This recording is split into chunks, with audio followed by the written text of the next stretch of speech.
So who doesn't like a new story? In particular, a story to do with freedoms, to do with reclaiming that sense of intuition and our knowing. If so, then this is quite an important week ahead. We've got Pluto going into Aquarius on the 19th. And we've also got this very, very strong and quite interesting, and I would say rare, opposition between Mercury and Jupiter, which is really going to set the scene for this whole new week. So this is another forecast from me, a weekly forecast, taking us from Monday, the 18th of November, right the way through to Sunday, the 24th of November. My name is Louisa Tanner-Munson. If you're new to this channel, welcome.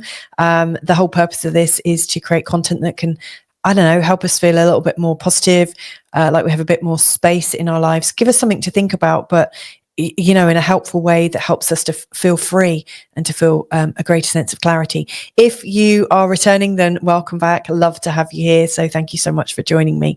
In this video, I'm going to be looking at the planetary picture for the whole week ahead. You know, on a day-by-day basis. And then in the second half of this video, I will be breaking it down on a sign-by-sign basis. So for instance, if you've got your moon, your sun, or your ascendant in any of the signs of the zodiac, there will be a forecast for you. If you're listening to, like, say, my moon's in Pisces, if I was to listen to Pisces, I might consider that this particular forecast is, because it's for my moon, more about my emotions, my soul's purpose, my psyche, my inner childhood psychology. If you're listening to a forecast to honor your sun, then think of it as how you might evolve your personality in this week ahead, how you might show yourself, reveal yourself in the very best way. Like, how can you shine your light in this week ahead? If you're listening to the sign to do with your ascendant, that's the one I would always start with. Then this is really speaking about the architecture of your life, you know, like how is your life put together? So hopefully this forecast from start to finish and the bits that you might choose to listen to will really help you and set you up for a good week ahead. Everything here is chaptered. So, you know, if you want to skip a bit, then just literally look below. You should see the chapters and that will allow you to fast forward and jump. So there you go. Before I get going, I just want to say thank you to all of the gorgeous and lovely people that support this channel, whether it's on, you know, on a monthly basis, whether it's, you know, on an ad hoc basis. You know, I absolutely love and feel very, very supportive by your contributions, by yeah, the sort of camaraderie. I really feel like this is growing, and to me this just feels really great. It really encourages me. I also want to thank the people who have sent me lovely messages anyway. You know, for instance, I received a message to show support where somebody is kything me. And I'd never heard of kything before, but it's such a lovely concept. I just want to share it with you now. So kything, Kything, a bit like tithing, you know, where you give 10% of your earnings to somebody or to a cause. Well, this is kything. It's apparently like a beautiful intentioned base support system. So I've got somebody kything me and sending me love, almost like I'm on a prayer list. And I feel very honored with that. So thank you to everybody. You know, you might have nice thoughts about me from afar, or nice thoughts about the community. I think all of this really makes a huge difference, especially in these times where, especially with this Mercury and Jupiter opposition, which is absolutely going to send our ability in terms of how we're thinking and feeling. I think we're going to get so much more intuitive during this time. So, you know, this is absolutely how we can support each other. So thank you so much. Yeah, thank you. It really means a lot to me. So the first place I'd like to start at then is how the moon is going to be, I guess, showing the direction of travel in this week ahead. Literally, I'm recording this on the 16th of November, a couple of days before this forecast starts. It's literally the day after the full moon. And I don't know how that full moon, sorry about slamming doors, we've got windows open. I don't know how the full moon affected you in particular. I got some shocks, I have to say, and maybe that's something for another show. But it's quite a shocking full moon energy, which is kind of persisting throughout this weekend. But we are in the waning phase now. The waning phase is where we are starting to let go. Letting go is always one of the biggest impacts that the full moon has. It's like, as things get to a full moon, we realize that we are at fever pitch. We are at the level of what we can cope with, and then we are coming back into this waning phase. Now, I know that there's lots of people who are feeling terrible right now, who are feeling like betrayed, heartbroken, and they're in a space of suffering. And, I've seen so much on the news this week and on social media of people making very strong declarations, making changes in their lives as to who they want in their lives and who they don't want in their lives. To me, it feels like things have just got a little bit more separated than they've ever been. And I can understand that people are feeling like that. I think we all have our own feelings that we're all responsible for. And, when we're in the middle of feeling like something, to have someone say, oh, you can turn your smile upside down, is not helpful, is it? It's diminishing the reality of what you're experiencing right now. And there are also people who are feeling quite happy. And I've seen posts from people of all different sort of spectrums of emotions in this week ahead. Suffice to say, I would say that people are feeling emotional so much more than usual. So whatever is their set point emotion, that is amplified right now. And of course, the full moon has amplified it way beyond what's comfortable for a lot of people. The waning phase, the waning gibbous phase that we're in right now, is asking you, where is that discomfort? Where are you holding on to your emotions in a way that is causing you some harm? This is a time to start to release incrementally the bad feelings. That's not to say that you are okay with situations. It's not to say that at all. But it's to say that you're recognizing there's only so much of this high emotion that you can continue to work with right now. That it's got so much that it's causing you harm. It's causing all of us harm. I had some high level feelings yesterday. And that's, like inquiring into that, finding out what's going on with that, where it's originating from. I know in the situation that came up for me yesterday, it feels like a new story, but actually it's really, really an old story that's been playing out in my life for years, decades, pretty much my whole life. And so without diminishing the situation that I've just been in, it's just the latest of a long line of beliefs that I've had about myself, which is showing up to help me see what's been going on. It's showing up to help me realize there is something I need to let go of about myself. So the waning moon is our opportunity. It is like slowly sweeping a little bit away, slowly letting go a little bit away. And I don't know how you might choose to do that. If you're not ready to let go of big emotions right now, because obviously we put a lot of emotional energy into these situations, they're held up with a lot of psychic energy and a lot of beliefs. There's a huge infrastructure that help us build our beliefs. And so, we're not always very comfortable to take those apart. We might even feel like it's an attack on our personality or an attack on our identity. We have built these identities about ourselves. However, you might choose to let go of other things in your life. So you're starting this slow letting go process. So it might be that you just clear some things out of your house. You let go of things that are no longer useful. And it's about getting into that phase of letting go with gratitude. The more you can do that on a physical level, So like, for me, every now and again, I go through like piles and piles of paper, where I've been writing notes and stuff, and I let go of them. Like there are some things that you hold on to more than others. And, whatever those things are, it's now time to let those go incrementally. Start small, start at a level that feels comfortable, that doesn't feel like it's a complete attack on your identity. We are in a week of identity changes. That's not to say that we go through a complete 180 or 360 even, but that we are in a transition phase and getting ready to step across to something new that we've been building for ourselves.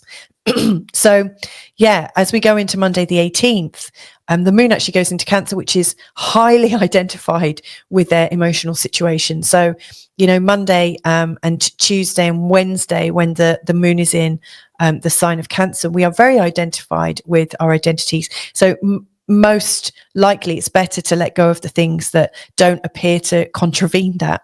Wednesday the 20th to the 22nd, the moon is going into Leo. Leo has a strong history of stories as well. I think Leo is the natural storyteller. I mean, Gemini has some of that as well, but Leo has the drama of it and the playfulness of it. That energy it's proud. It remembers, it also wants to be quite central. So again, there is a theme that your story might be changing. So imagine like the energy of the moon is getting smaller and smaller. It could be that you're rewriting your like hero's journey in this week ahead. You're thinking about yourself in a whole new context. So the hero's journey, the idea of how you've been challenged in the past. You've come up against a massive dragon to slay, a huge problem, so epic, it feels life-changing. And then, what happens next? That is what you're maybe thinking about right now. And to do that, you have to to create a new possibility for yourself. You do have to ease off on some of these thoughts, these persistent thoughts about who you are. So we are in this process of, the story appears to have changed in the external world, and now there is a change in our personal story. We are all kind of reacting at the moment. And so around this time, the Thursday, the 21st, 22nd, we are going into the third quarter of the moon phase. And beyond that, the moon is getting smaller and smaller and smaller. This is when the letting go, the allowance, it gets stronger and stronger. So we are gaining with that energy. It is more of a release. It is also more of an acceptance. And it is also an invitation to start clearing greater levels of space for yourself within your new stories. Now, what I usually find really assists with that is feelings of gratitude and appreciation, in particular for yourself. I'm not saying, give gratitude and appreciation to other people, in particular people that you feel very diametrically opposed to, unless that really suits you. I do try and do that actually, because I find it changes me in quite a useful way. But it's important to do what is working for you. How can you feel better right now whilst clearing space for that new potential? In next week's forecast, i.e. after the 24th, taking us from the 24th to Sunday, the 1st of December, we've got the new moon. So this is this moment of preparing ourselves for a whole new phase. And we are going to get a sense of that as we move into this current week, because the sun is going to go into the sign of Sagittarius, really urging us on into a new pattern and a pattern of freedom. Then from Friday the 22nd until Sunday the 24th, the moon is in Virgo. So yes, we are creating more space for ourselves, and we're using a lot of discernment about it. We might be quite busy. We might want to communicate a lot more. The sign of the moon in Virgo is quite heady, as opposed to deeply connected in the emotions. It's a lot more analytical. So we're able to see things that are quite complex. I will say that during this time, the moon is also going to move into a T-square with Jupiter and Mercury in their opposition. So all things to do with information are going to get very, I would say, quite tightly wound. It's another sort of indication as to why we might want to use discernment in our communications and in what we're letting go of. Like if we get really wound up about things, ask yourself, what is this teaching me right now? And again, it's not to kick your ass. It's not to make things difficult for you. It's to give you the intel of how you are getting out of your center, how you are coming out of a place of relative ease and calm and the potential of peace. And how are you connecting or hooking into something that is taking you into a whole range of emotions that might not be in your best interest? They might be taking you out of a place of health and security, for instance. One thing I do know, and I've had a lot of bad health in the past, and that is the emotions really, really do play into our health. They do have a longer term effect. So I really see that the moon phase in this week ahead is really helpful in terms of clearing space to find a greater level of ongoing health and peace. And it comes from within. So let's have a look at the actual planetary movements. So this is on a day-by-day basis. And I'm hoping it will be helpful for you. So as we're going into Monday the 18th, I really think, where is your head at? And also, where is your heart at? We've got the moon in a square to Neptune, also in a square to the North Node. That's interesting. The moon is going to be in a square to the North Node and also the South Node, really giving us a feel that there are some very sort of karmic feelings going on. There's a lot of stuff that maybe is a repeating pattern for you that you might need to examine, or it might be useful for you to examine. If you find yourself going round in circles and you're thinking, oh, I'm here again. Oh my God, this feels quite confusing. The moon in the square to Neptune brings up a lot of confusion and fuzzy-headedness. I don't know if you know this feeling yourself, but when all of a sudden something, you hear something, you can't quite compute it. There's that sort of energy going on. The moon also goes into an opposition with Venus that can bring up, I think, a sort of feminine territorial issue. Sometimes the moon in opposition to Venus, I've found, brings up a sort of possessiveness and also sometimes a jealousy. It doesn't bring out our higher empathy, our higher need to connect. Now, also, the moon is going into Cancer, which is really quite emotional. So there's definitely a lot being stirred in your heart. But the thing that's really stirring your head overall, I would say, is the exact opposition between Mercury and Jupiter. Now, after this day-by-day forecast, I am going to feature a little bit about this Mercury opposition to Jupiter. This particular opposition, where they are both due to go. Jupiter's already retrograde, but Mercury is going to go retrograde next week. So this opposition in these signs, in this way, hasn't come about since 1834, so it really hasn't happened that much. So I do want to talk about that and how that might work. This is actually quite a unique version of this Mercury opposite Jupiter. On to day 2 then, which is Tuesday the 19th. And this is the day I think a lot of us have been waiting for. Pluto is out of Capricorn now. It goes into Aquarius. We've had tasters of that before, back in March of 2023, and then earlier this year. So Pluto dipped his toe in the sign of Aquarius, gave us a chance to get a feel for what is this new world that is coming? What is this new world that we are creating together? Even though a lot of us feel quite separate right now, we are still creating out of our separateness. We are still creating something together. And so this is really interesting. What is the story? What are the themes? Now, I've already recorded a Pluto and Aquarius video back in 2023 with forecasts. I've also recorded one earlier this year, I think around the 20th of January, 2024. I'm going to record a part 3 in this coming week to really sort of dig deeper into this Pluto and Aquarius energy on a sign-by-sign basis. This is going to be in the sign of Aquarius for 20 years.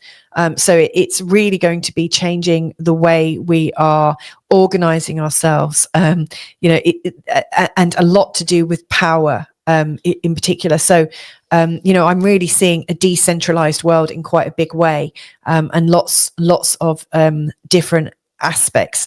There's going to be lots of things that are coming up with that, like AI, for instance, is huge. So yeah, we will be coming to that, but this is really the official start of a new story. And this is something that we're all going to be living with for such a long time, as we're exploring what Aquarius really means from a Pluto perspective. This is a very powerful day. The sun is in a trine to Neptune, which is really giving us a strong sense of intuition. And also Mercury is in a trine with Chiron, which is helping us realize there are some thoughts that, maybe we want to heal. There are some very intelligent thoughts going on right now, and communications. So seeing these two aspects exact as Pluto's going into Aquarius, also knowing that there is Mercury in an opposition to Jupiter, and also let's not forget there is an ongoing Jupiter-Saturn square, and also let's not forget that there's a Pluto opposition Mars square.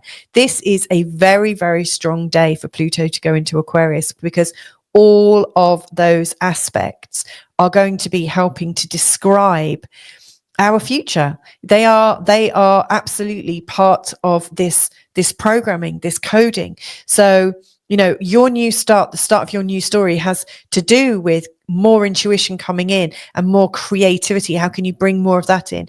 And also how you can be a lot more committed to your feelings. So yeah, that's big. Now, Wednesday the 20th, I think this is a day to sit into the energy. There are some helpful moon aspects, sextile Uranus. It's giving us a sense of anticipation. The trine to Neptune, a bit of creativity and intuition. Trine the sun, we're wanting to get moving. In an opposition to Pluto, the moon is creating some strong emotions. It then conjuncts to Mars, which is getting us this sense that we want to get moving and do something. And then in the trine to the North Node on Wednesday, the 20th, there is this feeling of, okay, I've got a sense of where I might be moving. So we are sort of cleaning, feeling the energies, moving forwards. It's quite, it's still quite a strong day, even though like there are no major big aspects. These moon ones are enough. Also, the moon goes into Leo later on in the day. And so, we are, I think, maybe coming into a slightly more warm moon phase, before, when the moon was in Cancer, that can be really quite delicate. We're feeling a little bit more vibrant, towards the end of Wednesday, the 20th. 21st, then we've got the sun going into the sign of Sagittarius. Where has the sun been prior to this? It's been in Scorpio, and crikey, what a Scorpio season we had. The key thoughts of Scorpio, there's transformation, there's secrets revealed, there's subterfuge, there's big feelings of anger and resentment, and a real need for transformation. I think lots of people have felt very, very transformed, in this last 30-day period. Now the sun's going into Sagittarius, the themes of freedom, hope, optimism are coming out. The feeling of needing to get away, the feeling of needing to move, the feeling of needing to broaden horizons is really strong. Also, the sun in Sagittarius can find humor again. So I think, we might have been in quite a shocked phase, many of us. Now we're coming back into more of a hopeful and humorous phase. I really like the fact that soon after the sun goes into Sagittarius, it instantly, like its first aspect it's making with Pluto, is a sextile. That's really transforming. And I've got more to say on that, in fact. In the next section, before the individual zodiac forecasts, I will be talking about the unique situation between the sun and the nodes in relation to Pluto, which I think is also giving us a clue to this next 20-year period. On to Friday, then, the 22nd, we've got Venus in a sextile to Saturn, which is our big news, which I think is very, very helpful. We're warming up again in our relationships. We might have felt a little bit cooler, a little bit calm and wondering how to relate to people. So there is this warming up. later on, the moon goes into Virgo. And, like I said before, I really think there's the start of a very intense mental period, where we are, like discernment is obviously like super important, like with the Virgo and the Venus sextile Saturn. The moon is also in a sextile to Jupiter, trine Chiron and trine Mercury, which I think is really quite pleasing, quite helpful. And there is the square to Uranus, which can bring up some surprises. But ultimately, this is actually quite a calm day, quite a steady day, and a day where we're wanting to get on and wanting to, I think, be quite practical. Onto the weekend then, Saturday the 23rd, I think people are feeling fired up. And I would say, do you know why you're here? Like, what is your purpose? Mars in a trine to the North Node really suggests there's some action to take, and that you're ready to take this action, that you feel absolutely aligned to your future and to some future objective. The moon square sun is also suggesting that there is a little impulse to get out of our moon space and maybe get into our sun space, but a little bit of a tension. And I think these tensions are quite helpful because they do get us moving. They make us realize there's something we want to change. So Saturday, the 23rd, I think this is a fired up day. And then this is the last day, which I mentioned, in the right at the end of the moon forecast. And that is, the moon is going to be in opposition to Saturn, in a square to Jupiter, and also in a square to Mercury. That is quite a lot. We've got this this tense, essentially we've got a grand square. We've got a square to Mercury, a square to Jupiter, the moon opposition to Saturn. That is because the moon is in Virgo. So we've got Saturn in Pisces, the moon in Virgo, Jupiter in Gemini, and Mercury in Sagittarius. All four of the mutable signs are stressed in this square. This is absolutely a day, where there are boundary issues, especially seeing as Saturn and Jupiter involved. Jupiter wants to expand, Saturn wants to contract, Mercury wants to deliver messages, and the moon wants to react. So this is huge. Consider spending time with people that you understand on this day, and maybe not responding on things like social media or in any way that things might get inflamed. With this Jupiter and Mercury opposition currently, where they're both Mercury and Jupiter are in opposition in each other's signs in detriment. This isn't a super positive day. This is a day when things are likely to expand and get out of control. So do something that's unlikely to get inflamed, like a day in the garden or something, something where you feel like you're wearing off some of your intellectual curiosity and irritations in a calm and practical way. I think that would be probably the safest thing to do. But if you want to use this deeply mental energy to do something creative, like writing a dissertation or getting clearer on something, really deeply examining something, then this can also be deeply useful. So there you go. I hope that was quite helpful, in particular, to understand the flow of the planetary energies on a day-by-day basis. Now I'm coming into a time where I just want to sort of comment about how it all kind of fits together,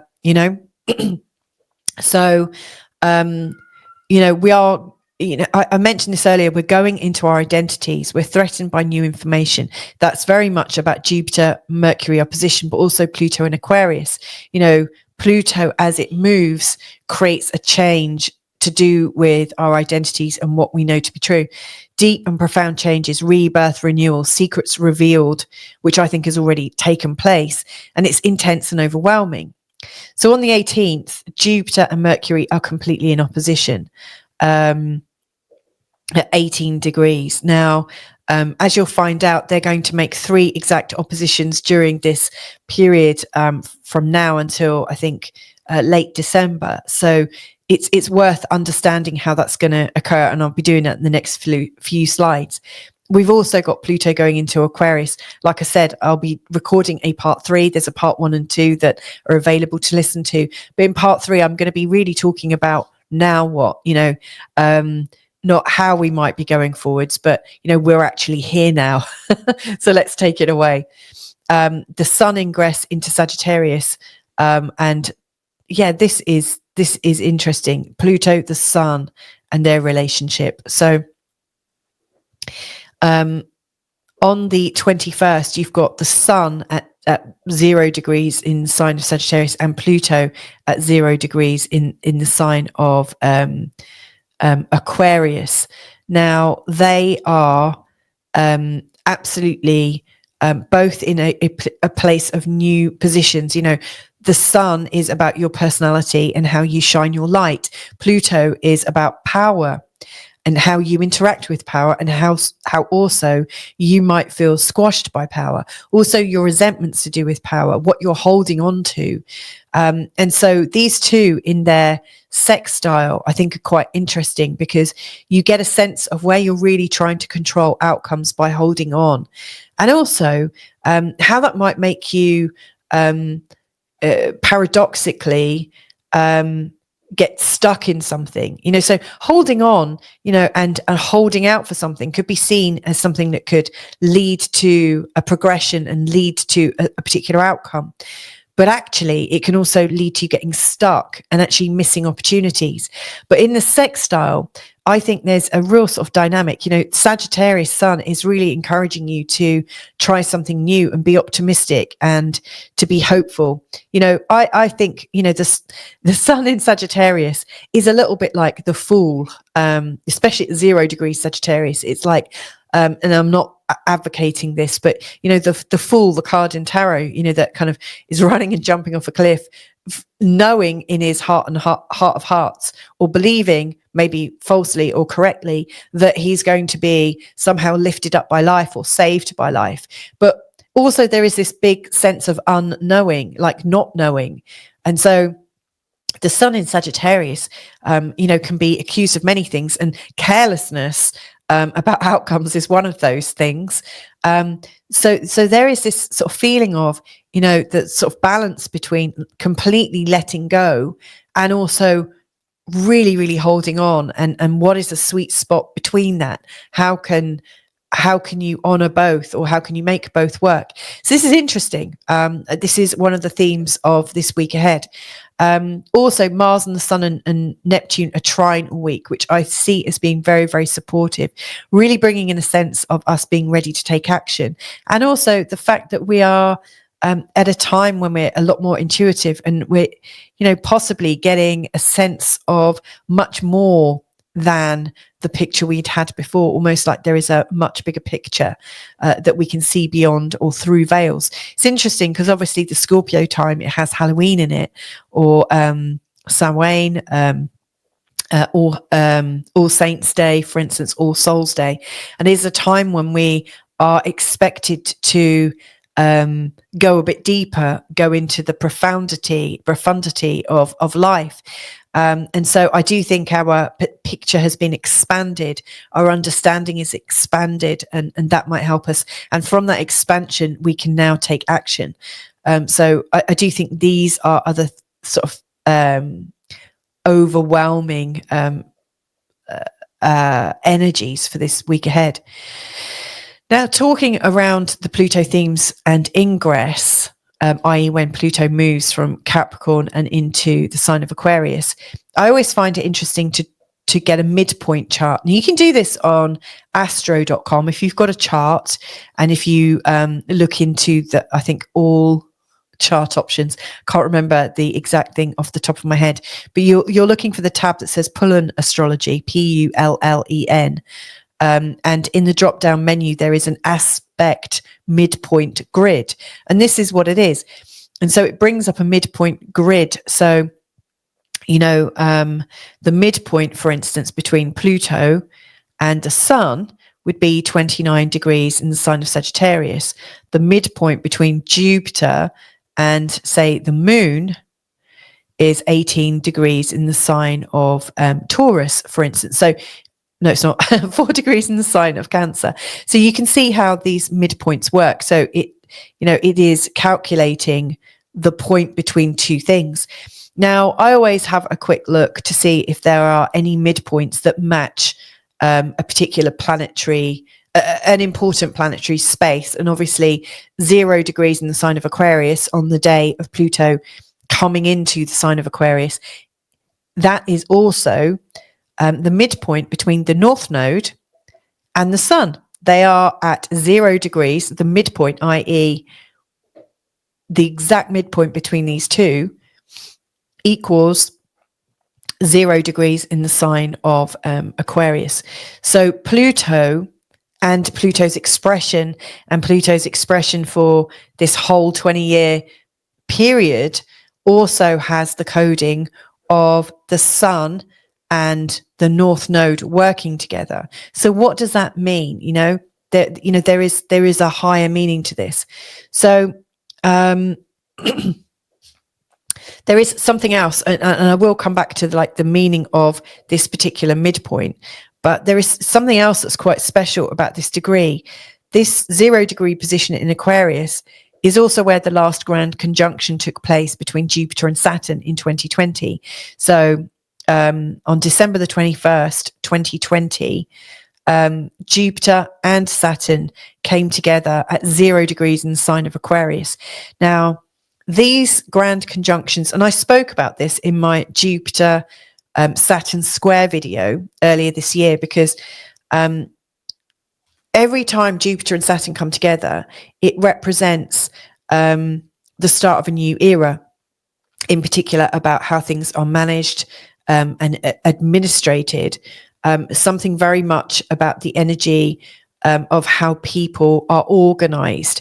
Jupiter is kind of like a favorite king, somebody who people like. Jupiter has quite a high likability, though can be a bit bombastic. Saturn is stern and not always very likable, but can be very precise and creates legal frameworks. And so the two of these coming together, one which is expansive and one which is contracting, really creates a sense of balance between the miserly and the overdoing it. It creates a really sort of serious point. In fact, there are calendars that are interested and work around these conjunctions. I think it has something to do with Chinese calendars, but I can't remember everything off the top of my head. So this is quite a significant point, and astrologers will notice where the last grand conjunction took place. It's also in the air signs, the grand conjunction tends to take place in the same in the same element for a really, really long time, and then it shifts to another element. So this is also quite a significant grand conjunction. So we are at the start of a new epoch. And as Pluto comes over and into the sign of Aquarius, it is super, it's picking up, like Pluto coming over this, sensitive point about the way ahead is almost adding power to this way ahead. To me, I think the new society represented by Jupiter and Saturn has almost been waiting for this moment for Pluto to finally come across. And so I do think we're going to be going into a time of rapid change. And of course, some of the themes of Aquarius are strongly socialistic, very much about ecosystems, very strong ideas of AI. And, how do we organize ourselves? The sign of Aquarius can be very, very rational at times, and also quite rebellious. So I do think we're coming into a time of massive rebellion, reform, and a whole new set of principles, guiding principles, or maybe a change in the way those principles are laid out. I don't think this is going to be comfortable for people, even for people who got the vote that they were hoping for. And I don't think it's going to be comfortable for the people who feel very bereft that they didn't get their leader elected. This is a change that across the board, I think is going to bring up some discomfort, because the way I see it is everything is going, everything that we know and have grown very accustomed to, it's all changing. I guess, I was thinking recently in terms of change, like I remember when my grandmother was still alive, I remember the time when she needed something and I mentioned faxes, all of a sudden that information could be transmitted down telephone lines and arrive in some kind of physical form. The idea that there was this etheric information system was really, really new. It was quite life-changing. But when I think about the changes that my grandparents went through, and also that my parents have gone through in their lifetime, the changes that we're about to go through are so much more extreme. Like the progression, I'm pretty sure that from where we are now to where we will be when we come to the end of our lives is going to be almost, unrecognizable. I've been listening to a few podcasts this week, and one of, somebody who's a good old favorite, in fact, somebody I've met and seen talk live, is Charles Eisenstein. And he is, he's been talking this week very, very thoughtfully, as he always does. But he was mentioning that we need to be prepared for the unpreparable. We need to be comfortable with not knowing what comes next, because it is going to be happening quite quickly. There's so many of us connected via the internet that whatever changes come up, it's going to happen so much faster than it's ever happened historically. So we are coming into very uncharted territory. And the quicker you can get comfortable with surprise, the quicker you can get comfortable with change, and the quicker you can let go of what you're expecting to happen, I think will really mark out who copes with this the best and who rides with the currents. I really think that where we're holding on to the old, things are going to get very, very challenged very quickly. I think things are going to get shifted, whether we like them or not. Sorry, I'd love to be able to say, oh yeah, it's okay, everything's going to be fluffy and easy. I don't think it is, but that doesn't mean to say it's not going to be fun. It doesn't mean to say it's not going to liven us up, that we won't come to life. Change can sound so terrifying to many people, and yet what we're coming up to is a co-creation. Like, we're all creating this, no matter which way we're looking at it from, which perspective. We're all somehow creating this together through our polarity. There are some massive shifts coming up. Just a little bit more about this Sun node midpoint, and I've taken this from John Sandbach's website. The planet's activating the Sun node midpoint. So the principle here, sharing a mutual purpose when one connects with other people, awareness of the need for growth and progress, awareness of attachment to the past and the tendency to be attached to the past because it feeds one's ego, entering into new experiences with a sense of self-confidence. The process, the continuous breaking down and building up of the ego that leads eventually to total harmonization with the spiritual light. So that's the sort of energy of the Sun and the North Node midpoint. It is taking us beyond the past and making us aware of our attachment to the past as we come into a time of new experiences. I guess it's changing our relationship to spirituality. Now, if we add in Pluto, it's saying to be arrogant in dealing with other people, the ability to help others to focus ever more deeply on commonly held purpose, tremendous difficulty in letting go of the past because one has convinced oneself of how important it is. So, yeah, I mean, this is, I think, where we are right now. So many of us, for all of our multitude of different reasons, feel absolutely really held and anchored to the past and what it means to us, and our justification to being anchored to that past.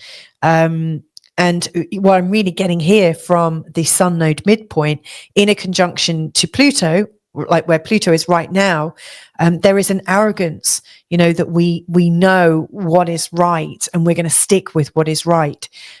This is absolutely about us shifting to a commonly held purpose.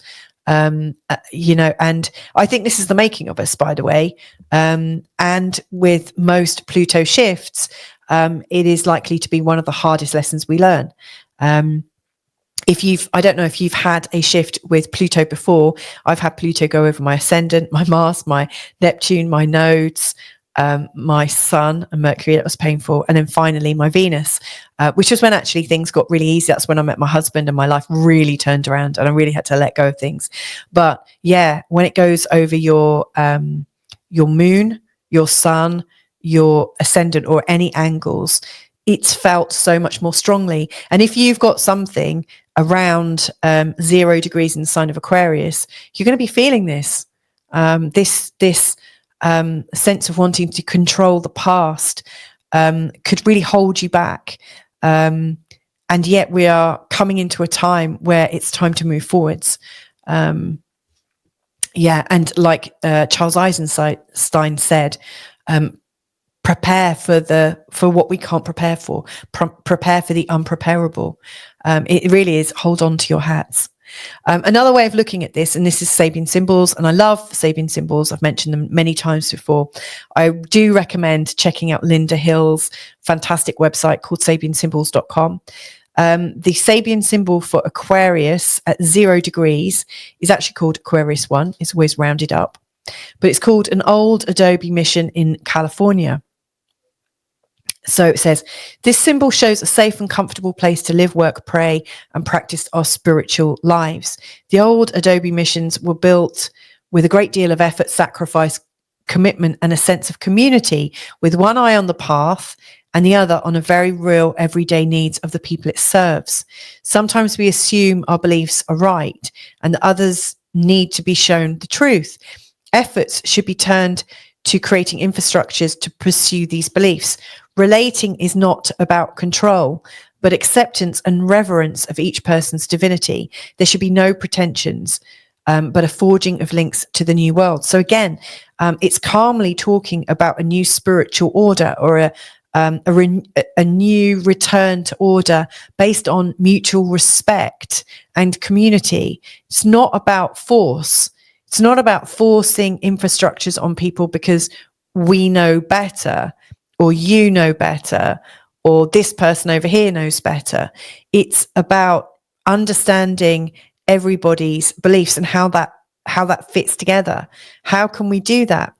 And how can we accept and have reverence for every person's natural divinity? How can we come into a balance point? I've heard, wow, I mean, I've heard so many shocking stories and observed so many shocking stories of where people are attacking people based on how they voted. And the whole idea of voting is to connect in with what you think is right. And so when you're attacking people because of how they voted, or, it's no matter how hard it is for you, it's still somebody's right to vote for who they want. And it's really, really hard. And this is where we're at right now. This is exactly what's being said in Pluto in Aquarius at 0 degrees. This isn't talking about attacks. It's talking about acceptance and reverence in each other person's divinity. Now, on the other side of things, I've heard people feeling attacked that, people that are voting a particular way are doing so as an attack on the other person. And again, that's really, really hard, isn't it? Like, how do we move beyond these stories? How do we find a way to not feel attacked and to allow people to have their own ideas? I felt attacked very recently by somebody who keeps popping up. And actually, I could spend hours, weeks, days, months, years.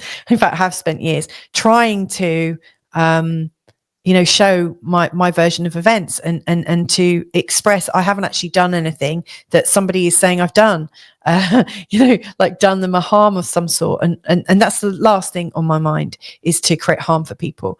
And, for years and years, I've been trying to say that's not true. I was trying to help. I was trying to be helpful and, create some unity. And in actual fact, it was taken completely the wrong way.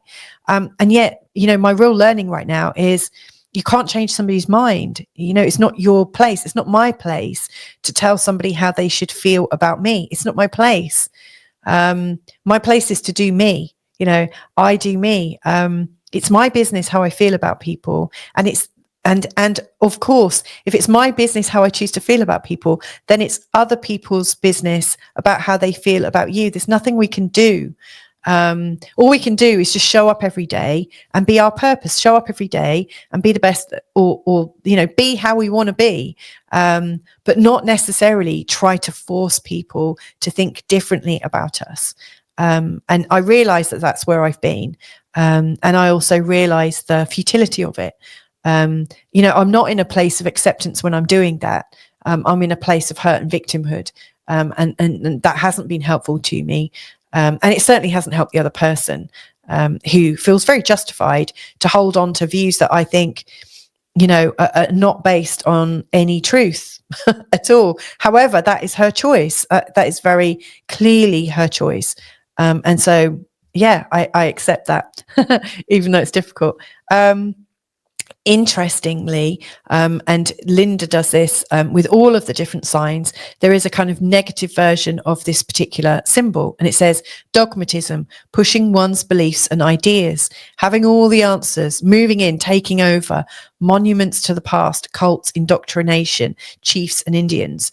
So again, there is this idea of pushing on other people. And that's when this energy of 0 degrees Aquarius goes absolutely wonky. So Pluto coming over here, Pluto is known for pushing agendas, being powerful, being controlling. Having Pluto in this position, it does feel sort of quite scary. So I don't know if that gives you more of an idea of this Pluto and the challenge of the next 20 years. It's in that grand conjunction position. So there is an evolution for humanity based around this point, and Pluto's at it now. And so it's likely to come on with quite some pace, but it's also about us being aware of attachments to the past and how when we hold on to them, we have tremendous difficulty in letting go of the past, and it's breaking down our real confidence. It's not creating harmonization. We are meant to be harmonizing with a spiritual light. We're coming together. Whew. Now on to Jupiter and Mercury and their opposition, because this is really important too. So first of all, the energy of Mercury and Jupiter in an opposition is kind of making both of them frenetic. Jupiter's expansive and about big ideas and hope and optimism, and it wants to go faster and further and reach more people. And there's a real sort of travel element.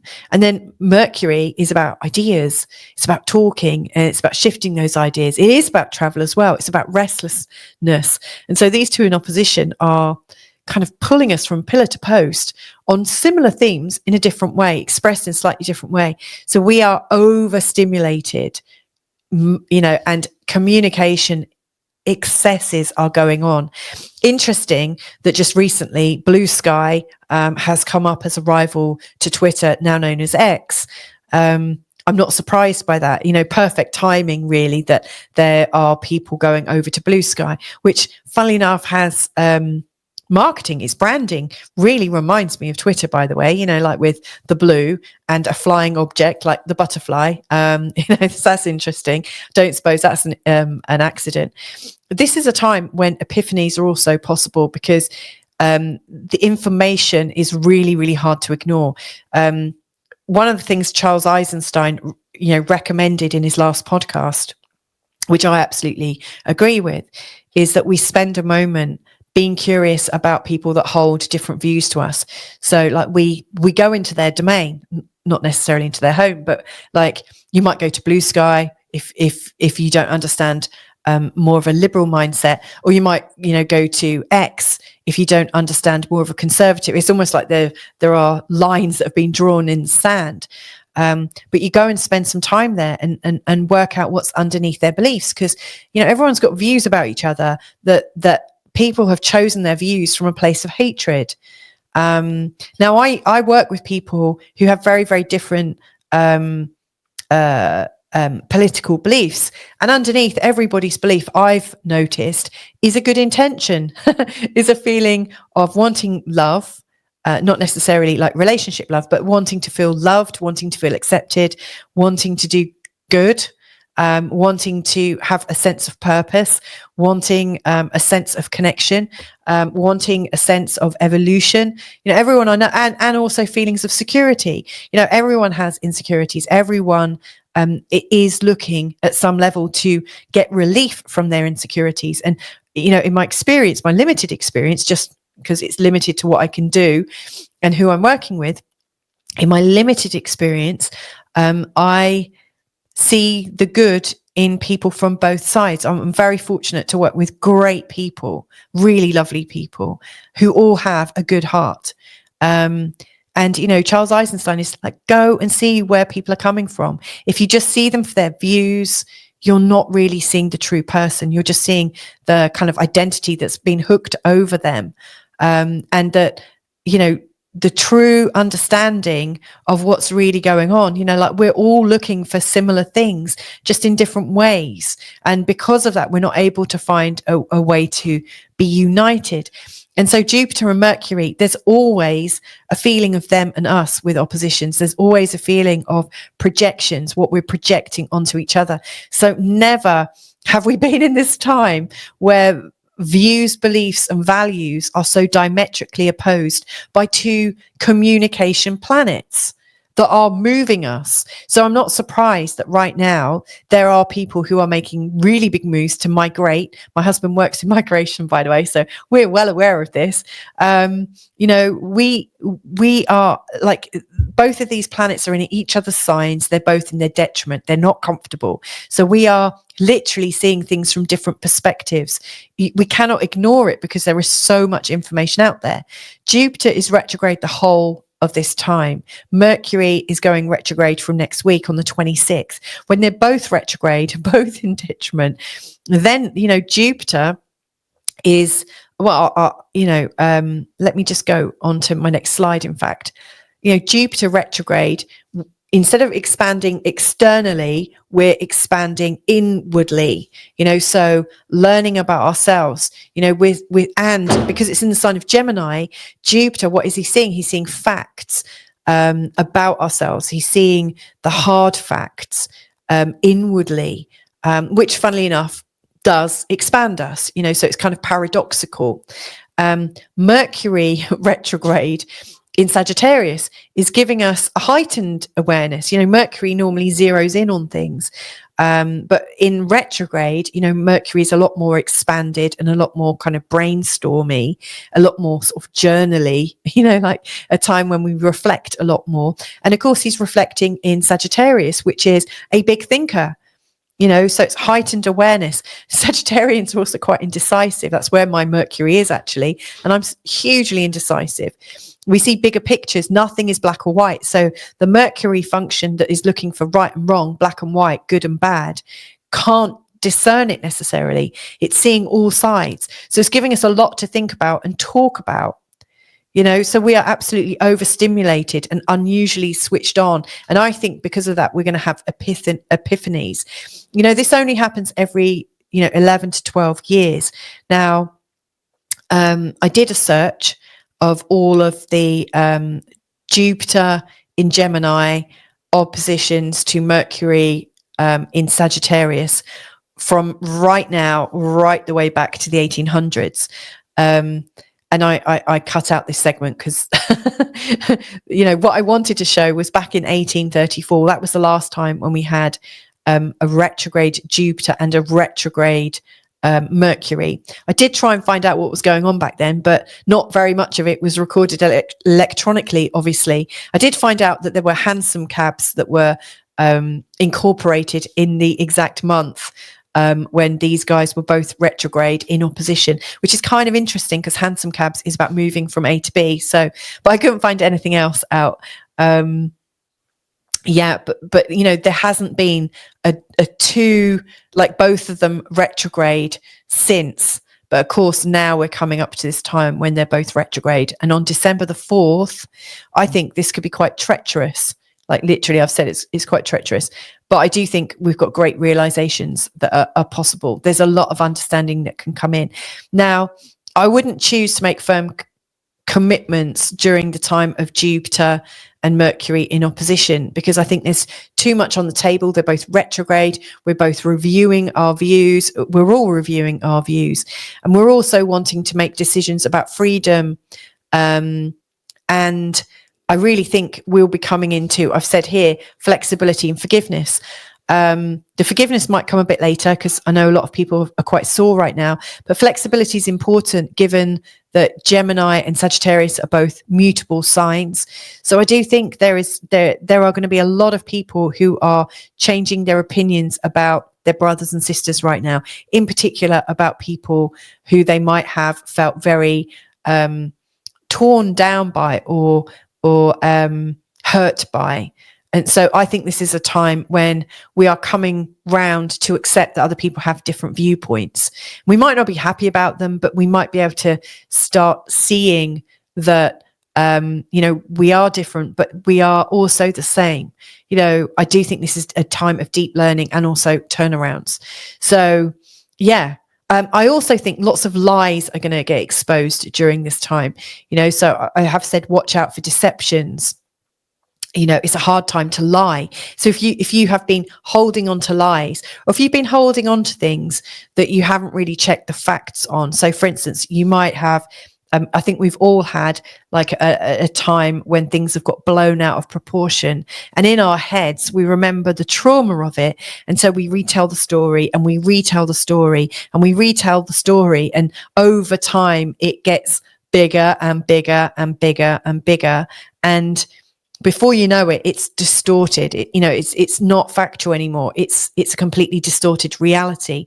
And so I do think anyone that is using distorted realities, those distorted realities are going to be fact checked. Like we'll get fact checked at some level. And it's funny. Last night I released a video which I later found out went against YouTube's community standards, and it was taken right off. So, wherever, like whether we're creating distorted realities or other people think we're creating distorted realities, they're getting exposed very, very quickly. And people are absolutely ready to say, that's not true. That's misinformation.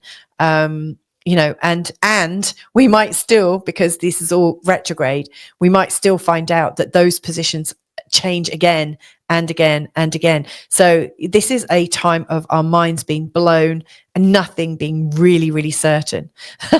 So that's quite big. So I just wanted to check out the two positions, the Sabian symbols of where Mercury and Jupiter are first coming into their opposition. So Mercury, again, thank you to Linda Hill and her lovely website, which I really recommend you check out. But Sagittarius 19 is called pelicans, disturbed by the garbage of people, move their young to a new habitat. This is interesting. I've heard loads of people moving their families right now. This symbol shows being on the alert for intrusion and danger in your life and in the lives of those in your care, whether they're your own children or the children or youngsters of others. At times in your life, you may feel that conditions are changing and you and your family or friends don't feel safe. You may need to move to a new situation which will provide more nourishment, safety, and security and less danger. This can refer to an inner withdrawal, not wanting to watch the news, listen to bad information or thoughts, and can happen on any level, physically, mentally, emotionally, spiritually. Concerns with survival, the endeavor to achieve mental, physical, or emotional well-being or peace, safety and security concerns, problems with rent or mortgages, and retreats. Now, where it goes wrong is not prepared to compromise or cohabit. Mess and rubbish, people not being able to live together, insecure and unpredictable conditions, noisy neighborhoods. So again, what I'm really getting is that, we can do this peacefully, or we can do this in a very, very sort of disrupted way. But again, to me, it feels that not being able to live together is an element of what might be coming up right now. And how can we make that work? So that's one of the things that will be motivating Mercury right now in Sagittarius, and Jupiter at 18 degrees in the sign of Gemini. So it's in a museum, a large archaic volume reveals its traditional wisdom. Gosh, this really speaks to the times, doesn't it? This symbol speaks of knowledge and wisdom coming through from those who went before. In a progressive world, we look so often for new ideas and new solutions, and traditional wisdom is nowadays often ignored. Many old traditions may no longer be relevant to the present, but traditional wisdom is something we can often benefit from. You may be experiencing intuitive wisdom outside of your own experience and potential. I really think that's going to happen with this opposition. The wisdom is inherent in all of us and needs merely to be tapped to be understood, learning from the best of the past. The truths held there are worthy and valuable to you in the now. Reading, studying and learning, collective knowledge and wisdom from ancient sources, enormous potential to be tapped. Akashic records, astrology, that's cool, oracles and old books. Now, where it's going wrong is where we're not understanding wise messages or advice, or being caught up in accepting only what tradition dictates, old and outdated laws going strictly by the book. So again, if we put these together, and I'm very aware of it, where there are people who feel that there are these archaic wisdoms or dictatorial traditions are being resurrected, and a feeling of not being safe. The fact that Jupiter and that people might want to move or change their position, the fact that Jupiter and Mercury are in this opposition together right now, I think is showing that we are in a time throughout November, and I'll give you the exact times from November the 18th, that's on Monday, right the way through to just after Christmas, when this is exact. This is a huge time. And if we can, using Charles Eisenstein and his recent podcast, which I've already mentioned, and the energies of Jupiter and Mercury, their retrogrades, their signs that they're in, and their Sabian signs, to me, the best application of this is to try and find understanding with the people that we don't understand. Again, it's preparing for the unpreparable, and trying to understand what is really, really underneath. I think this is going to be a very exhausting time, and a time when, a time when things are unraveling to maybe find their new positions. Hey there, Aries. So this is your forecast for the week ahead, starting Monday, the 18th of November, taking you all the way through to 24th of November. That's Sunday. This is quite a big week because we've got Pluto finally going into the sign of Aquarius, and a lot of other things going on too. So what I want to do in this brief forecast for you is talk through the following. First of all, about the effects of the Mercury and Jupiter opposition and how that's likely to stir up things in you. That's exactly on the 18th at 18 degrees. But this opposition is going on, really until the end of December. And there are three particular exact oppositions. So this is a very, very intense time with that. Then on the 19th, Pluto's going into Aquarius. I'm not going to spend lots and lots of time on this because I am doing a separate Pluto and Aquarius forecast. And that's going to be part 3. I've already recorded 2 separate ones, one in March of 2023 and one in January of 2024. So this is another take of Pluto and Aquarius that you might find useful. But I will be talking about that. Also about the sun going into the sign of Sagittarius on the 21st, and a bit about the North Node Sun midpoint, which is also Pluto. So that's also going to be what I'm talking about. And finally, the Sun, Neptune and Mars trine that is creating a bit of ease for you in this week ahead. Now, during this week, we start with a waning gibbous moon and move to the third quarter moon position. What this means is all week, the moon is getting smaller and smaller after that, quite frankly, terrifying and electrifying and exciting full moon taking place on Friday the 15th.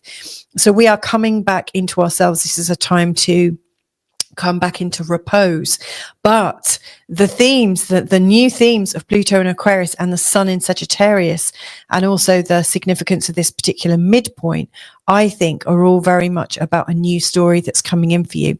Talking about stories, if you are looking for a day-by-day story for the week ahead, then check out my earlier forecast called Day-to-Day Forecast, where it will be I'll go from day to day to day to day. But this is really looking at the overall concept and context of the planets. So the first thing I really want to mention is this Jupiter opposition to Mercury. Now, if you've got Jupiter or Mercury in these, in the signs of Gemini or Sagittarius, or if you have them in any kind of aspect, in particular an opposition, then you'll be feeling this a lot more than other people. This is a really interesting time where we are overstimulated, like really overstimulated. To me, it feels like there's so much information you can't quite get clear on what's what. Mercury in the sign of Sagittarius is absolutely working differently. The sign of Sagittarius makes Mercury less factual and more big context, and really wanting to get the bigger picture. Mercury will be going retrograde next week from the 26th, and so then Mercury is going to be really getting free and loose with stories and things. Mercury is getting less factual and much more kind of some might say woolly, some might say long and circuitous in explanations. Mercury in Sagittarius is very conceptual rather than factual. So it's interesting. Mercury is opening up the communications so that we can see other viewpoints. Now, Jupiter also, Jupiter's retrograde at the moment, which is interesting because usually the Jupiter energy is taking us outwards. It's taking us on an expansion, but in the sense of Jupiter being in a retrograde, we're turning information and context inward. We are seeking inwardly. We are really looking deep inside ourselves. Now, it's in the sign of Gemini, so we are seeking inwardly, factually, and in a sort of black and white way. So we could be absolutely learning lots of hard truths about ourselves on our inward search for some kind of meaning. Now, what's interesting about this is the more internally you're searching, the more expanded you do end up getting anyway. So Jupiter is helping us to expand and to see our faults, I think, to see the black and white of us, and our black and white truths, and what we've been holding on to. We're going to get some real deep stuff coming out. And then Mercury is helping us to see a whole new picture. Now, both of these planets are in their detriment. They're also in each other's signs. They're in a mutual reception. It's a fascinating position. But this is likely to create some very, very big dissonance, some very big shocks, and also some epiphanies. We are being taken right now into whole new territories. Now, it just so happens that it's in your third and ninth house, which are also about learning and your local narratives, and also expanded learning. So Mercury up here in your ninth house is absolutely expanded. And the more you can travel around, the more you can move around, the more you can talk to different people from different walks of life and study, etc., the more that is bringing you into a more universal way of seeing things. I imagine that in this week ahead, you're on podcasts, you're listening, you're writing, you're doing so much more reflective kind of learning and communicating than you would normally do. I think this is really taking you off on a massive tangent.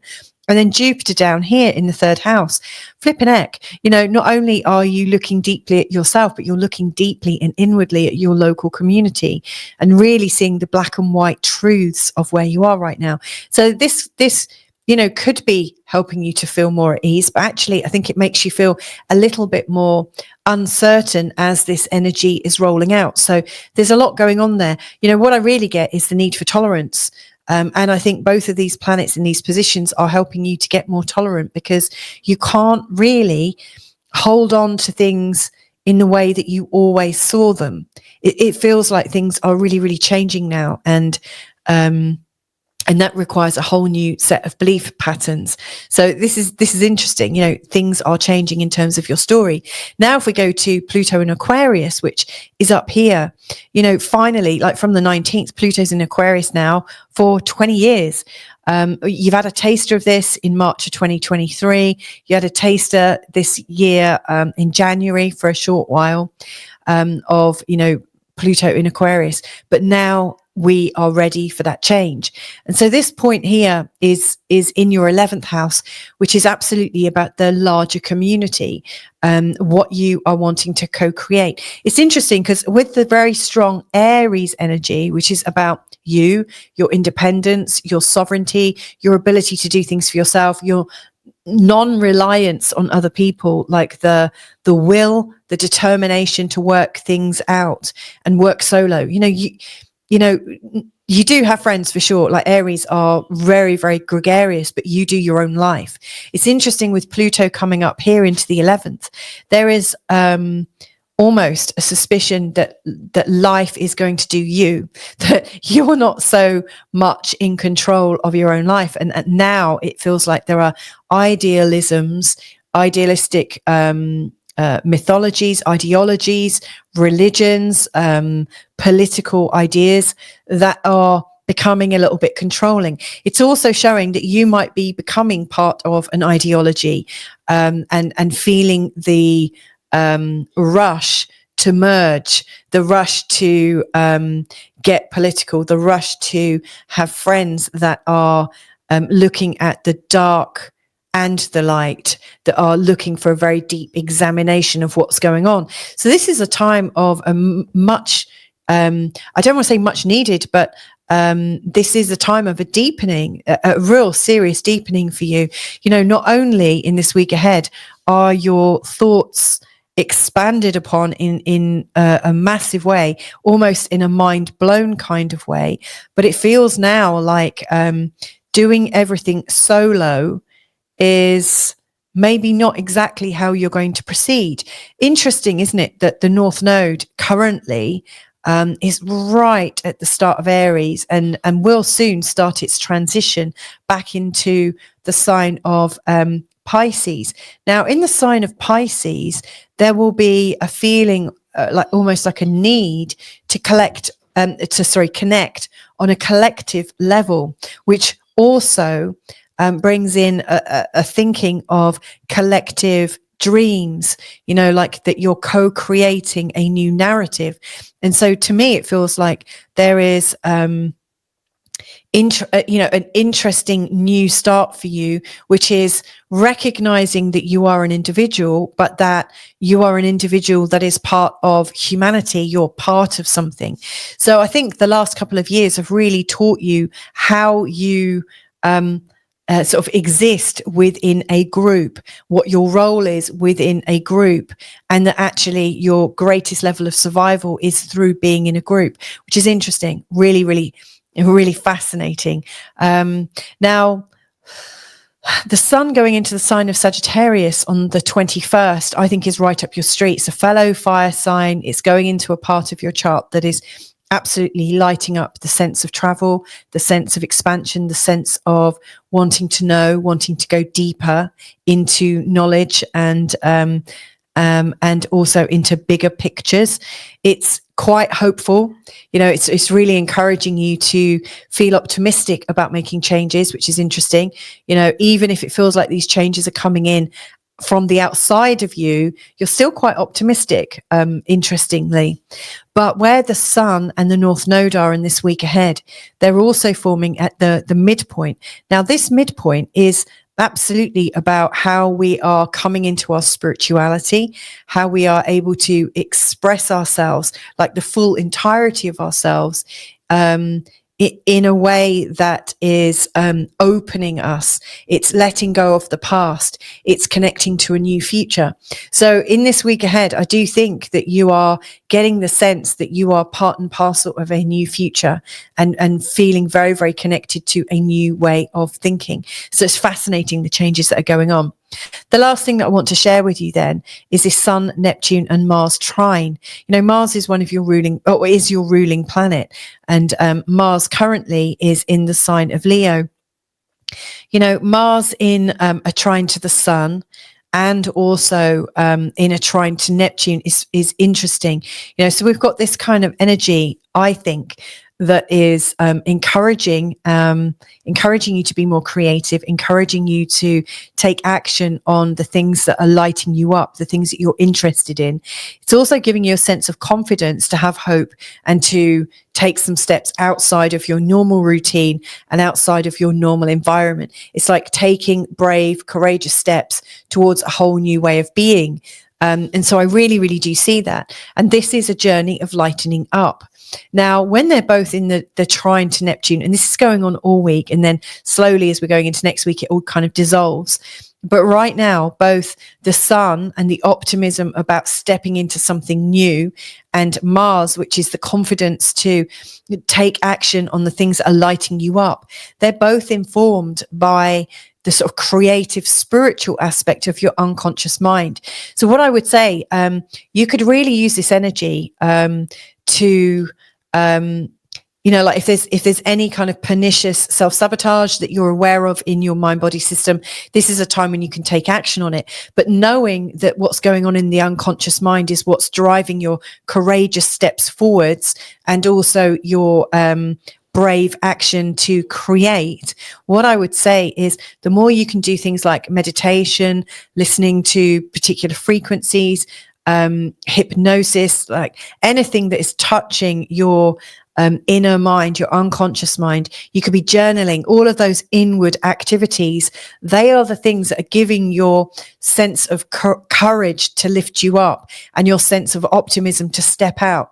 It's almost like the intuition is the starting point of that. So bear that in mind. If you do want to be stepping out more, if you do want to be standing in a courageous way for what lights you up, then you really must tune into your intuition, because that is a big part of that. So there you go. I hope that's helpful for you in the week ahead, Aries.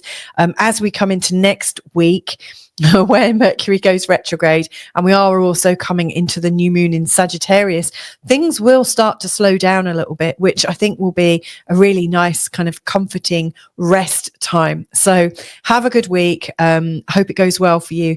And if I can be of any further help, then just get in touch. Lots of love. Bye for now. Hey there, Taurus. So this is your forecast for the week ahead, starting Monday, the 18th of November, taking you all the way forwards to Sunday, the 24th of November. Now, this is an interesting week ahead. We've got Pluto in the sign of Aquarius, finally going in, which is all, that's the big news, I would say, up here. Finally, after a couple of years trying to move in, really starting from March 2023, but he makes it. He's in. We've also got Jupiter in an opposition to Mercury. Now, this is going on. There will be 3 complete oppositions. The first one is exact on the 18th, but they are in opposition until the end of December. I'm going to be talking quite a bit about this, because this is going across your 2nd and 8th house, which is very much about values, your money and your resources, your self-esteem, but also the values that other people are putting on you. So the shared investments you have with others, and the expectations that you believe people are holding you under, or that you are unwittingly co-creating and living by. So this is quite an interesting opposition. And as it goes through, as it does its thing over the next month and a half, this is going to create quite a lot of change in you, I suspect, in particular in terms of your money and your expectations around there. Now, on the 21st, we've also got the Sun going into Sagittarius. So again, there's another sort of aspect of other people's money, other people's values, and your responsibility around those. So we'll be exploring that. I'm also excited to talk about the North Node and the midpoint between the Sun and North Node in the sign of Aquarius in the exact place of Pluto, and what that might mean in terms of getting off to a good new start with this new story, because this is what it's all about. You know, Pluto in Aquarius, Sun in Sagittarius, this midpoint between North Node and the Sun. These are all about creating a new story for yourself in the week ahead. The last thing I want to talk about as well is this really supportive and useful trine between the Sun and Neptune and Mars, which I think are going to be absolutely super useful. Now, obviously, your ruling planet is Venus. Now, I have included her, I've put her in. She's languishing in the sign of Capricorn in this week ahead. She's not making she's making a sextile to Saturn on the 22nd, which will be interesting. But apart from that, she's not part of the main action in this week ahead. Now, if you are looking for something like the story, the day-to-day story, then I do recommend that you check out the day-to-day forecast earlier in this show, which I think you'll find quite useful. This is more of a high-level exploration of the Taurus energy. So let's get cracking. Okay, so let's start in chronological order then. So the Jupiter opposition to Mercury is interesting because, you know, Jupiter in Gemini is retrograde right now. And so instead of expanding outwards, it's expanding inwardly. So there is this very sort of strong inward feeling and curiosity about what's going on for you, especially in terms of how you value things. So the first thing I would say is this next month and a half is probably going to really challenge how you feel about yourself, like your self-esteem, your self-confidence. How valuable do you see that you are? What's your unique selling point, if we're going to put it into sort of like marketing terms or business terms? You know, I think you're going to be doing quite a lot of intense exploration. Now, the thing is, it's in the sign of Gemini, and Geminis are quite black and white thinkers. You know, sorry, I've got hiccups. And they think around lots of different concepts, you know, so the Gemini energy dances around a lot of different things, but it still has quite a black and white, yes or no, right and wrong, good and bad kind of energy. And so Jupiter, which is usually big picture and kind of shades of grey and quite enthusiastic about it, it's going inwardly. And it's coming up against your black and white thoughts about yourself, your black and white judgments of yourself, your black and white ideas and expectations of yourself. So I think this is going to be a very sort of intense and revelatory time. I think it's going to bring out, it's going to be quite overstimulating at times, but it's going to bring up some epiphanies about how you truly think about yourself. The great thing about Jupiter is I think he can really connect us into forgiveness. So I think you can come up with some really good self-forgiveness here that will really, really assist you. Now, in its opposition to Mercury in Sagittarius, you know, Mercury is usually quite a black and white thinker and is really wanting to look at the overview. And then drill down into the details, you know, but it doesn't want to fanny around with a massive bloody story. You know, it wants to kind of get into the detail. But of course, in the sign of Sagittarius, there's no real respite for that, because the Sagittarius energy takes Mercury on stories, on flights of fancy, on this great big expansion of possibilities. And so, you know, at a time when you are inwardly looking at yourself through a very black and white lens and can see where you might be instrumental in your own self-sabotage, like you're really seeing your patterns, and it could be quite painful at times. On the other hand, Mercury is delving into all of the stories regarding your shared assets with other people, their expectations that they're holding on you and what you might have to do. So you may well find that you've got all these stories about, you know, who you are and what you have to do and what your value is and this, that, and the other that's come from other people's stories. So one of the things I would really advise you do, especially right now, before Mercury goes retrograde on the 26th, that's next week, not this week coming, but the week after, I think get really, really clear about what you believe about yourself. What would be very useful is every time you have a kind of criticism of yourself or a judgment of yourself, that you say, oh, who does this belong to? Is it really coming from your inward study of yourself, or is it coming from something your mum said to you when you were 5 and late, or when you did something as a child, and when you were just being a child, a judgment, an old, out of date judgment that you're holding alive on behalf of somebody that might not even be with you anymore. So I think this is fascinating, because you're going to learn so much more about your values from this wide experience of what other people might think, this great big supposition, and then this very sort of inward intensity. Now, one thing I did forget to say, Jupiter inwardly is also looking at your earnings, and also the connection between your earnings and your self-esteem, and also your ability to receive. And so even though Jupiter is quite benevolent and helps you to receive, and Mercury is a delivery guy, Mercury is happy to deliver things. I think this story is really related around your self-esteem. As you get stronger in your sense of self-esteem, I think you'll be ready to receive the things that are brilliant and bring you good. So I don't know how quickly you can make that happen for yourself. And if you're already doing it for yourself, how can you get more? How can you enjoy more? How can you activate that more? The more you're coming into a greater sense of self-esteem, I think that is directly linked into how resourced you feel. And, are you enjoying all of your resourcefulness? So that's definitely part of your new story. Now, Pluto in Aquarius, he's been dancing around this point here, really trying to get you to expand into all the understandings of how you've been in this old corporate world, which is now dying. The corporatism, the capitalism, all of the stories of the past about values and earnings and all the physical things around us and how they might have given you some freedom to move around in the world. Now where Pluto's coming is, how are you standing in the world as a person? How is your individuality recognized? What's your legacy? How do you have power in the world? Are you powerful? Do you feel powerful? Do you feel connected to power? Or if you don't feel powerful, how are you trying to control your feelings? Because I think some people are naturally powerful and they don't have to be controlling to be powerful. They are just absolutely 100% themselves.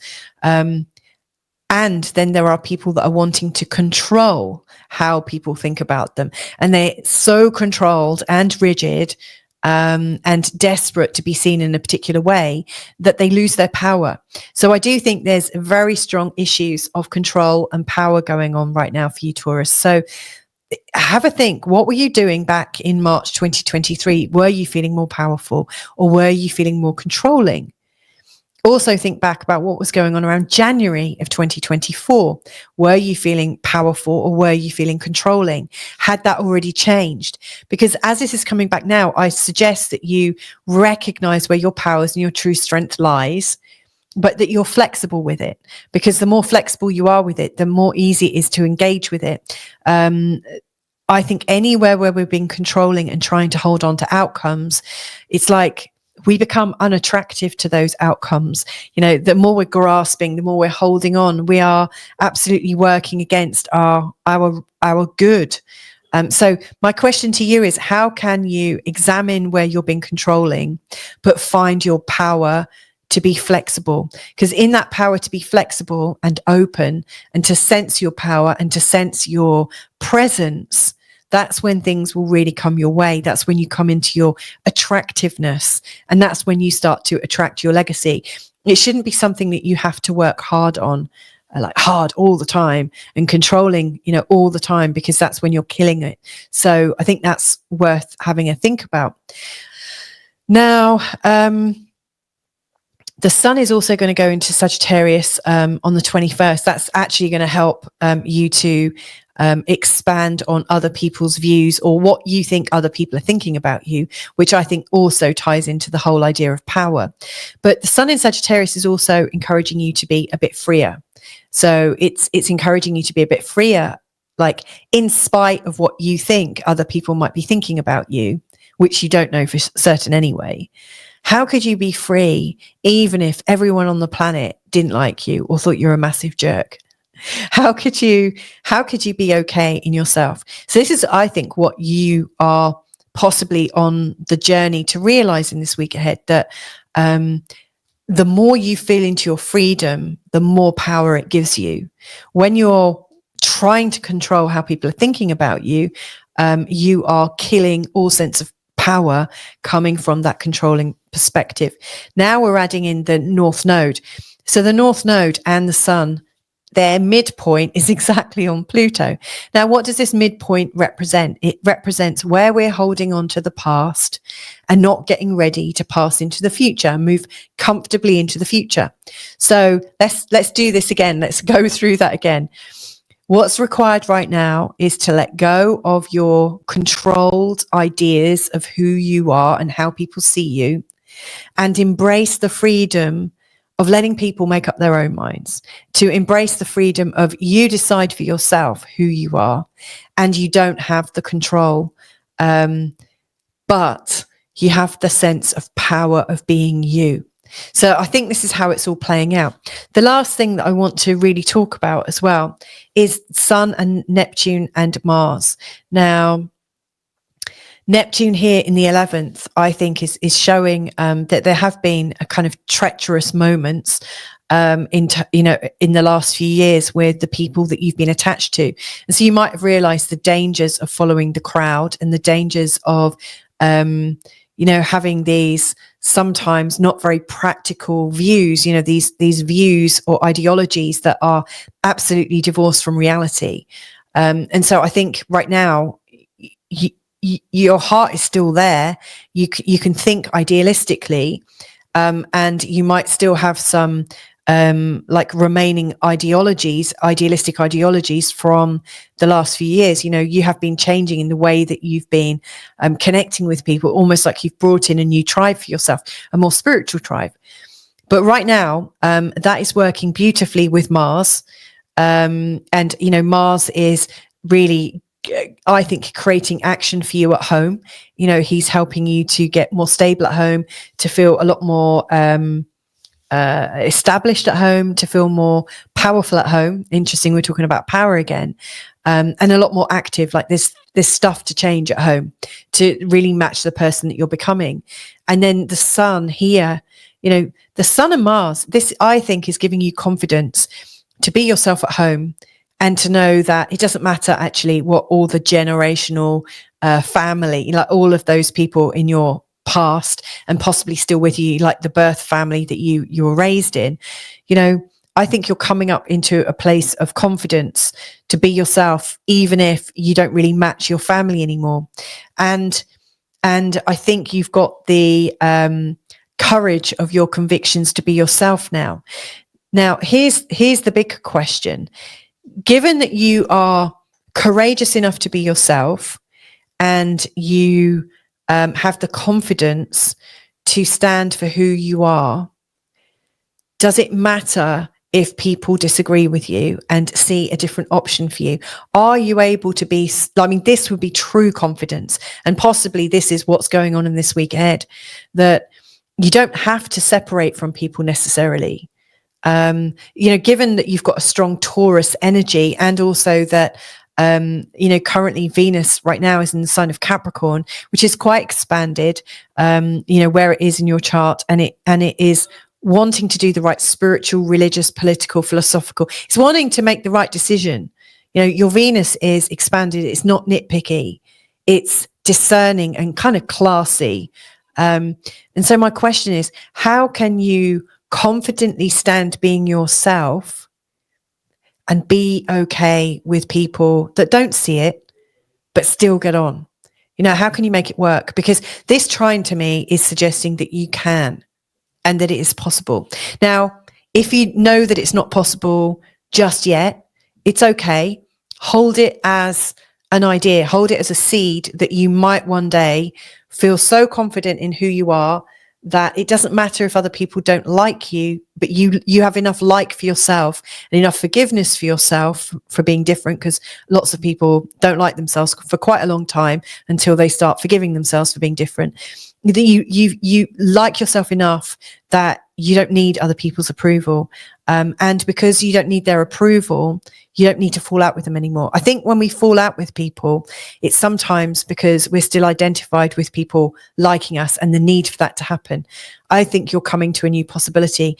And the funny thing is, I think once you remove the pressure of whether people approve of you or not, or like you or not, or agree with you or not, once you let go of that pressure, that's when the real magic happens and things come back together. So this might be a vision of the future for you, which is starting in this week ahead and creating this like new story for you.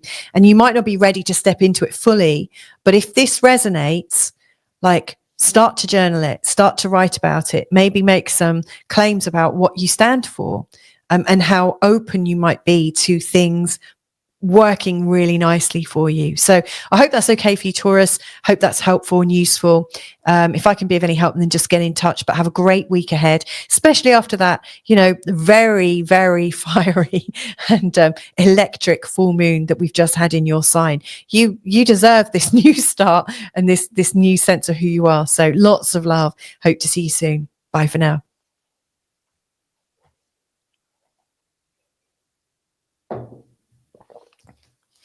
Hey there, Gemini. How are you doing? So this is your forecast taking you from Monday, the 18th of November, right the way through to Sunday, the 24th of November. This is an interesting week, some big changes going on. If you're wanting the day-by-day sort of story for your week ahead, then I really recommend going back in this video and checking out the day-to-day forecast, which details it all for you on a day-by-day chronological basis.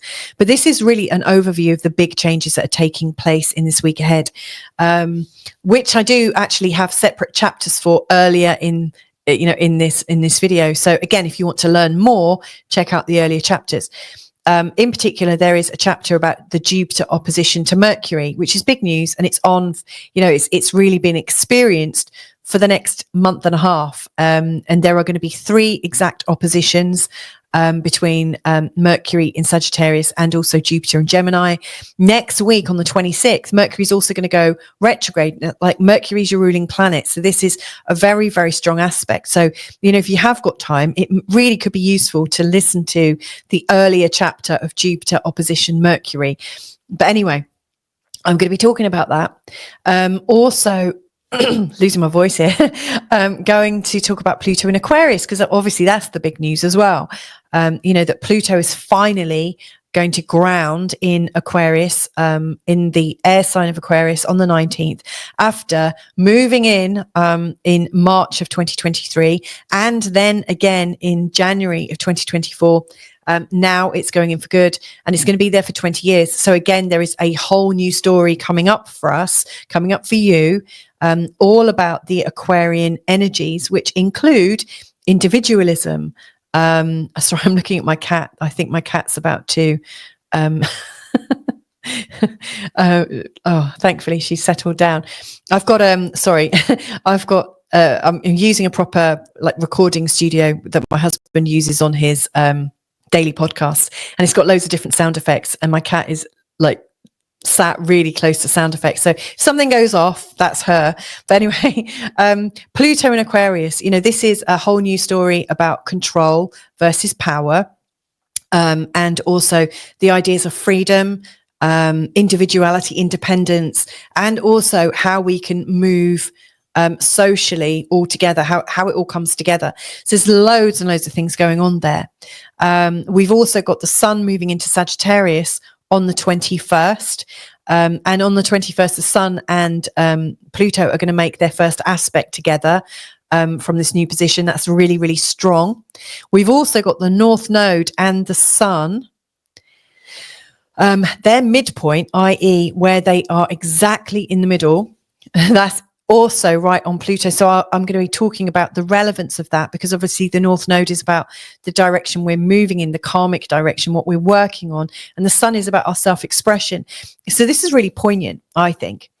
And then last of all, talking about the Sun, Neptune and Mars trine that's on all week. It's an energy that we can all tune into all week long, which I think is really great.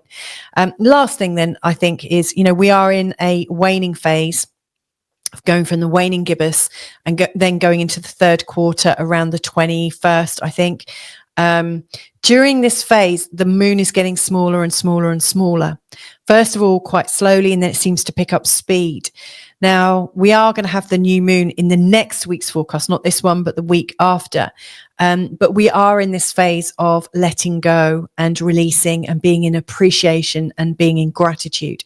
So not only are we going into this, or you going into this new story, because of Pluto and Sagittarius, and then the Jupiter and Mercury opposition, really creating a new story for yourself. But we are also letting go of our expectations, which I think is absolutely very much, based around the moon phase that we're in right now. So, waning phase, letting go, appreciation and gratitude. So let's have a look at the Jupiter opposition to Mercury. So Jupiter in Gemini is, instead of expanding outwards and being hopeful and optimistic and looking out in the world and expanding in the world, we're kind of expanding inwardly because it's retrograde. And in the sign of Gemini, which is Jupiter's detriment, Jupiter is inwardly looking, and so you're looking at yourself, because this is also in the first house in your own sign. You're looking inwardly and you're seeing yourself in black and white, which is a very sort of Gemini way. It's like fact, truth, or lie, right or wrong, good and bad, black and white, yes or no. So there is this very strong force inwardly examining who you are. So you might find this could be actually quite a useful time if you're wanting to lose weight, because Jupiter retrograde is kind of coming out of the expansion and coming into the internal, like drawing in, and you can actually see the right and wrong, or the, why it's working and why it hasn't worked. You can get to the facts of it. So that could be quite useful. You'll really get to see your personality up close and personal. Like how you are doing things. I think you could end up being quite judgmental of yourself if you're not careful. And it's kind of interesting because everything to do with other people right now is ruled by Mercury in the sign of Sagittarius. Now, again, Mercury's in his detriment. He's your ruling planet. He's in his detriment in the sign of Sagittarius, because Mercury here is thinking wide and broad and deep. When Mercury is much happier flitting from things, now like Mercury is like really zoning in and kind of expanding into these subjects in a really kind of full and exploratory way, and also circuitous. Mercury in the 7th is showing that the people in your life right now possibly feel really uncertain because, they are much more talkative, really wanting to connect with you and really wanting to have these deep meaningfuls in a way that's quite surprising. And of course, it's opening you up to thinking in a much broader way as well, which you might be quite uncomfortable with. It's working at a real sort of different level.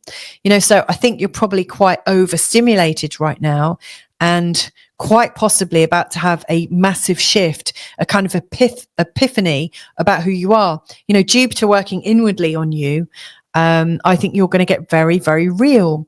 And then Mercury kind of representing everyone else, and how different they are and how they're seeing so many different things.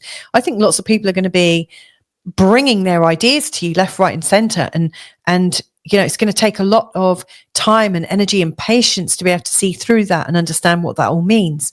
So, it's huge. And these two working in opposition, I think, could create an overload.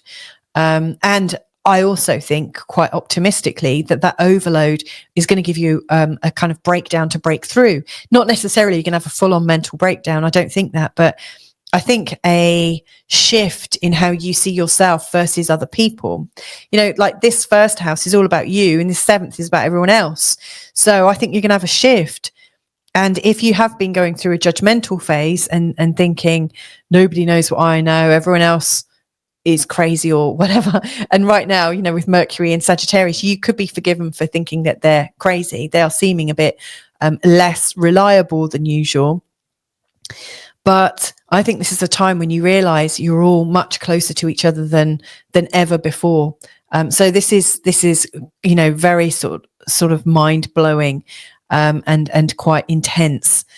So that's, you know, one of the background energies, and this is going on until the end of the year.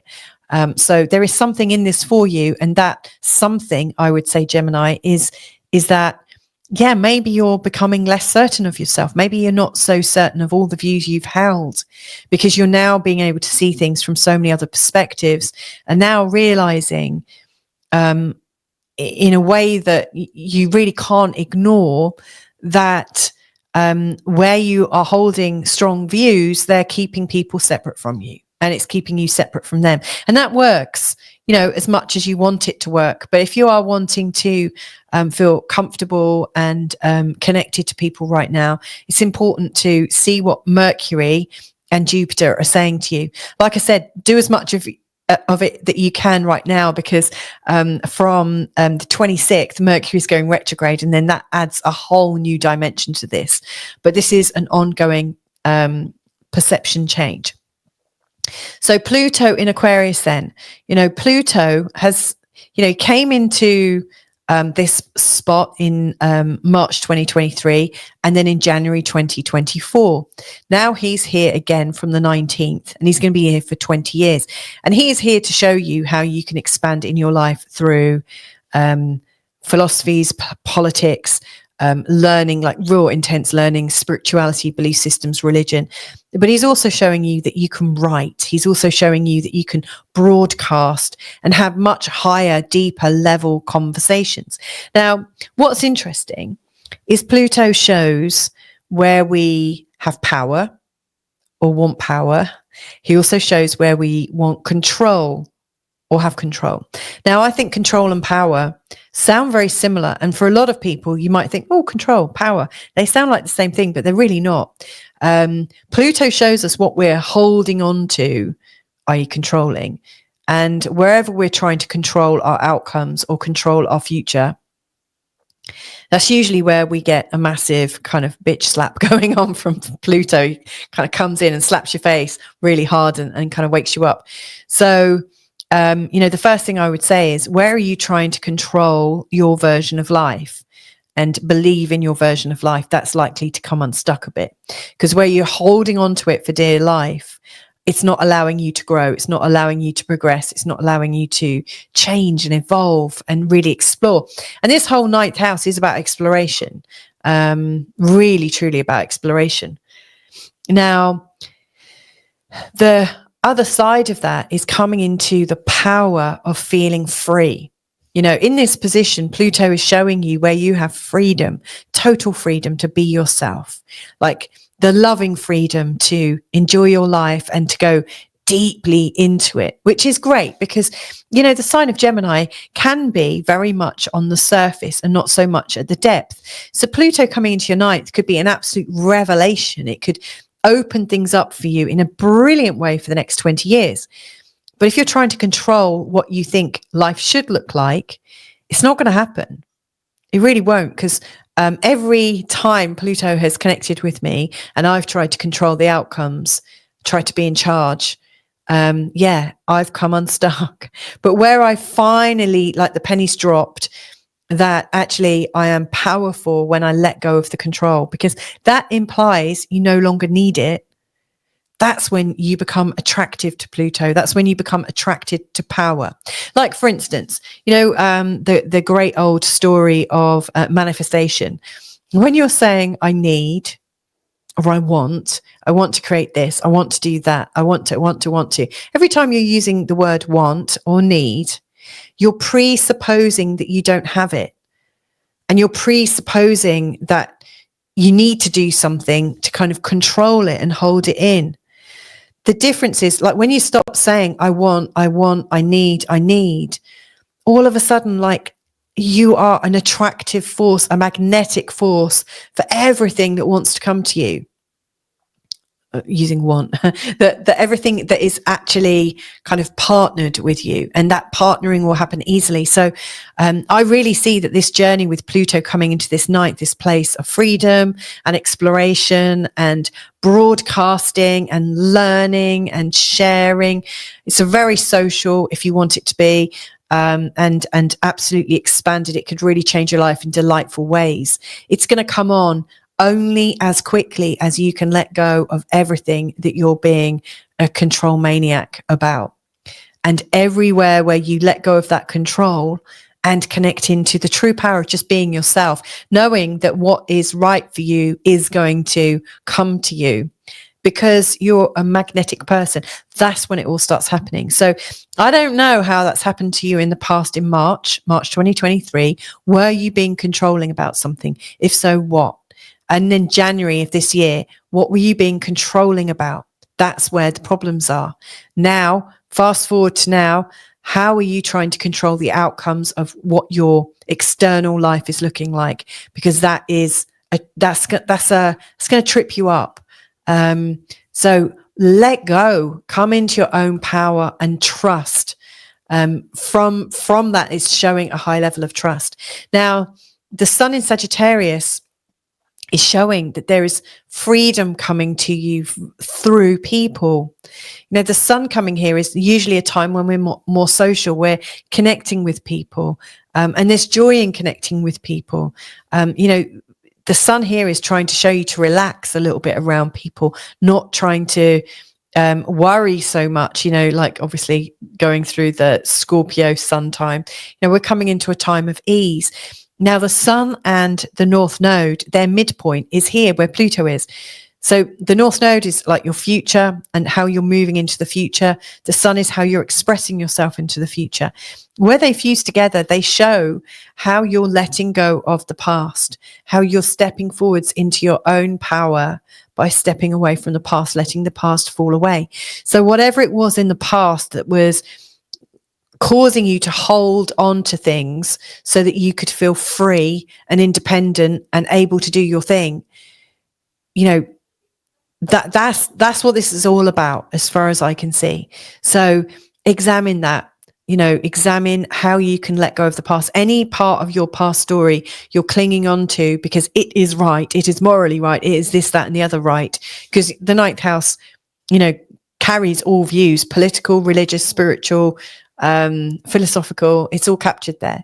Anywhere where you're forcing it, it's not creating freedom for yourself. So I see this as a long-term project, and I'm hopeful that, you know, that you can hear this and that this sounds right, that you can resonate, because you'll be doing yourself such a great, you'll be really helping yourself in a major way if you can accept your own power and not need to have everything in agreement with you.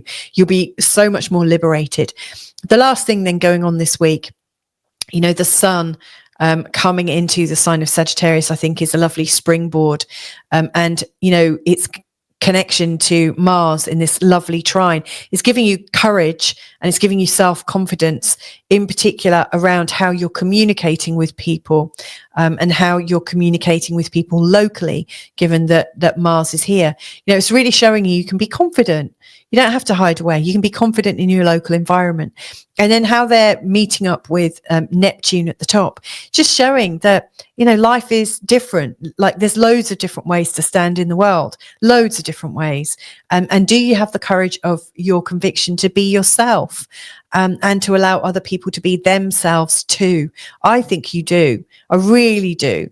And that's where the true power is, and that's where the true creation is, and that is where you come into your sense of calm and power. And this, I think, is the start of your new story. So I don't know how that's helpful for you, Gemini, but I just hope it is. I trust that what's coming through right now and my interpretation of this chart in front of me, I hope that that is able to bring you some comfort and relief.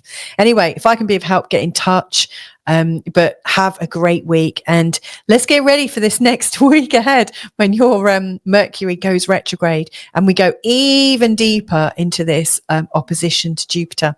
Lots of love to you, Gemini. Bye for now. Hey there, Cancer. So this is your forecast taking you from from Monday, the 18th of November, right the way through to Sunday, the 24th of November, 2024. Now, this is an interesting week ahead because we've got Pluto moving into the sign of Aquarius. That's our slowest moving planet that we are, talking about moving and changing signs finally after making that transition for really since March 2023. It's been quite a long journey, sort of 18-month process.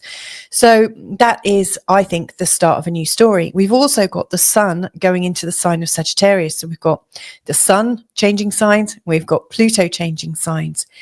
We've also got a very strong Jupiter opposition to Mercury. Now, these happen every year, but in the sign of Gemini and Sagittarius, they only happen every 11 to 12 years. Now, in this particular makeup, Jupiter is retrograde, and they're going to be making 3 separate oppositions between now and the end of December. So this is also a very, very strong energy. So we have got lots going on in this week ahead that is indicative of a new start, a new story. And time, actually, I think it's almost like an interval, so we can create a bit of space from where we were and recreate who we want to be. So it's a very, very strong week in terms of this month. So if you're wanting more of a day-by-day forecast, I absolutely recommend that you check out the day-to-day forecast earlier in this video. But this is the big picture stuff for you Cancerians. So the first thing that I want to just mention, I think, is give a bit of attention to the moon, because obviously you're ruled by the moon as a Cancerian, whether you've got your Cancerian ascendant, which would absolutely make the moon your ruler. But you might also be seeing this if you've got your Cancer in the sign, your moon in the sign of Cancer, or the sun in the sign of Cancer. It makes the moon absolutely significant. Now, right now, from this week ahead, we are in what's known as a waning gibbous and a third quarter moon phase. What this means is the moon is getting smaller and smaller. It appears to be shrinking. Of course, it's not. It's just how it looks. But during this time, this is the perfect time, in fact, to start to retreat, to come back into yourself, to be a bit quieter, to be a bit more reflective.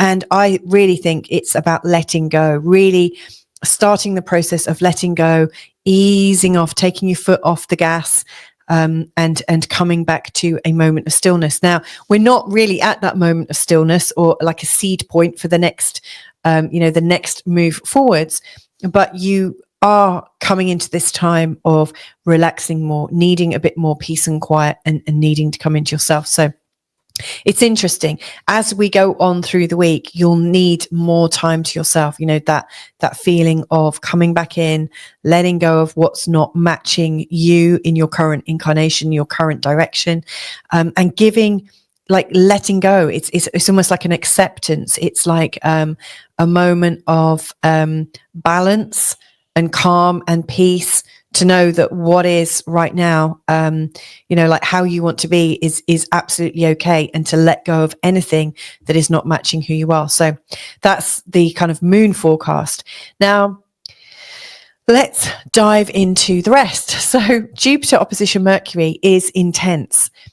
First of all, we've got Jupiter, and Jupiter currently is in your 12th house. Jupiter is the energy, is there to expand and to expand our awareness. And in the 12th house, it's to expand the awareness of your unconscious mind. But right now, Jupiter is retrograde. And so during that time, the Jupiter expansiveness is actually being turned inward. So this is a real classic time of looking deep inside yourself, looking for all the answers. Now, the 12th house happens to also really match the energy of going inside yourself, going deep into the unconscious mind. But you could also talk about the Akashic records, or, the big collective. You're going deep inside to reconnect to all that is in the 12th house, which is quite phenomenal. Now, something else that is quite interesting with this Jupiter position, this Jupiter retrograde, is that he's also in the sign of Gemini. Now, Gemini is quite an articulate sign, and really a sign that sees things through the lens of right and wrong, good and bad, left and right, black and white. So the sign of Gemini, you're going into yourself, going into a more transcendent, possibly hidden, unconscious self, but being able to see patterns and see them clearly. So you'll be able to see, like, have I been self-sabotaging? Have I been, was I right when I made this assumption? All these great big sort of questions to ask yourself. I see really coming up. And as you're asking yourself and using that intuition, you're coming into yourself, you're getting a very strong right or wrong answer, yes or no answer. So this is really, really quite useful. And the funny thing is, as you're kind of going into yourself, you're actually expanding. It's kind of paradoxical, but the more you get to know yourself at a much deeper level, the more you're taking yourself outside of your current identity. It's really, really quite trippy. Now, on the other side of this, we've got Mercury. Now, Mercury's in the sign of Sagittarius. He's not happy in the sign of Sagittarius. And I should say, if you've got something like this playing off in your chart, or a Mercury and Jupiter alignment somewhere in your chart, it could be worth listening to the Jupiter opposition Mercury chapter earlier in this video, because I really do go to town on it and explain it a lot more than I can in this short forecast. But Mercury here in the sign of Sagittarius is not happy. He's not at ease. The sign of Sagittarius is expanded and hopeful and optimistic, and tells stories. Is kind of like a fable. There will be a meaning, there'll be a context, there will be a hero, there will be all sorts of different things going on. Mercury here is learning through stories and learning through playful stories and through the greater context. So there's a contextual learning going on. Now, the funny thing is this is taking place in the 6th house. The 6th house is the house where, traditionally we are being very rational and making sense of our life and getting into a good routine and knowing how everything's going to pan out for us. And so seeing Mercury in Sagittarius in the 6th house is really showing that it's very, very difficult to keep up to date with everything that you're needing to do. It's important to recognize that from next week, on the 26th of November, Mercury is going to go retrograde through this part of your chart. And so what this is really already highlighting to me is, for you Cancerians, you're coming to a time where it's important to really review how you are organizing your life, like how much time you're working, how your health and fitness is going, how you manage your finances, like all of the balances, the checks and balances that exist in your life are out of whack. And Mercury right now is ready to do a deep dive and understand it. And I think there's an opportunity to get much deeper into why that's happening. Why haven't you found that balance yet? And I think with a retrograde, you're going to get a chance to absolutely let go some of this pattern. It's kind of helpful, but this is going to be playing out for quite some time. So you're getting clearer about your unconscious world and less clear about your focused world. But it's really important that you allow what comes up to show as a potential. This is a time where we are slightly overstimulated with all the information out there. However, it's bringing up so much, whether unconsciously or consciously, and whether it's in story form or in right and wrong, good and bad kind of form. And it's all coming up at the same time, all very reactive. And yet, because it's coming up so much so that you can't ignore it, suddenly there are the opportunities for epiphanies. So I really think that in this week ahead, you're getting some very deep epiphanies about your physical and mental health, how you are in your present life right here, right now, embodying your life. And how you're making all of these things work. There's a lot of intel coming up. And that's going to be quite helpful. And like I said, this is something that you're going to be working on over the course of the next month and a half.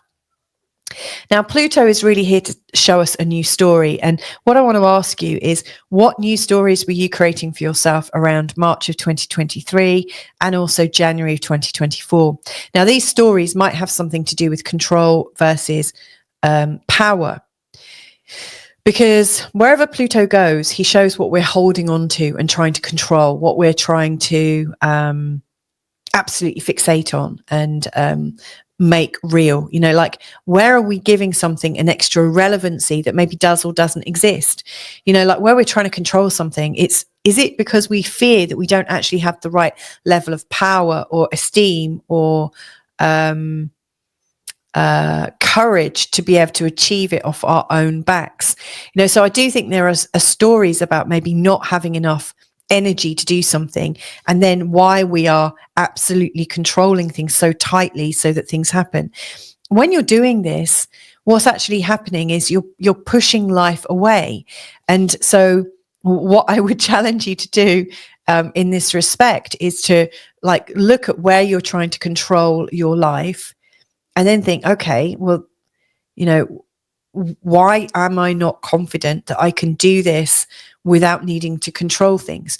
Now, and where this is showing up is in your 8th house, and Mars is in your 2nd. Now, this is an interesting polarity because the 8th house is about all the money that comes to you, and resources that come to you, shared resources between you and your partner, maybe you and your family, your lineage, maybe an inheritance, or you know, could be from stocks and shares and investments. It could be to do with your money that you've got on loans.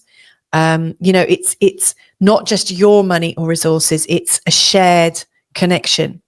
And so, you know, how are you trying to connect and control your shared resources, your shared values? I also think this part of your chart is about the values other people hold for you.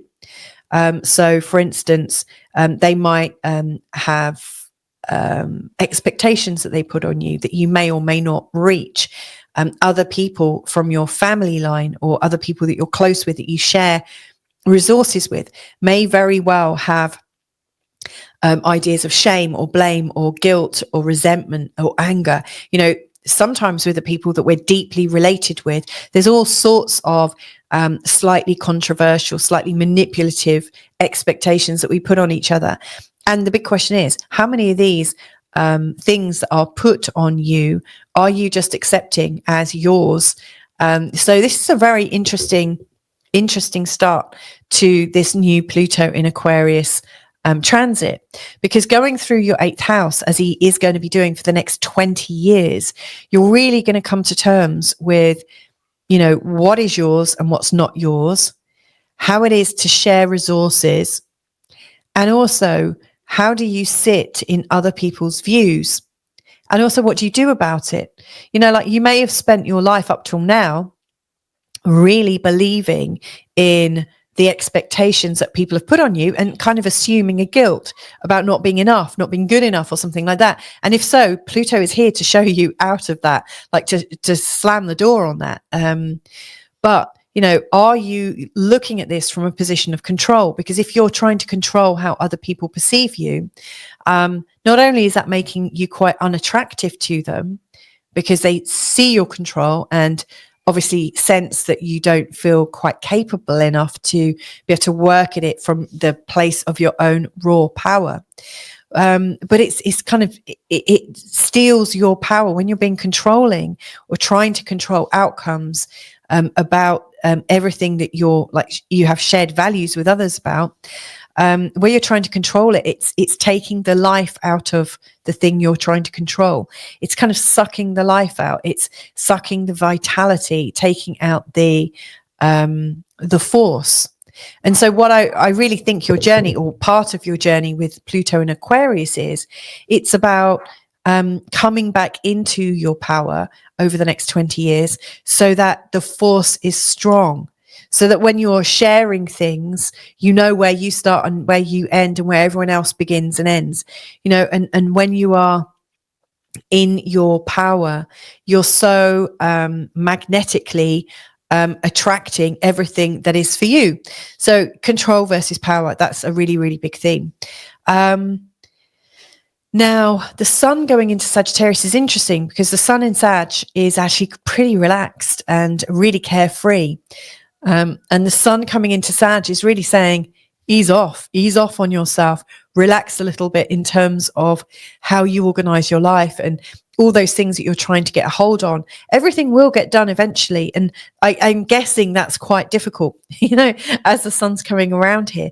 But the sun is actually in a sextile with Pluto on the 21st, in fact, which is really midweek. It's on the Thursday.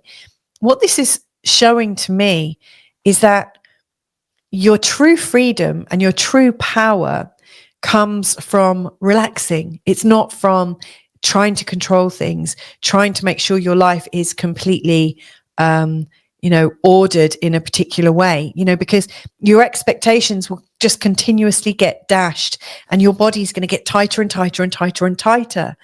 This is about living your life and feeling free, but it starts inside. It doesn't start outside of you. It starts inside of you. So I really think that this new week ahead is about you coming into your power and releasing some of the controls that you've been that you have mistakenly thought were the real critical part of your life.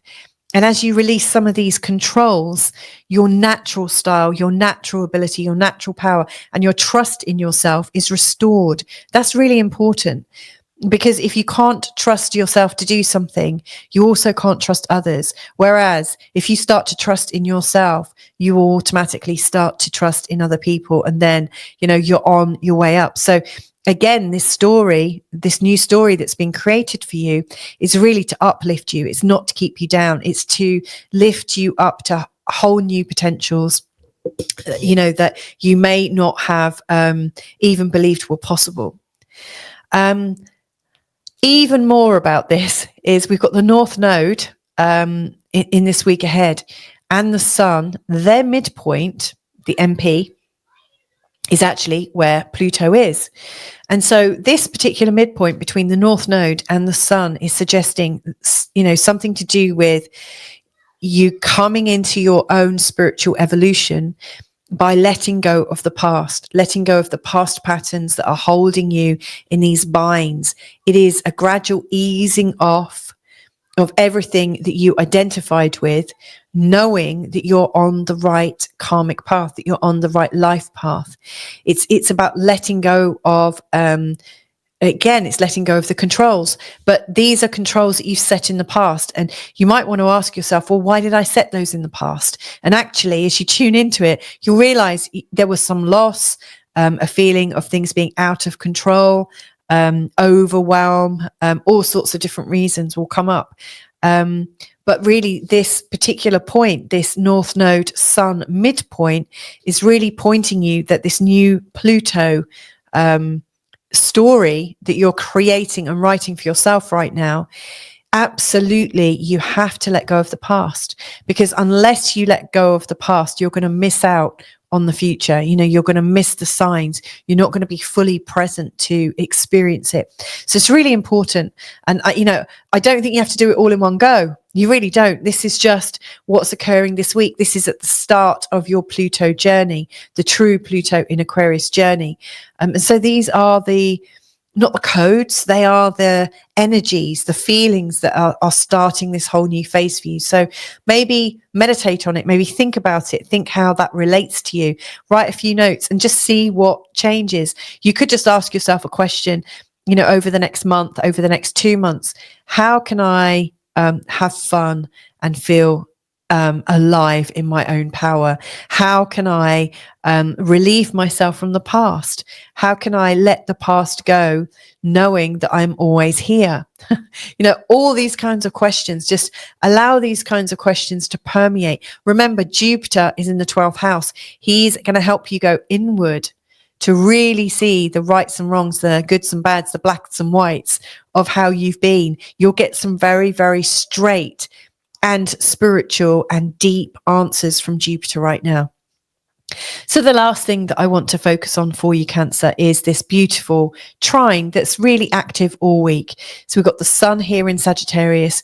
We've got Neptune here. This trine in and of itself is creative. It's giving you the almost the fragrance of your creativity, is giving you the fragrance of your soul, your ideals, your sort of active beliefs. There is a feeling of confidence about your intuition. Now, Mars in Leo, connected in a trine to the sun, is also talking about your confidence right now and how that confidence can manifest. There is a confidence that you are bringing the money in. There is a confidence that you are improving. Your life is improving. There's a really deep confidence that is resonant in your field in, at this moment in time. And then Mars in a trine to Neptune in the 9th. To me, it's about you taking action. There are some intuitive ideas. There are some beautiful goals and visions that you have that I think you're able to take action on and really feel the value of yourself. So there you go, Cancer. I think this week ahead is absolutely about showing you, where there are new starts for you, new starts in letting go of some of the deeper fears, shames, guilt, embarrassments, resentments, all of these kind of dark and heavy emotions that have held you back. This is a time to deep dive into your soul, into your unconscious mind, and also to get a lot more philosophical about how you're living your everyday life. This is a time to not be so concerned with doing it right, but really concerned with just being in your power. So I hope that's helpful for you. Have a fantastic week ahead, Cancer.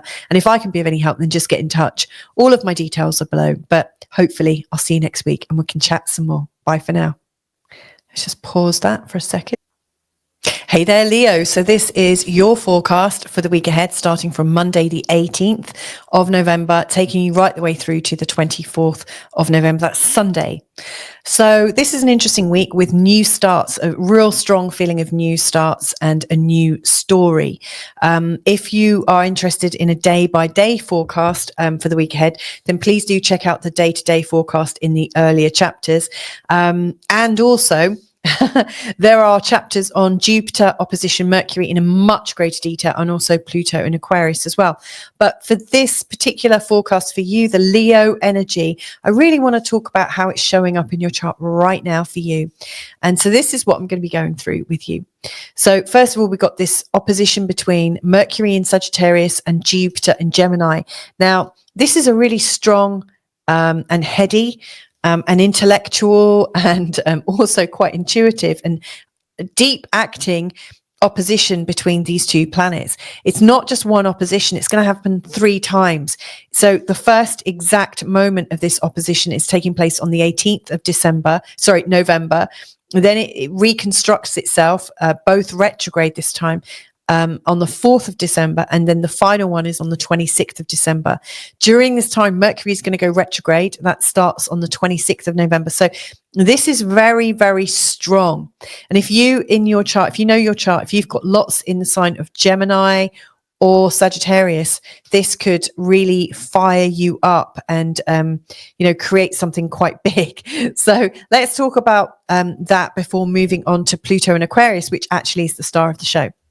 So anyway, we've got Jupiter retrograde in the sign of Gemini showing up in your 11th house. To me, that's showing that you're getting a change of heart around your interaction with other people and the people around you. So Jupiter going through the 11th tends to be quite a happy experience. It brings lots of great people into our life, lots of people that we share common goals with, and that we feel really like we're part of a tribe.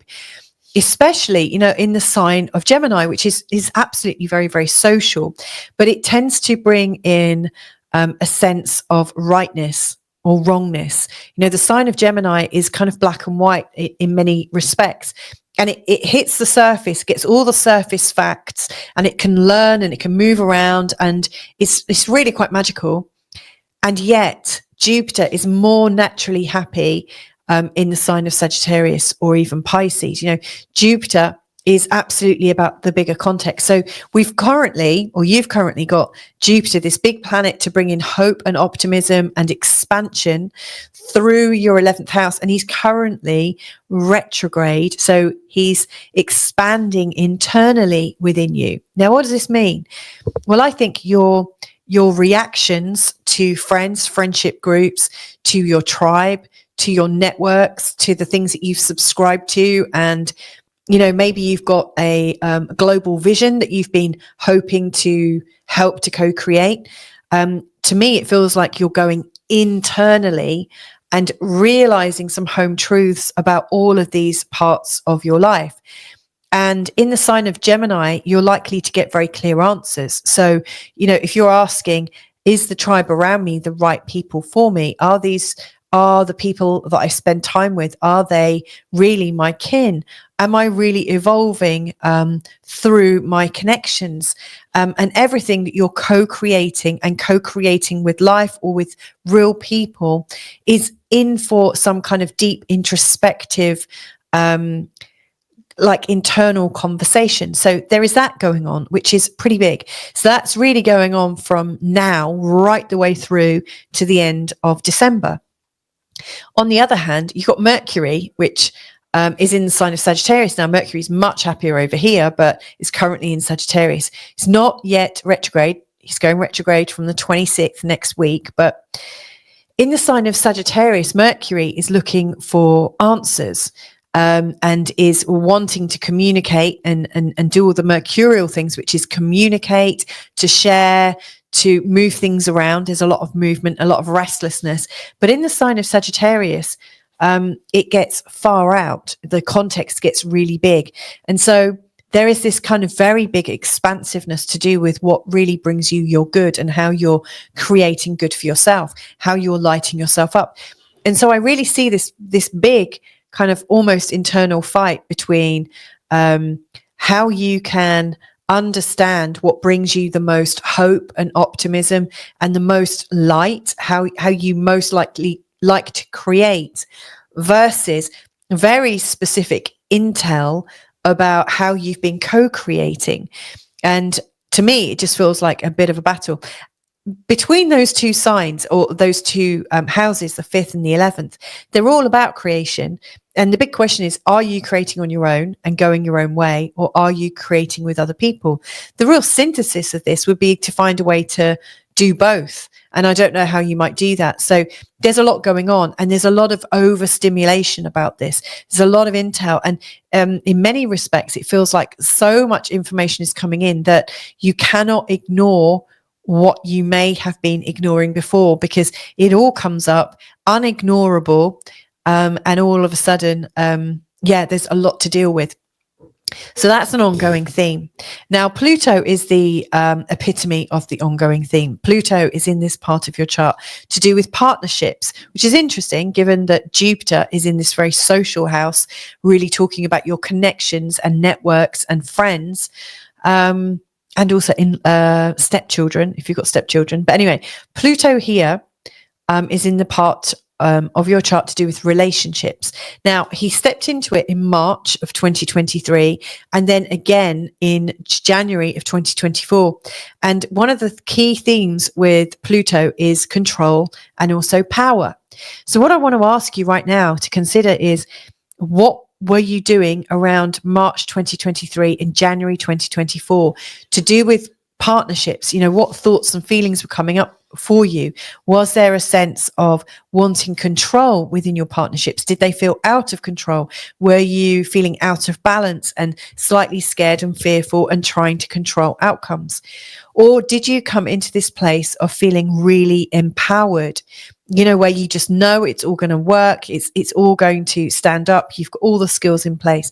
So this is the thing with Pluto. Wherever he goes, he's challenging us. He's showing us where we're holding on too tightly to something.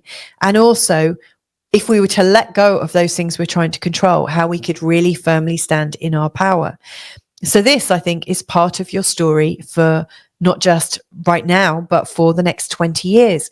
And that is, how can you develop power in yourself, in relationships, in relationship to everybody else, as opposed to how can you stay in control of everyone in your life for the next 20 years. So there's a really big difference. And the funny thing is, when you're holding on tightly to something, especially relationships, I mean, this is absolutely about relationships. When you're holding on to tightly to something, you know, like trying to control things because you want someone in your life and you have this idea of how it's meant to go, like, you know, what expectations do you have for your life together? And how do you expect them to behave? How do you expect this? You know, there's all these expectations. You know, what lengths will you go to have those expectations, those needs met? To, you know, without realizing, and, you know I've done this myself, and I'm sure most people have done this. We develop these ideas in our heads without actually checking in with the people around us. You know, we've developed these kind of beautiful dreams, like these dreams about how your relationship is. And often we might have asked maybe one question to try and find out somebody's ideas, but not really heard them. You know, we've been so far in our ideas, our preconceived ideas, that match our fears, that bring up the controls, that we don't really hear our partners. And so I think Pluto coming into here is really showing that it's time to drop our already listening, you know, like the voice that is already listening to the people that, sorry, the hearing, like the way you're hearing the people around you is pre-programmed, and it's based on what you're trying to control.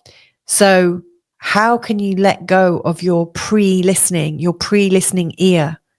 And how can you really hear the people around you? To me, when you're able to let go of the controls and people feel really heard and listened, you'll come into such a strong power in your relationships that you won't be pushing people away. But whilst you're trying to hear the right word at the right time in the right way, based on your controls and your expectations that you're hoping to manifest, you're scaring off the other people in your life. So how can you get free with it? So I really think your new story has something to do with this. Moreover, on the 21st, as the sun goes into Sagittarius, it's coming into a really creative part of your chart. So the sun in Sagittarius, the sun is your expression.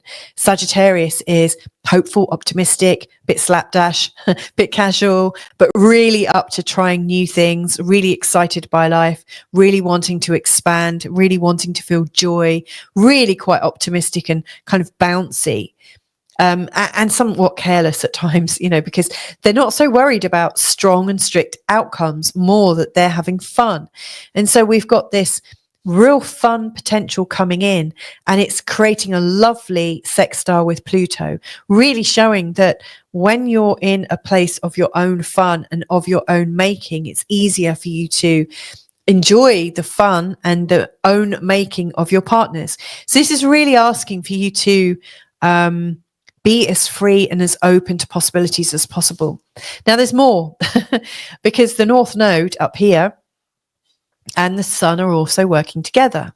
At the time when Pluto goes into Aquarius on the 19th, the North Node and the Sun, their midpoint, like the exact like point in between them, if you were to plot it, their midpoint would be here, exactly where Pluto is. And so the North Node and the Sun, what did their energies represent together? Well, they're about mutual purpose, awareness and growth, and like the awareness of your progress. And they're showing how you're moving into the future and how you're trusting your move into the future. But they're also showing how you're breaking down and like breaking down the past, like letting go of the past, letting go of the past attachments so that you can move into your future. The whole idea of this breaking down between what Pluto is representing here is to show you how you harmonize. So as Pluto is coming into Aquarius, really asking you to remove the controls that you're putting on other people, any kind of controls. And you might not be a particularly controlling person, but you might have very controlled ideals and expectations of how your romantic or your friendship life is going to play out. You know, it's removing everything, in particular the stuff you've got going on in your head about your relationships. But it's really saying, as you allow this all to break down, you come to a much deeper harmonization. So I really think this next 20-year period is going to make you a master of relationships. You know, and sometimes if we're not really allowing, if we're not coming out of that control place around this time, you may well find lots of controlling people coming into your life. Just note, like, the more controlling they are, the more you need to face your own controls.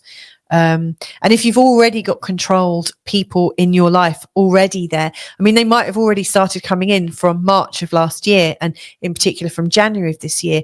It's an indication that this is what's coming up to be worked on. So there's a lot going on. The last thing that I really want to share with you, I should also just last of all say, this isn't to create a terrible life for you at all. Wherever Pluto goes, yeah, he kicks your butt a little bit, especially when you're in resistance. But he's here to really help you move forwards, to really help you feel empowered, to really help you change your life and transform it in the most magical and impressive ways, probably to far outpace your expectations of what you thought was possible. So, if it sounds hard and harsh, it's really not there to do that. It's really there to help you.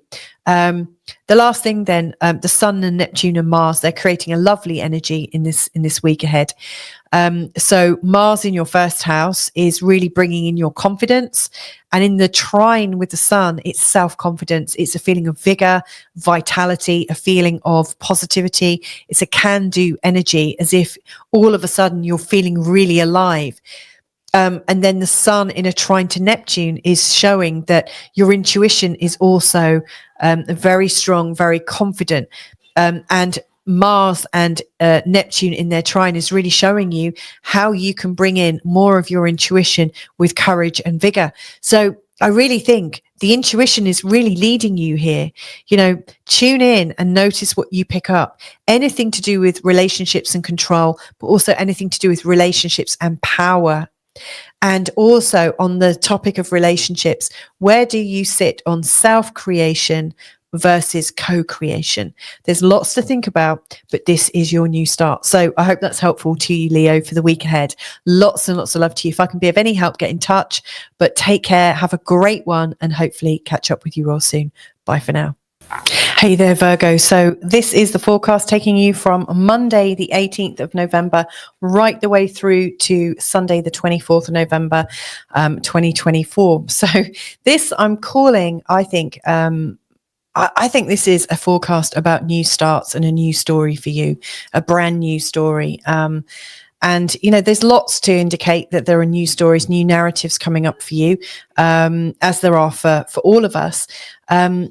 But before I get going into your new story, I just want to signpost a little bit that if you're wanting a day-by-day forecast as well, to check out the earlier chapter called Day-to-Day Forecast. I literally start on Monday the 18th and step you through the whole week.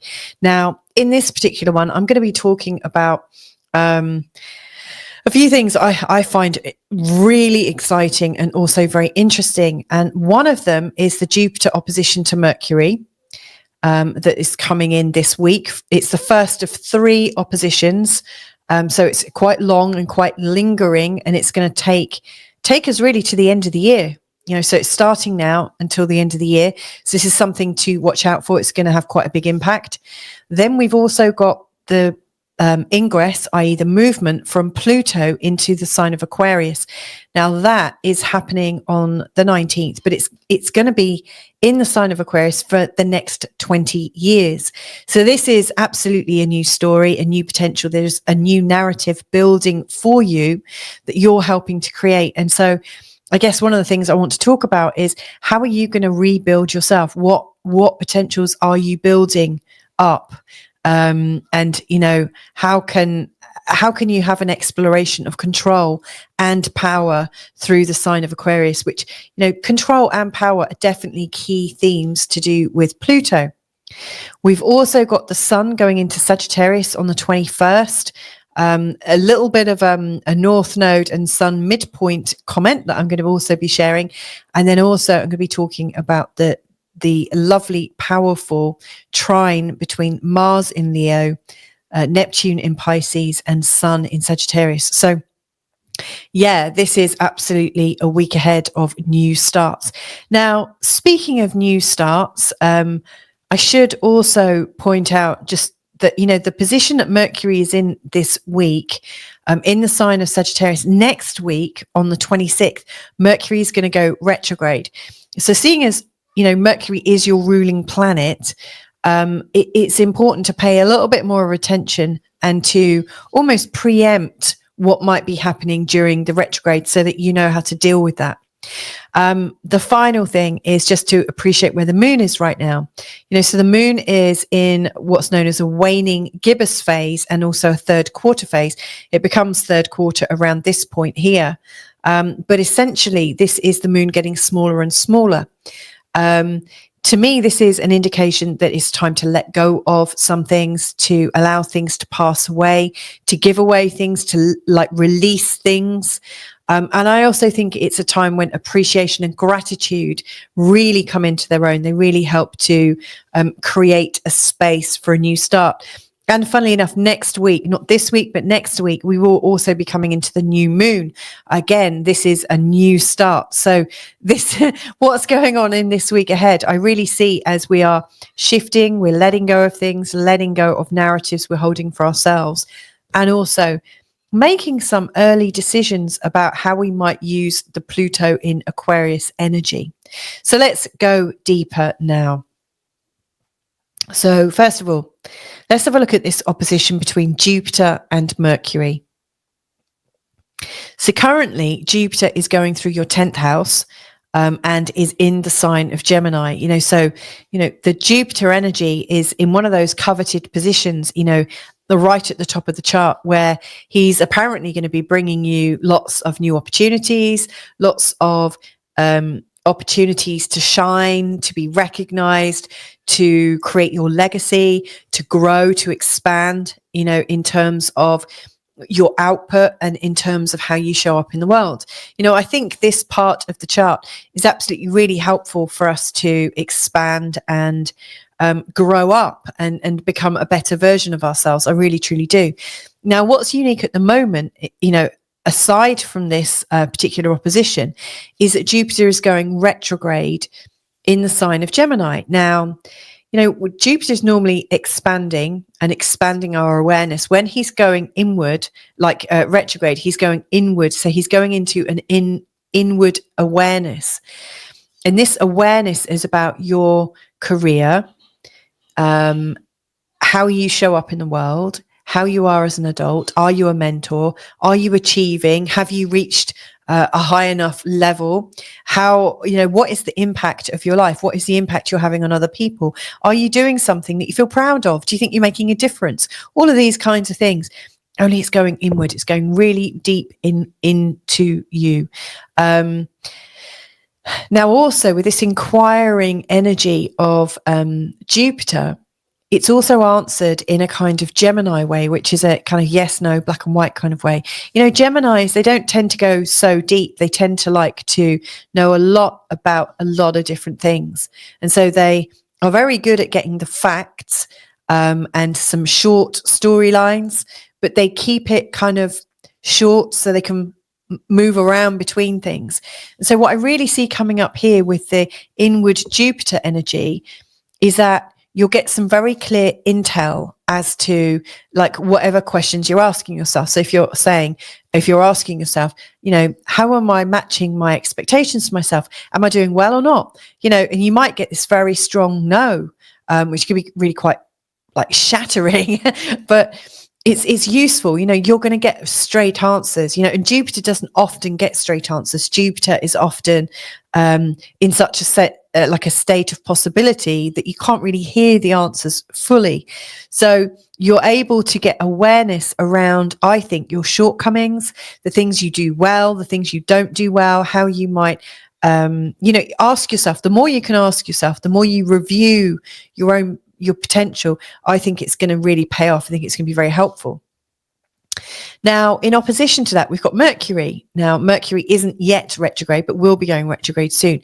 But Mercury is in the sign of Sagittarius. I should say, you know, if these two planetary positions really feel important to you, especially as you are Mercury ruled, it might be worth checking out the earlier chapter earlier in the show about Jupiter in opposition to Mercury. That will give you a lot more information. But they are currently in each other's signs. They are in the detriment. They're not doing so well.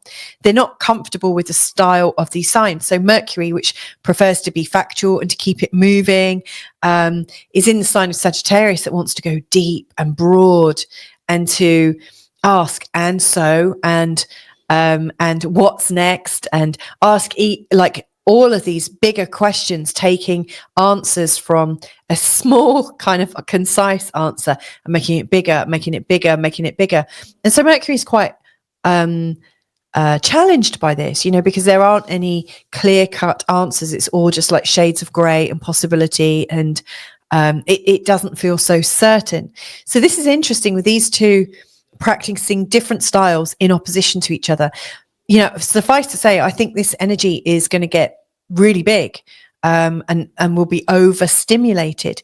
In particular, the fact that Mercury, and when he goes retrograde, is going through this very personal part of your chart, which is about the home and your behaviors at home and the behaviors that have come up from your childhood. So this could really pick up a lot of childhood behavioral stuff, and possibly some baggage, and also give you some ideas about how you might want to, manage your home.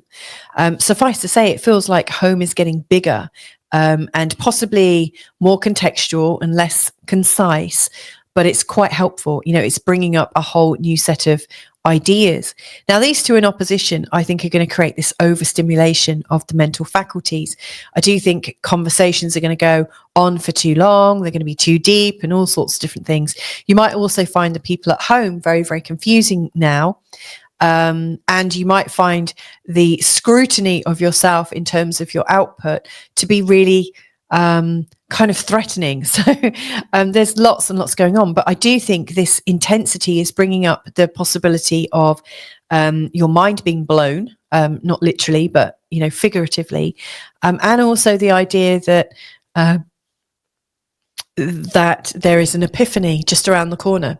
It's almost like the more you can put on the table and consider as part of a potential answer without closing down any avenues. It's like the more you look at everything in its entirety, the more you're likely to have a really deep, deep epiphany. And of course, this epiphany is going across the 4th and the 10th houses, which is home versus away, like your real life versus your kind of made up life, your private life versus your public life, your inward satisfaction versus your outward expression and output. So it's very, very personal what's going on. So that's possibly why it's worth considering this at a much deeper level, maybe journaling a little bit about it. Now, as Pluto goes into Aquarius, which he's done twice already, in the month of March of 2023 and also in January of 2024, Pluto has stepped into Aquarius and then spent a bit of time there and stepped back.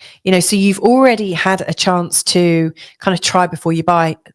Only, we don't get the choice of whether we are going to buy, like we are definitely buying it. We've got no choice. Like Pluto is going into Aquarius, but it gives you a taster. Now, what I would say to you is, what were you redesigning about your home and your life and the balance and flow of your life back in March of 2023? What changed between March 2023 and January of 2024? Like this part of your chart here is about your physical health. It's about how you're organizing your life. Like, my work goes here, my health goes here, my routines, my money, it's almost like how you've segmented everything out. If you could be your own life manager or office manager, if you imagined your life was a big office, how would you go about it? And let's consider some of the Pluto themes here. Pluto, I think, shows us where we're resistant and when we're in flow. And where we're in resistance, we're trying to control life because it feels out of control and it feels uncomfortable. And we've all got some kind of hang-ups to do with not having enough agency and control in our childhoods. So there are lots and lots of different ways that we try and get as controlled as possible. And it's really to manage outcomes so we're not shocked, so that we don't go into, I don't know, a moment of grief, or that we don't have to experience lots of harsh things. I understand where control comes from, for sure. But Pluto shows us that where we're resistant, where we're holding things so tightly in control, he shows where we're kind of strangling the potentials of the area of life that Pluto is in, and so this area of life that Pluto is in, if funnily enough, is a house of controls. It's a house of flow. It's a house of organizing your life and getting your act together. So yeah, back in March of 2023 and January of 2024, how was life going for you? Did it suddenly get overcomplicated in the way that you're managing your life? Did it suddenly get overcomplicated in terms of your physical health? Did you find your money suddenly got overcomplicated, or your work did? This is a house very much about your day-to-day living and how you manage it. And did you come through this time by tightly controlling everything? You may well have done that, and I don't blame you if you did. But as Pluto comes into any sign, or comes over your moon, your ascendant, your sun, for instance, he challenges you to let go of your controls. And you might think, well, why would I do that? Sounds awful. Why would I let go of my controls? And of course, you're a Virgo, or you've got Virgo energy, a strong Virgo energy here. Why would you want to give up your controls? I mean, that sounds awful, truly, to your mindset. But actually, what Pluto is suggesting here is you've got controls because you don't trust that life is giving you what you need, or you don't trust that you've got the power, energy, magnetism, gravitas to be able to make it right or to make it work. So when you're trying to control, there is something grasping about it, something needy, almost as if you've got a need or a want. And of course, if you're needing things or wanting things, that's presupposing that you can't do it. It's presupposing you haven't done it, you can't do it, it'll probably be difficult. Okay, I added that bit in, but there's a presupposition that you might need help, or you might need special things to make it work, i.e. controls and measures.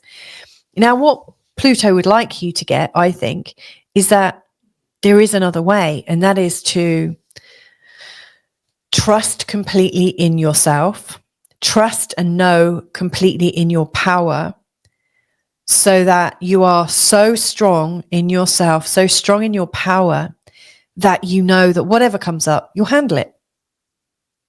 So if you have a health issue, you'll handle it. If you have a money issue, you'll handle it.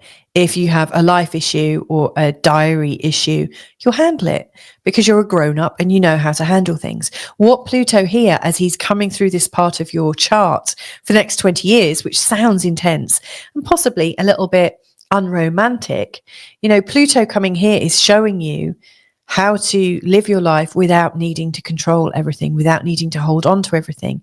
But the real lesson here, I think, is that you come into a deeper trust in yourself. That's deep. That's the kind of thing that's going to move you on in life significantly. So it's like, don't sweat the small stuff, honey. You've got this. You've got this with aces. You can really, really do this. And Pluto's here to help you do that. Now, on the 21st, the sun coming into Sagittarius is, the sun in Sagittarius. I mean, I'm born with the sun in Sagittarius. I'm a Sagittarian. Our energy is kind of like hopelessly optimistic. We're not very controlled. In fact, we're quite lackadaisical, very relaxed, very casual, really up to enjoy ourselves, really up to being spontaneous. We're not really holding on to things so much, not as much as the other signs. And so as the sign of Sagittarius comes into this part of the sun comes into Sagittarius in this part of your chart, there is this expression that is wanting to come out, and that is, I want to be free. I don't want to get completely tied up at home. I don't want to get into these awful situations or difficult situations at home. I want to feel free and liberated.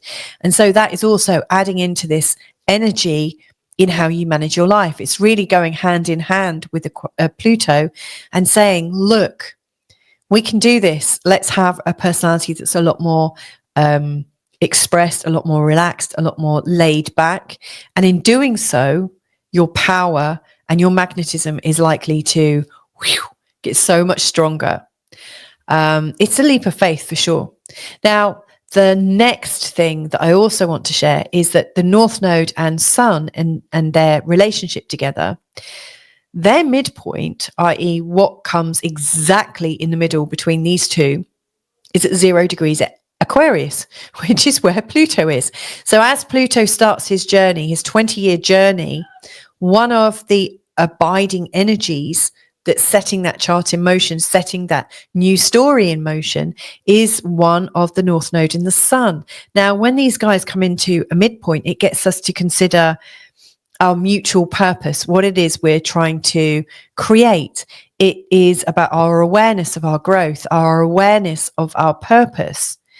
It does show us where we're attached to the past and where we need to let go of the past, and release those parts of our identity that are absolutely formed in the past and holding us back. Can't move forwards while you've got one foot in the past. You absolutely need to commit to the present and commit to the possibility of the future. So it is about breaking down, but there is something beautiful about the North Node and the Sun. Is bringing us into a harmonization in life, a harmonization in how we express ourselves, and in terms of our feeling of growth and purpose. So to me, your growth and purpose right now is better expressed through releasing your controls of how you're doing your life and trusting in your ability to get it right, trusting in your power to be able to make it right if it goes wrong, and to release those kind of binds that are holding you back. So I really see that this is an important week. And if you can make head or tail of this, if you can kind of understand these energies as they're playing out in your life right now and apply them directly to your experience and your life, I think you've got the start of a really good new hero's journey for yourself. This is the new narrative for you. Now, all week we've got the Sun and Mars and Neptune in a trine together. So they're working together synergistically. It's really helpful. So the Sun and Neptune are really showing us where you are inspired, where you're idealistic, where you feel creative and you feel creative possibilities. The Sun and Mars in their trine are showing you confidence, vitality, and a determination to take action and to step forwards. And then Mars and Neptune is really helping you to take steps forwards in terms of your creativity and your intuition. So the three of them are working beautifully to combine mind, body, soul almost. If you consider the soul to be Neptune, the sort of creative, idealistic, and possibly through the veil kind of energy, the Sun to represent the personality or the mind part of it, and Mars to represent the physical. So there is this really lovely balance point. So all in all, what I really see for you in this week ahead, Virgo, is that there is this new story. And I guess it's up to you. You are the author of this story. It's up to you how you choose to write it. It's in your hands. And this is the first chapter. I mean, this might be just the prologue. This might be the very, very start of it, where you're starting to flesh out your story and think about how you want it to go ahead and to move forwards.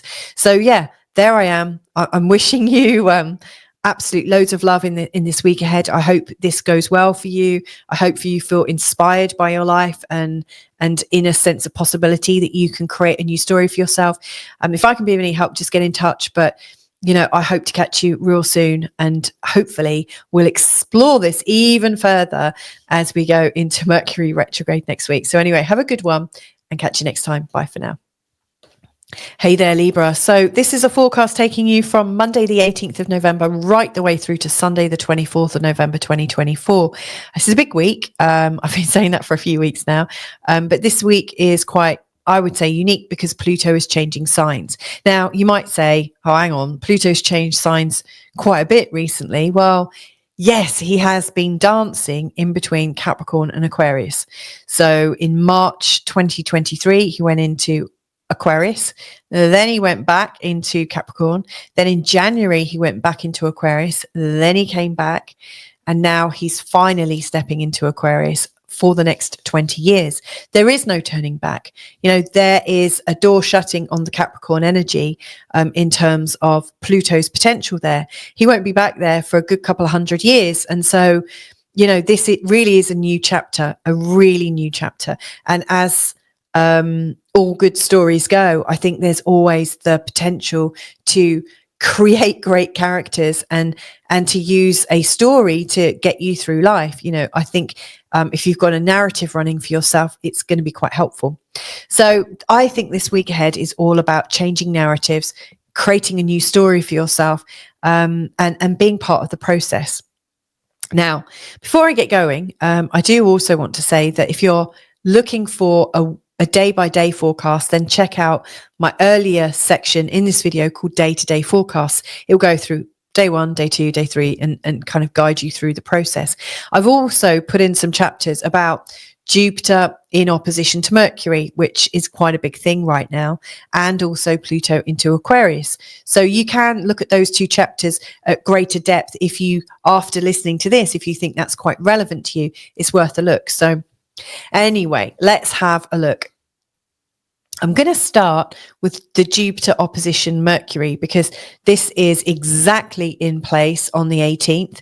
It's actually part of a 3-part retrograde. So they both go, sorry, not retrograde, opposition. They both go into opposition on the 18th. Then they go into opposition again on the 4th of December, and then finally on the 26th of December. During that time, Mercury is also going to go retrograde. So Mercury is going to go retrograde from the 26th of November, I think, until the 15th of December off the top of my head. Yep. He goes direct on the 15th of December, so a good few weeks. So this is going to be quite a testing time. Now, where these 2 are in opposition and as per their sign, I have to say there are worse positions for this opposition to take place. For you, it's taking place across the 3rd and the 9th houses, which funnily enough are the houses related. You know, if I was to attach the star signs, the zodiac signs to houses and say which relates to which, I would say Gemini is typically a 3rd house kind. It's the 3rd sign of the zodiac, and so there is a little bit of resonance to the 3rd house. Sagittarius is the 9th sign of the zodiac, and so has a little bit of, you know, skin in the game with the 9th house. So it's really fascinating. This opposition for you is topsy-turvy because Mercury, which is a ruler of Gemini, is in the sign of Sagittarius, but in the house which is very comfortable for Mercury, and Jupiter, which rules Sagittarius, is actually in its opposite sign, in the sign of Gemini, in the 9th house, which is a house that Jupiter really works well in. So Jupiter first then. Jupiter is retrograde currently, and usually Jupiter is expanding us, really getting us to look outside of our environment and to see possibilities. He's great like that. He's adding warmth and confidence to just expand exponentially.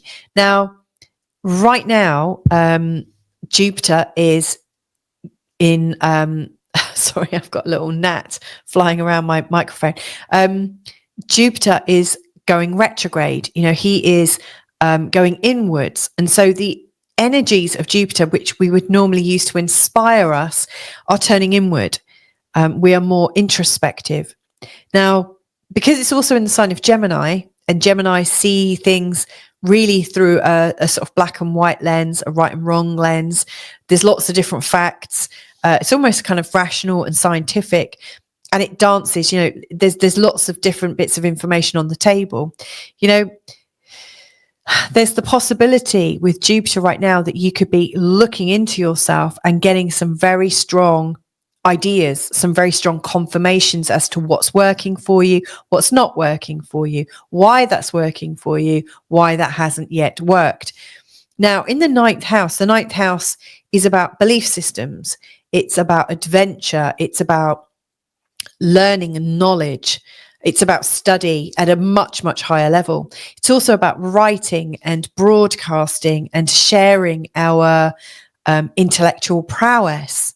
It is also about politics and philosophy and spirituality. All kinds of belief systems are really explored here. So, Jupiter, which is a very sort of high level curiosity for all of these high level subjects. It's almost as if you're looking inwards about your own spiritual life, about your own level of intelligence, about your own capability to know what's what. Maybe you're looking inwards because the views that you have actually didn't like the things that you were betting money on or thinking this is likely to happen. It almost feels like that hasn't happened. And now you're in a place of wondering, well, how did I go wrong? That doesn't make sense. So like that place of higher learning and that higher knowledge and that respect for yourself, as it's turned inwards, you might be questioning yourself and coming up with some really strong kind of suggestions. It does bring quite a lot of intuition in. Now, Mercury, on the other hand, which is wanting to understand like the facts and features of life, Mercury moves quite fast, and in the third house is absolutely active, wanting to create connections with people and maybe meet up socially. It's quite a social place. In the sign of Sagittarius, Mercury is bringing you out of your shell so you can talk around your neighborhood. You can have lots of conversations, lots of meetups, lots of this, that, and the other, lots of sharing going on. But in opposition to Jupiter in the ninth, in the sign of Gemini, retrograde, I really think that all of these meetings are likely to bring so much up, so much information. I think there's an overstimulation going on. I think there's a kind of mind blown kind of experience. And I say that gently, I'm not talking literally. I'm talking sort of, it's almost like there is a breakdown to break through. That there is so much information, you can't quite make sense of it. And yet in that moment of overstimulation, suddenly there's an epiphany because so much has come up. You cannot ignore the information. None of it's hidden anymore. It's all coming up to be assessed and used and filed away and understood. So yeah, this is interesting. This is absolutely kind of shocking you in many respects to understand new perspectives, because it's simply impossible to ignore these new perspectives.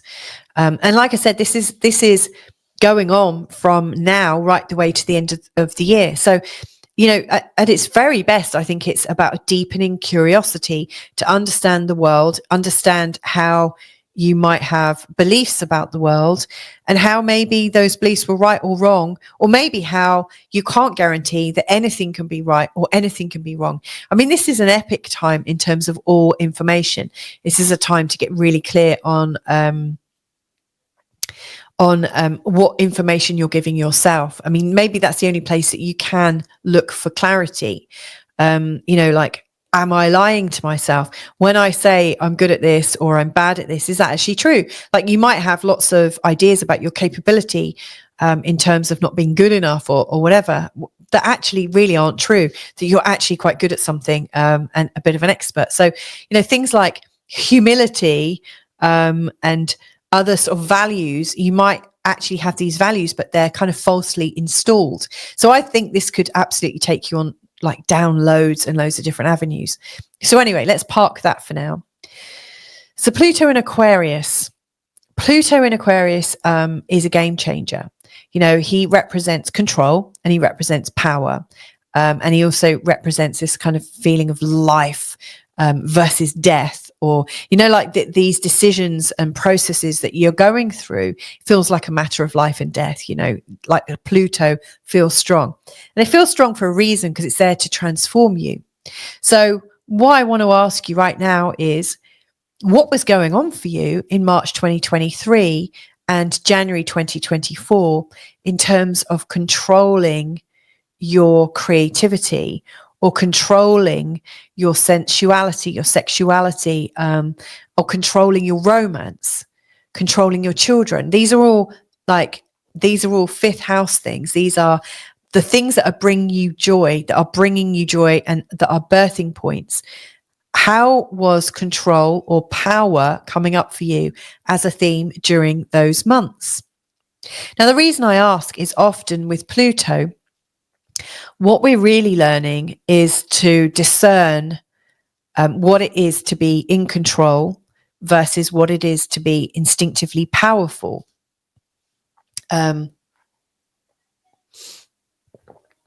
Because there's a real difference in the quality between those two expressions of strength, and they are absolutely about strength and force in many respects. Control. If you're trying to control your creativity or control your children or control the things that are birthing points in you, control the flow of what brings you up, what lights you up in life, you may well find that level of control is kind of strangling you. It's like crushing the life out of all the things that bring you joy.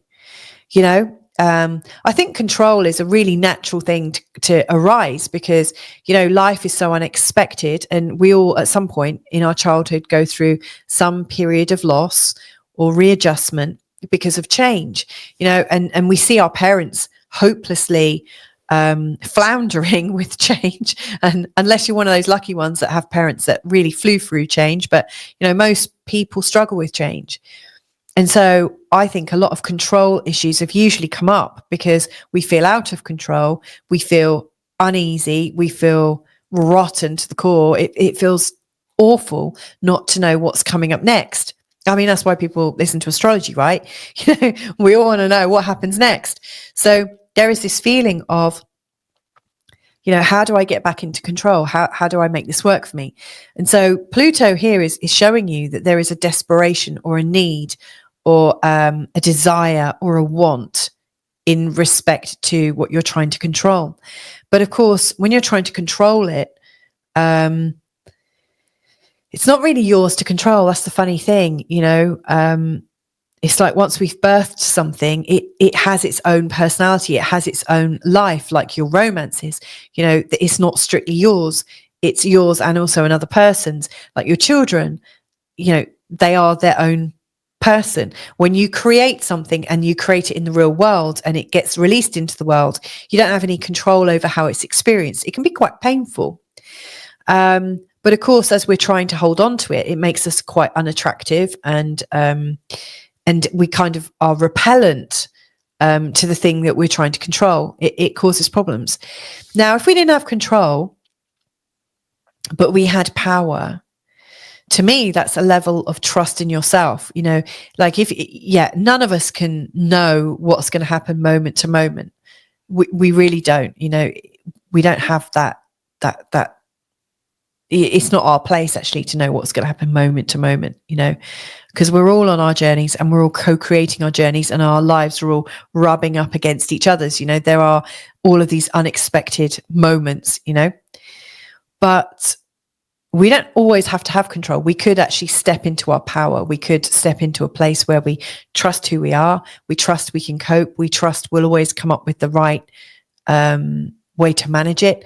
And we also trust that if we get it wrong the next time, we still will get it right. We are capable. And so I think the control comes up because we don't have enough faith in ourselves. And I think this is what Pluto is about to show us, or you with the Libra energy. Is there to show you how you can relax and grow strong in your trust in life, the trust that life will bring you what you need, and also the trust that you have what it takes to be able to cope with whatever life throws at you. Absolutely anything. And where you are trying to control things, Pluto will throw some kind of emotional bombs your way, showing you how feeble your controls are, or showing you the true cost of having these controls. They literally stifle you. They stop you from being able to make free decisions. So it's quite a strong energy here. To me, looking at this, I think how are controls stopping your life? How are controls stopping your creative urges? You know, it's the principle of lighting yourself up. How can you learn to stand in your own power so that you are inspired for the rest of your life? That is the potential here. Now, the sun moving into Sagittarius is going to be quite awesome, because the sun in Sagittarius is about expressing yourself and being free and being spontaneous and optimistic and hopeful. And so as the sun comes in here, activating your third house, things are going to get really busy. There's going to be lots of people wanting to hang out, lots of people wanting to jam and to create with you in different ways. This is so strong. This could absolutely enhance the Pluto journey ahead.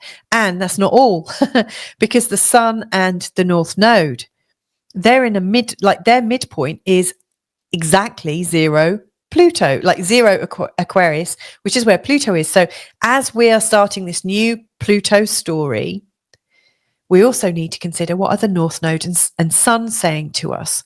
Well, they're talking about mutual purpose. They're talking about the awareness of growth and progress in our life. It's also showing us where we might be so attached to the past and our past identities that we're not able to move forwards. We're not able to shift.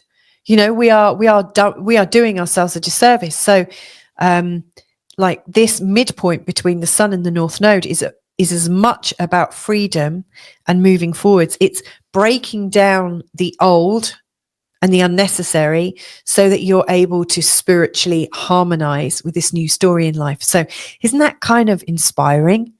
There are so many things right now conspiring to give you lots of new ideas and potentials and breadth of vision.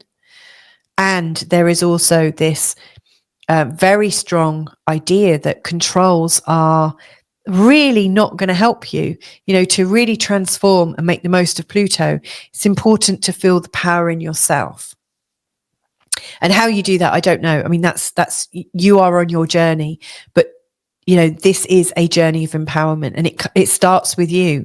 You have to, I think, go first. You have to show Pluto that you have like forgiveness for yourself, forgiveness that you've ever tried to control situations, forgiveness that you've thought that you weren't strong enough to live without having control. So this works so deeply, really deeply.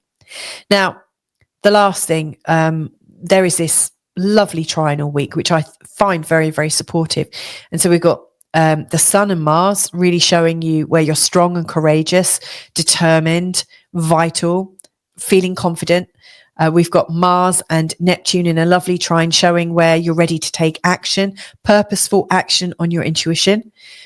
And the Sun and Neptune in a trine is showing your natural intuition, your natural sense of ideals. And you know, I really think that your inspiration, your creativity, a little bit about your ideals, they can be acted upon. There is a confidence about being you because of, you know, how you're managing your spiritual life, and also represent, you know, like recognizing that you're also a physical body. So there's a beautiful balance here. Well done on that.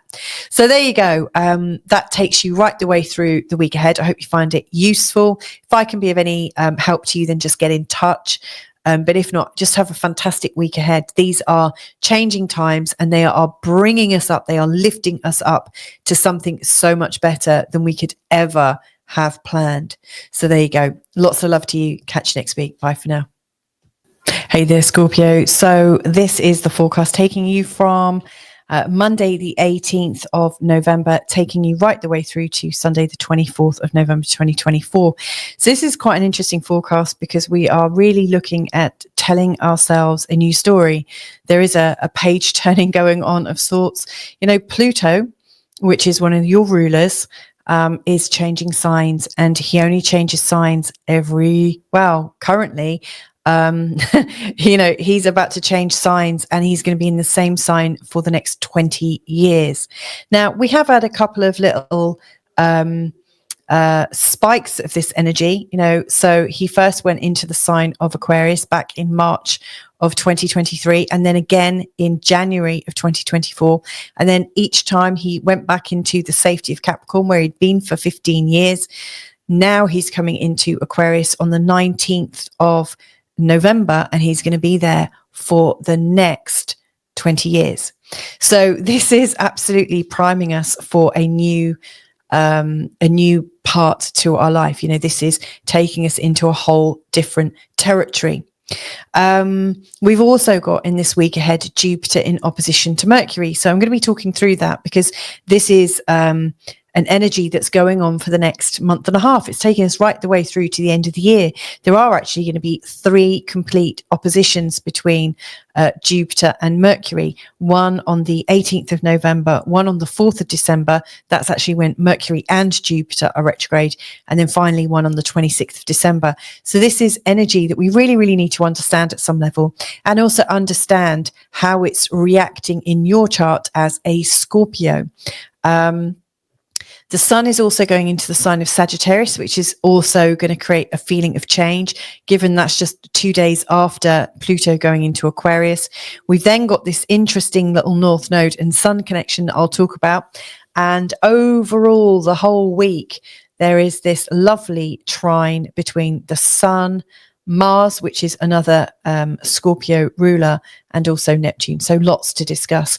Now, if you're into a weekly forecast in terms of a day by day sort of explanation of how the energies are changing, then I absolutely recommend that you check out a previous chapter in this video called Day to Day Forecast, which I think should be really, really helpful to you.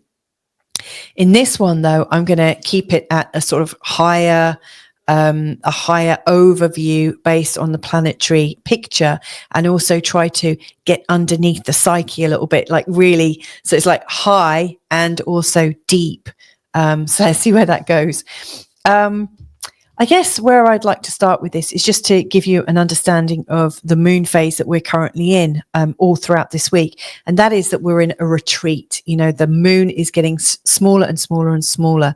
Starts off with a waning gibbous. Then by the 21st, 22nd, around that time, the moon starts to go into a third quarter. Now, from the third quarter, the energy of stepping back, like the energy of retreating, the energy of letting go, according to this moon phase, is allowing us to clear more space. It's getting us ever more ready to let go of more and more and more and more.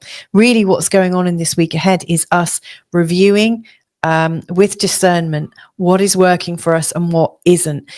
I really think the overall story and narrative that you're creating for yourself right now, which we're all creating for ourselves, like we've all been through a massive change in these last 4 years, and then something has absolutely fundamentally changed and shifted the world in quite a massive way. There is a really strong new feeling that is coming up, and for some people it's a feeling of the deepest shock and bewilderment and upset and hurt and betrayal. And for others, there is a feeling of glee and sort of excitement. And then there's a whole bunch of us who are also feeling quite undecided, possibly a little bit insecure, a bit anticipatory. I mean, there is change coming for sure. And so it is perfect timing, I think, to really use the ingress of Pluto, your ruling planet, mine as well, because I'm a Scorpio rising, going into the sign of Aquarius. So yeah, let's dig in.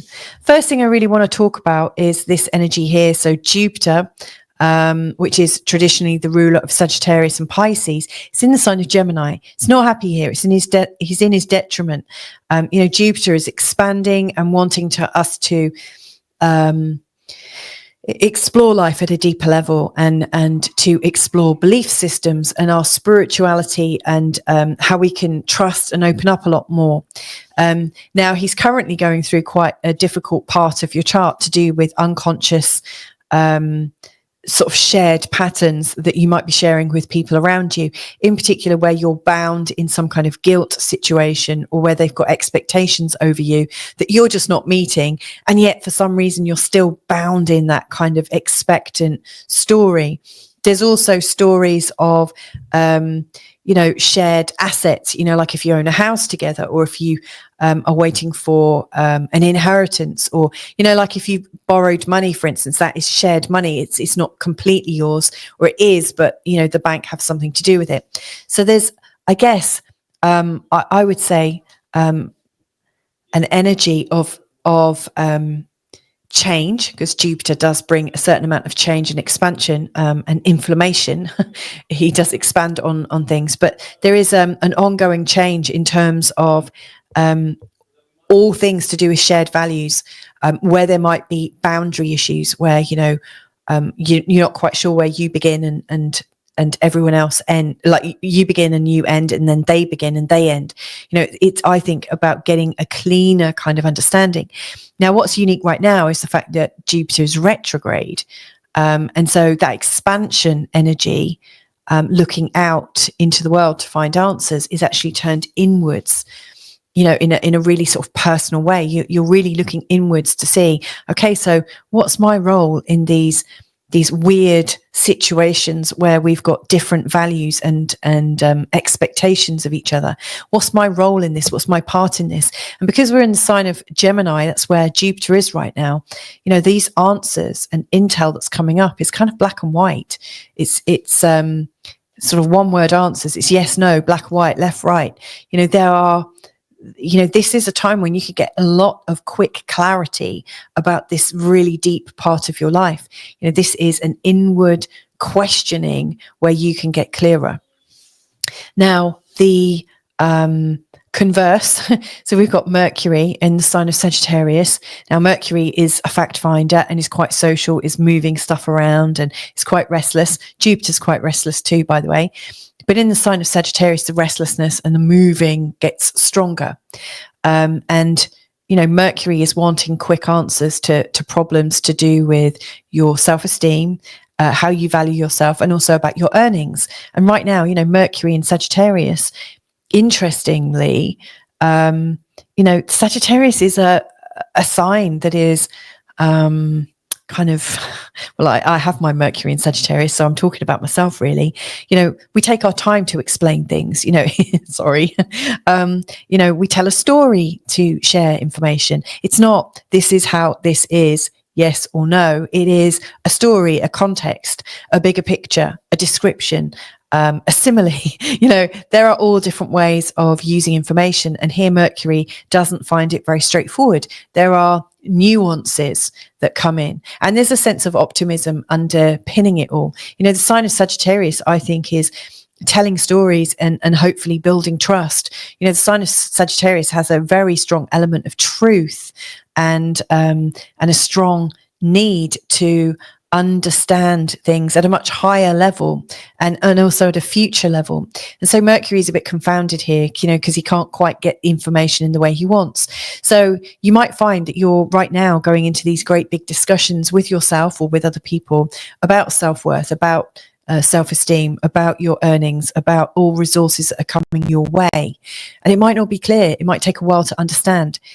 And so these two in opposition is creating an overstimulation of information. And if this feels really, really resonant to you, if you've got a lot of Sagittarius or Gemini in your chart, then maybe check out also the earlier chapter called Jupiter opposition Mercury, or Mercury opposition Jupiter. I can't remember how I've put it, but the information is there to understand at a deeper level.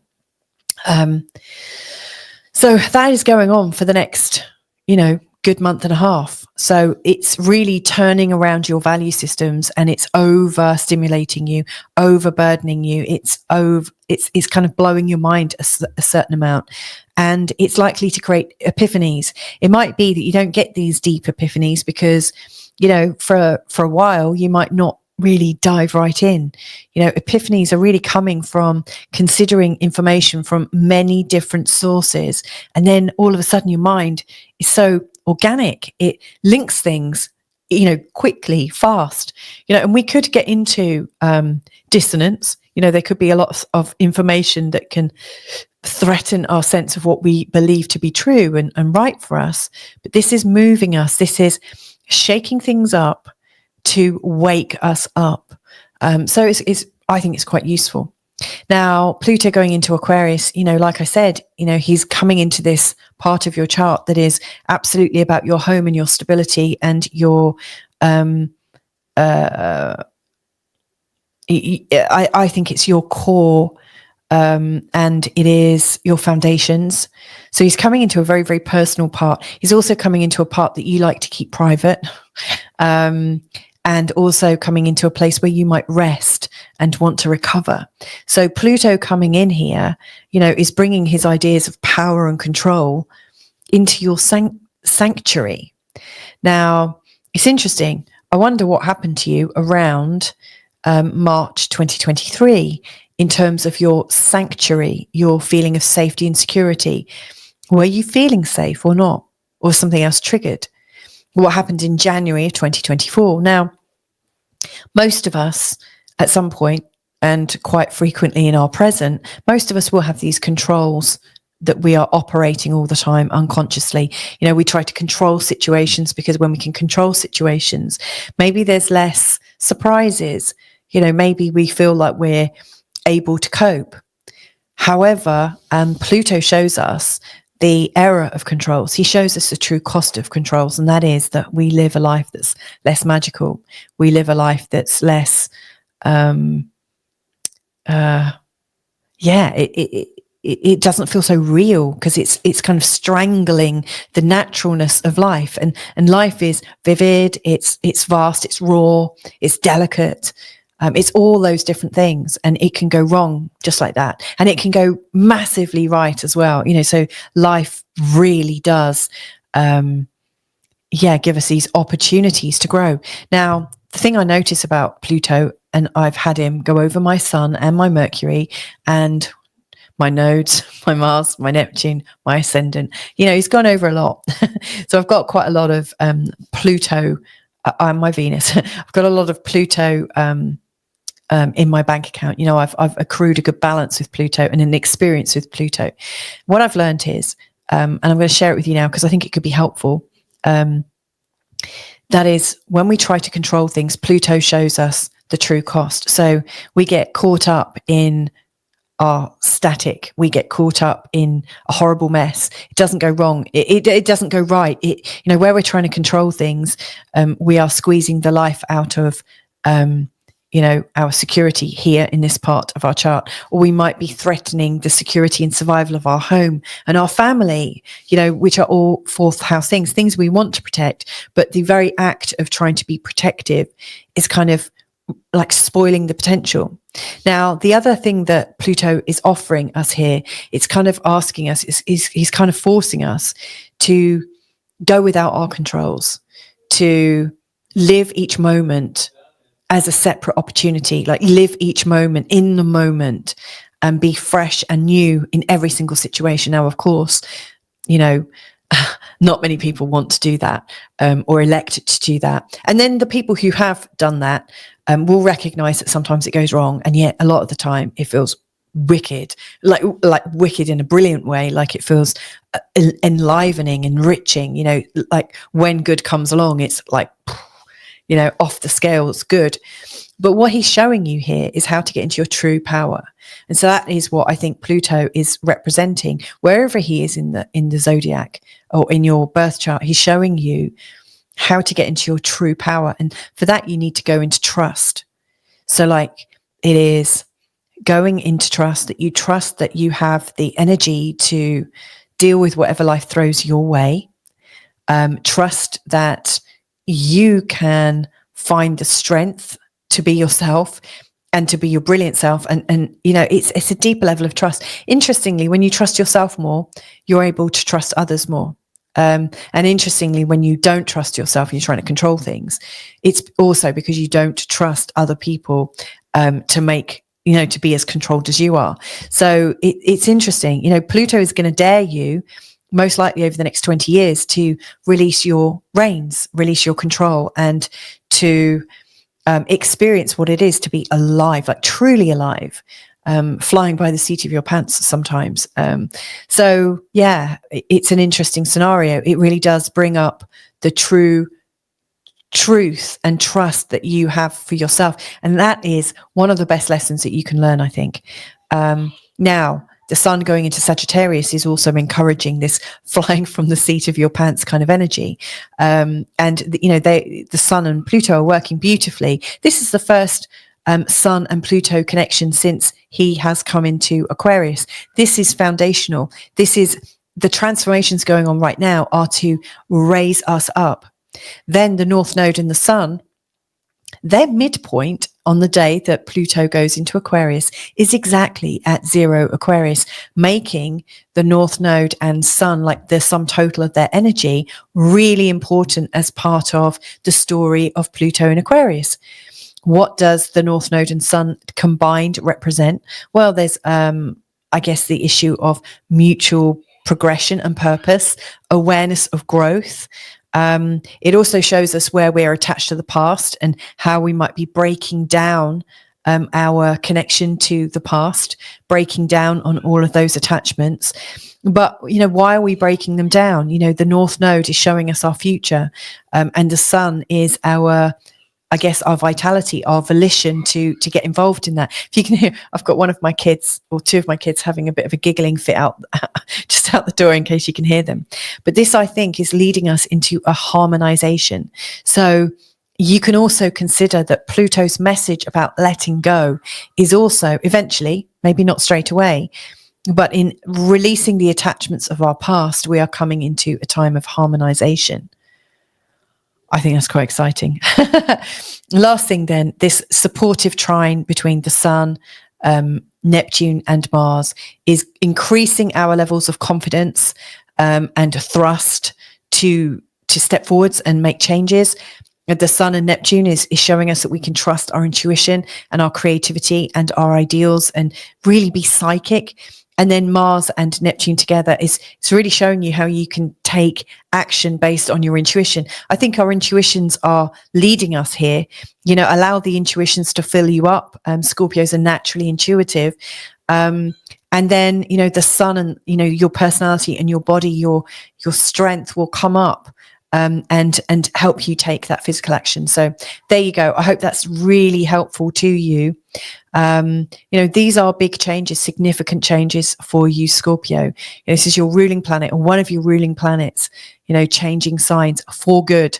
For the next 20 years. This is a whole new story for you. So I hope that's useful. Have a great week. Start a great new story. And if I can be of any help in making it make more sense or unpacking things, then just get in touch. You know where I am. All my details are below. But hopefully I'll catch you again real soon. Lots of love. Bye for now.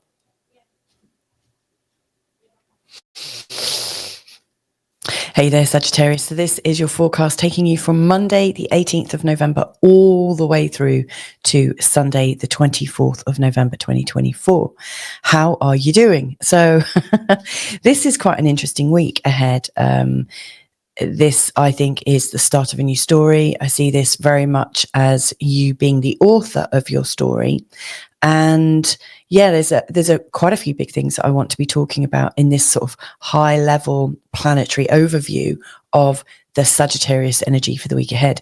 Now, if you're looking for something more specific, i.e. A day by day sort of like, forecast like one day after the other and what you might need to do on those days, what you might prefer to do, then check out my earlier chapter called Day by Day Forecast. In this one, what I'm looking at is the overall energy patterns and shifts. And in that, I'm going to be looking at the opposition between Jupiter and Mercury that is exact on the 18th. That's here. So we've got Mercury here and Jupiter here. I'm also going to be looking at the final ingress of Pluto into Aquarius. Pluto has made a couple of moves into Aquarius before and then backstepped into Capricorn. Now he is in Aquarius for good from the 19th of November. I'll also be talking about the shift of the sun into your own sign, which I think you'll be enjoying. Also want to touch on the North Node and Sun, the midpoint, which just so happens to be exactly 0 degrees in Aquarius on the day of Pluto's shift into the sign of Aquarius. So, what are the chances of that? I always think the ingress chart, like the the chart, the birth chart, I guess, of Pluto in Aquarius, I think the conditions of that chart will really describe the next 20 years ahead. So, it really does give us a flavor for the book that you're writing, for the new story that you're creating for yourself. And finally, I really want to just talk very quickly about the lovely trine that's going on all week between the Sun, Mars, and Neptune. I see that as being really helpful. Now, as we go into this, we are in the waning gibbous and third quarter phase of the moon. If you imagine we just had the full moon on the 15th of November, we're now starting to see the moon retreat ever so slowly. Now, obviously, the moon's not changing shape. It's just the way we see it. In these moments, I think the energy is more aligned to letting go, going into acceptance, I always think forgiveness. It's all about kind of stepping back into yourself and out of the outer world. And so you're a lot more reflective than usual, a lot calmer than usual, wanting to retreat and be peaceful a lot more than usual. So it's interesting. It's not necessarily a time to be concocting new plans. Like writing a new story for yourself is great, because that's reflective.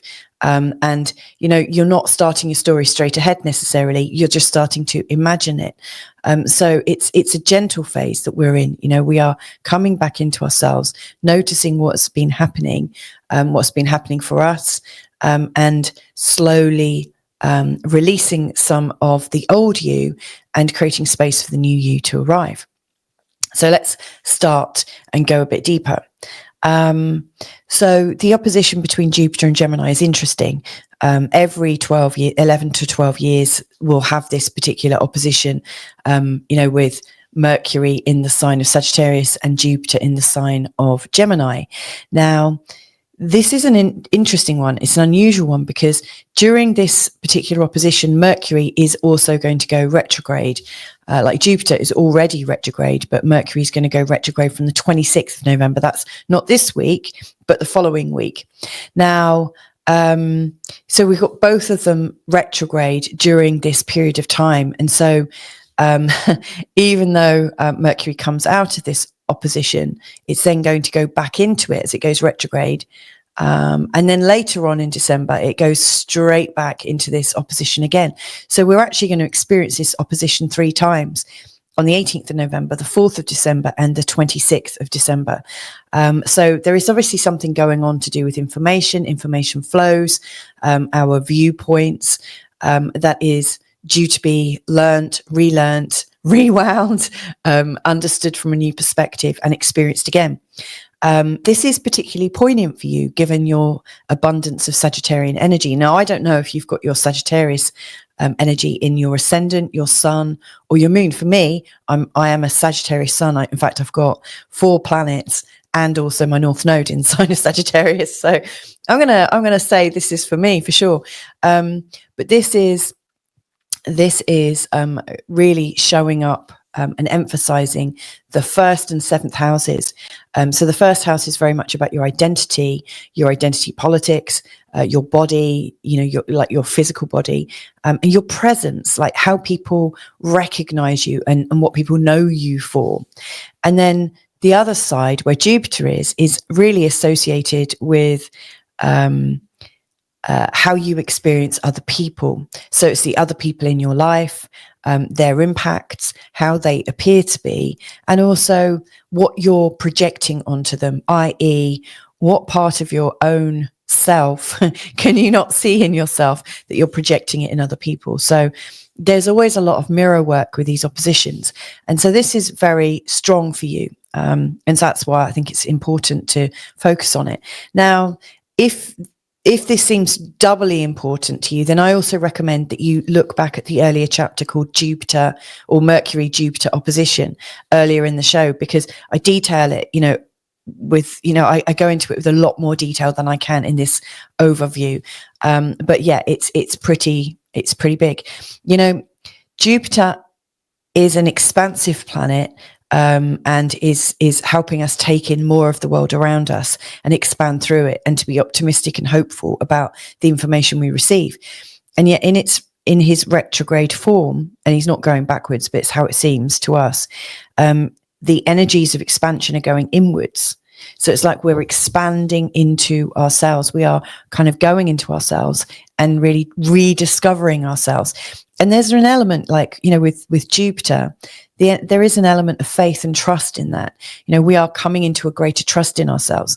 Now, this might be us going into a trust of our relationships with other people, or examining our relationships with other people inwardly rather than externally. This might be really, really helping us come to a better understanding of our role, and the boundary that exists between you and other people. Now, it's also in the sign of Gemini, and Geminis aren't known for these very big kind of waffly descriptions. That's Mercury in Sagittarius is absolutely known for that. I've actually got my Mercury in there, surprise, surprise. But Jupiter in Gemini, he's expanding into your understanding, your personal understanding of relationships, but in a Geminian way, which is factual. It's based on evidence. It gives us a yes, no answer, a black, white, left, right, up, down, in, out kind of answer. So I think you could be asking yourself really deep questions about your relationships with other people and getting a clear yes, no answer. So I think this is quite powerful, and it could be quite revelatory for you. And you can come to a much deeper understanding of your role, with other people, and also possibly what you're putting on them. Whatever you're discovering about the people around you is actually what you're maybe hiding from yourself. What you can't accept in yourself, you're doing the same thing. That's really obvious when you're looking at politics right now. What one side is accusing the other side of doing, you can actually see them doing themselves. And that goes across the board, both ways. I think we can all see it in the other side doing it to themselves. But it takes a lot of courage to be able to see that it's both sides doing it to each other, all saying, you're doing this, and you're actually doing it in that same moment. I might get some comments on that. Now, Mercury in the sign of Sagittarius is interesting because Mercury wants to explore the details and to know the details and share the details and kind of move things around, and both Jupiter and Mercury are very restless. They both move. They both have a tendency to travel, like Jupiter externally and far away, and Mercury kind of moving around, within the neighborhood and being quite busy. So, with Mercury going through the first, I do think you're going to get busier in your local environment.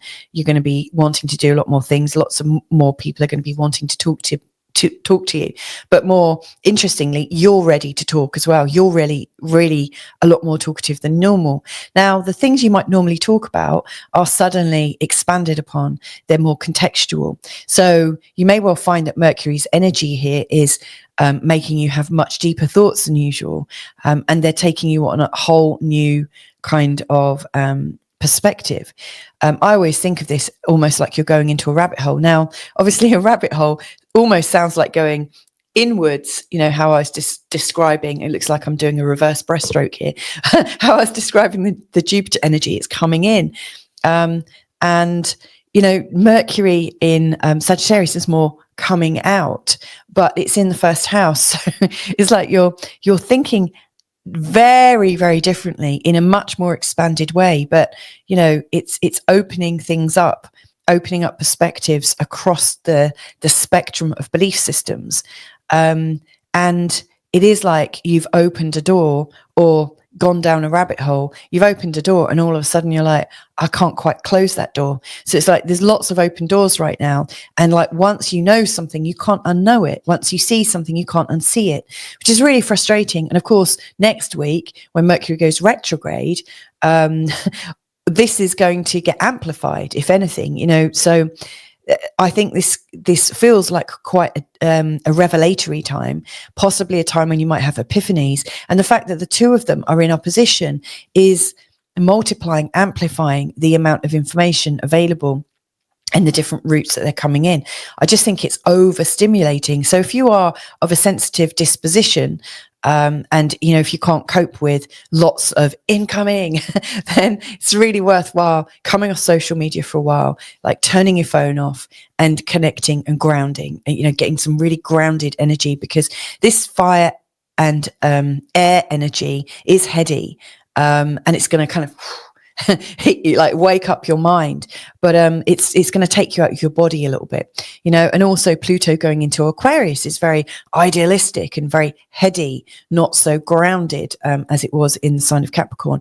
So it could be really worthwhile to actually get your feet on the ground if it's not too cold where you are, and sit somewhere, sit in nature, observe nature.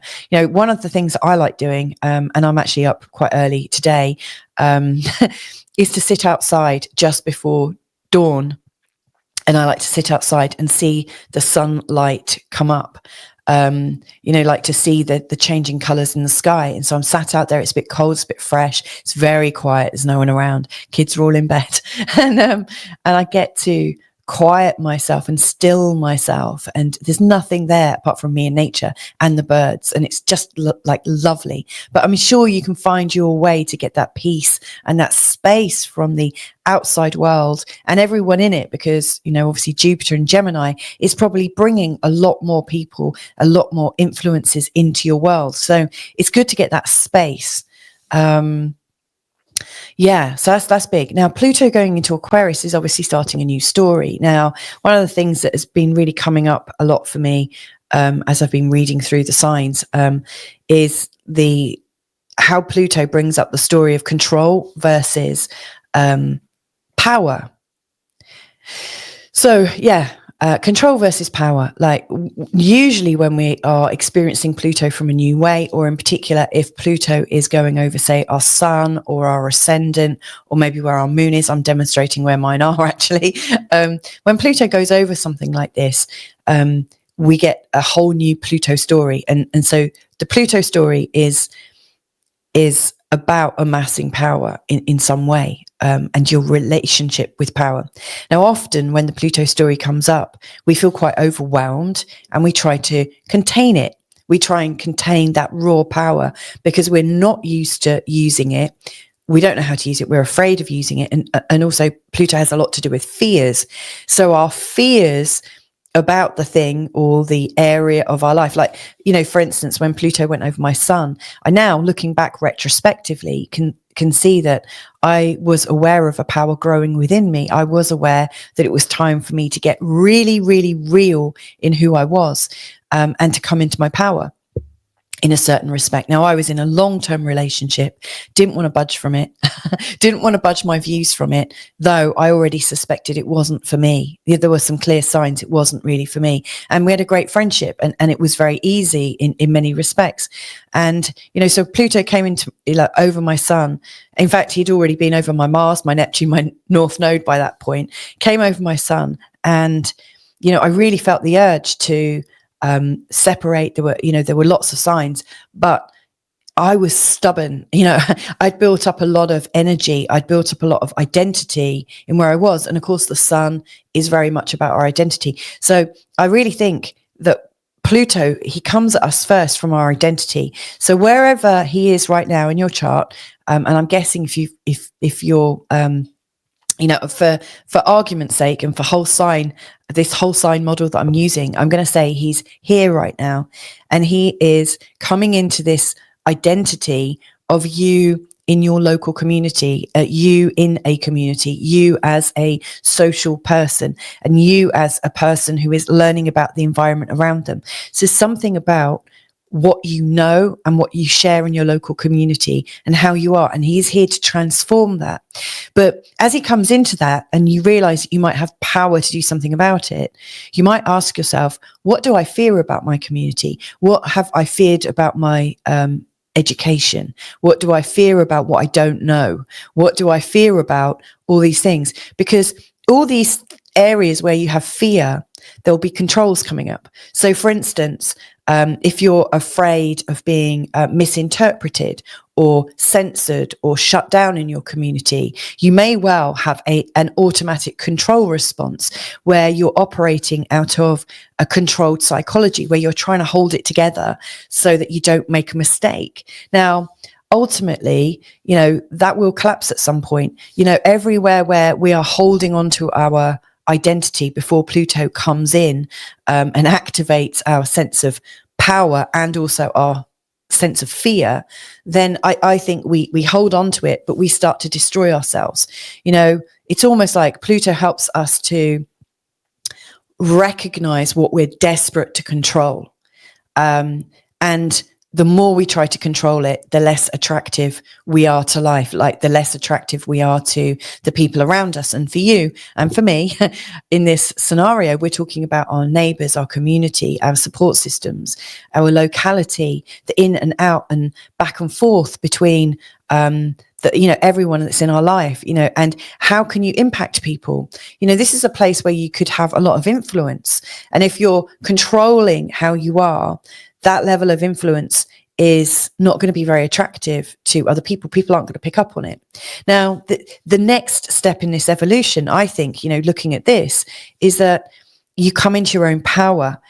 Pluto is saying, Sagittarius, let go of your controls, let go of your fears here. You actually have the power to do this. You have the power to be yourself within your community and to somehow make it work. You have the power. You're just fearing that you don't yet. And so he's encouraging you to stand in your power, which to do that, you have to let go of some of your identity that you're attached to. So this is a very, very deep shedding that's going on. And it's part of your new story. And the great news is you don't have to do it straight away. In fact, you don't have to do it at all if you don't want to.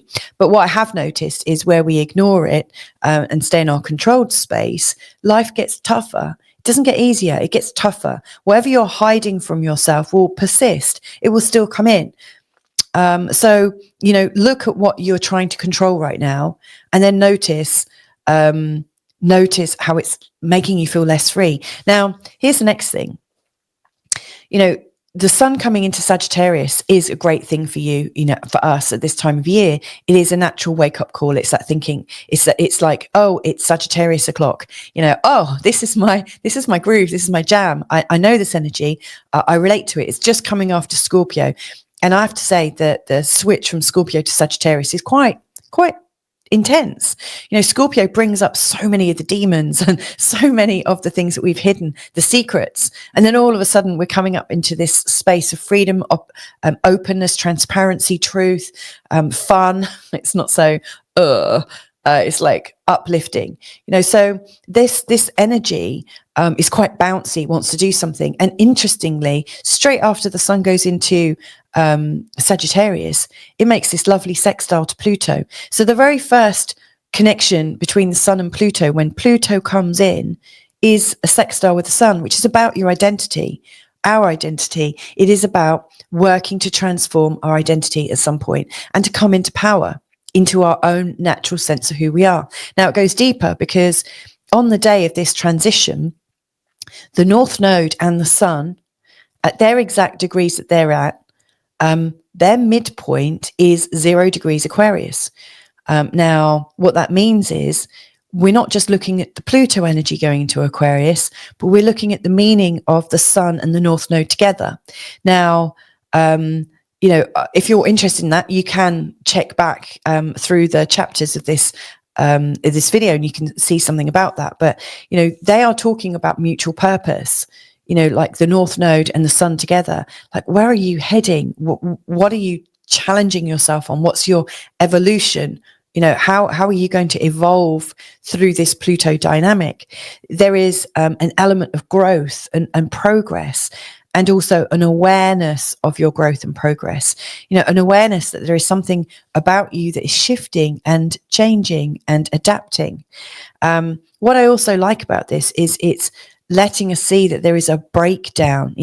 What has been holding us in place, in stasis, is breaking down. And, this is, I think, this is about a harmonization of the energies. This is moving us forwards, and it's moving us on our spiritual path. So this is much, much deeper. And like I said, this energy of Pluto coming into Aquarius is going on for 20 years. So we've got a good chance. Now, I will just remind you, this first happened in March of 2023, when Pluto came into Aquarius. Then later on, he went back into Capricorn. Then he came into Aquarius again in January of 2024. So think back, what was going on for you around, I've just realized what was going on for me at that time. That's kind of interesting. Both times, in fact, in March 2023 and January 2024, there were some leap forwards that I was making, and I can see clearly now. I wonder what they are for you. So yeah, there is a flavor of that coming in, and this is your chance to step into it properly, step into those changes that were going on in March 23, in January 24, and now in November 24. So it's exciting stuff. Last thing that I really want to share with you then, and that is that all week we've got this Sun, Neptune and Mars trine. So the Sun and Mars in a trine, it's a grand trine. It makes a equilateral triangle. Where's my mouse? There it is. So the Sun and Mars trine is really showing you where your confidence is, and your self-esteem, your determination, your vitality, that shift in you to stand for yourself and to create some boundaries, but do something that works for you. You're not a pushover, put it that way.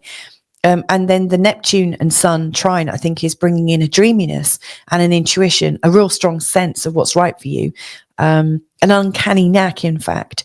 And then Mars and Neptune, I think, is giving you the ability to combine your inspiration and your intuition with action. So I do see this as you're being informed by your gut instincts, your intuition, and then you're able to take a step forwards with confidence and courage. So this is, I think, quite an exceptional week. I do think things are going to start moving in quite a big way.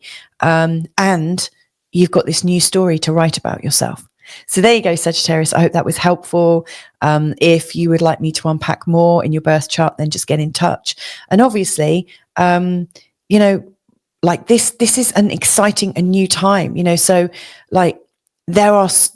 we are living in this age, I think, the AI age, the computer age, the internet age. Pluto here is sharing loads and loads of resources with you. So if I can't be of help, there's going to be a gazillion other people that can be of help too. So don't be afraid to seek help. Have a great week, and hopefully I'll catch up with you real soon. Bye for now. Hey there, Capricorn. So this is your forecast taking you from Monday, the 18th of November, right the way through to Sunday, the 24th of November, 2024. Now, this is quite a big week ahead for you. You're actually going to get rid of Pluto in your sign, which I'm sure you've been waiting for, right? This is a big shifting week. And I think this is about telling yourself a new story, creating a new story, kind of releasing something from the past and stepping into a new potential. Now, that's like a quick, brief overview of it. Obviously, it's a lot more detailed than that. And it's not a shift that you have to do overnight. You're not just going to drop something and say, hey, here's the new me. Ta-da! So yeah, before I go further, I just want to say, if you're looking for a day-by-day explanation, then check out the earlier chapter called Day-to-Day Forecast. In this forecast, which is a short but hopefully quite detailed forecast, I'm going to be looking at quite a few things. The first thing on my agenda is the Jupiter and Mercury opposition that is showing up across the signs of Sagittarius and Gemini. I'm also going to be talking about Pluto finally going into Aquarius for good and leaving your sign. And I think that's going to really create a significant shift. I think that is going to move things on for you. The Sun is going into Sagittarius in this week ahead, which is another shift. It's just a couple of days after the Sun in Sagittarius. The Sun and Pluto are going to make a lovely sextile. Then there's the North Node and Sun midpoint that I want to talk about, because it is exactly in the place of Pluto. At the day of the Pluto transition into Aquarius, which I think is really, really beneficial. And finally, I really want to talk just about the underlying energy of this week ahead. In fact, I might start there. It's about the Sun, Neptune and Mars in their grand trine. It's very, very supportive. It's like one of those, like when you listen to a song, a lovely piece of music, you've got like the words and you've got like the melody, but underneath it is the obviously I'm not a musician, and the musicians amongst you, if you're a musician, you're going to write in the comments, oh bloody hell, Louisa, what do you know about music? But like the underlying, is it the rhythm, is it the sort of chords, like the bass? There's something underneath that pattern, and that's the thing that is really showing up in this week ahead. Is we've got the Sun and Mars in a trine all week, really showing you where your confidence is, that you are courageous, that you can take action. It's warming you up. I see it as a warming element. Then there is this underlying sound or rhythm, or there's a pattern, an underlying energy between the Sun and Neptune, which is really, I think, giving a beautiful intuition, a lovely trust in your instincts, and a creativity, like a natural. I think of creativity and spirituality and intuition as a form of love. There is this kind of lovingness and a trust in it. So there's a deepening trust and awareness. And then there's the Mars and Neptune, which I think is you being able to hear your intuitive self and take action on it. So underneath this, I think, this week is about following your intuition with a sense of renewed courage and faith. So I see this as quite moving. This is going to be moving you forwards. Also, in the underlying patterns, there is a waning moon. We just before we start this week on the 15th, there was this great big full moon in Taurus in a conjunction with Uranus. That was big and growly and quite surprising. I had a couple of surprises, which I might talk about later. And right at the end, I'm going to talk about it, in fact, because, it was quite shocking. And then when you look at your birth chart, you're like, oh, well, that figures. Duh.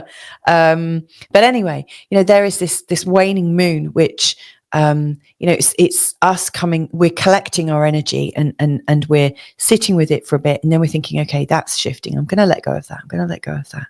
It's like we're calming down, slowing down. We're not meant to be going hell for leather, but we are reflecting and taking action, but like reflective. We're not steaming in and being outrageously pushy or anything. We are kind of reflecting. This is a reflective time.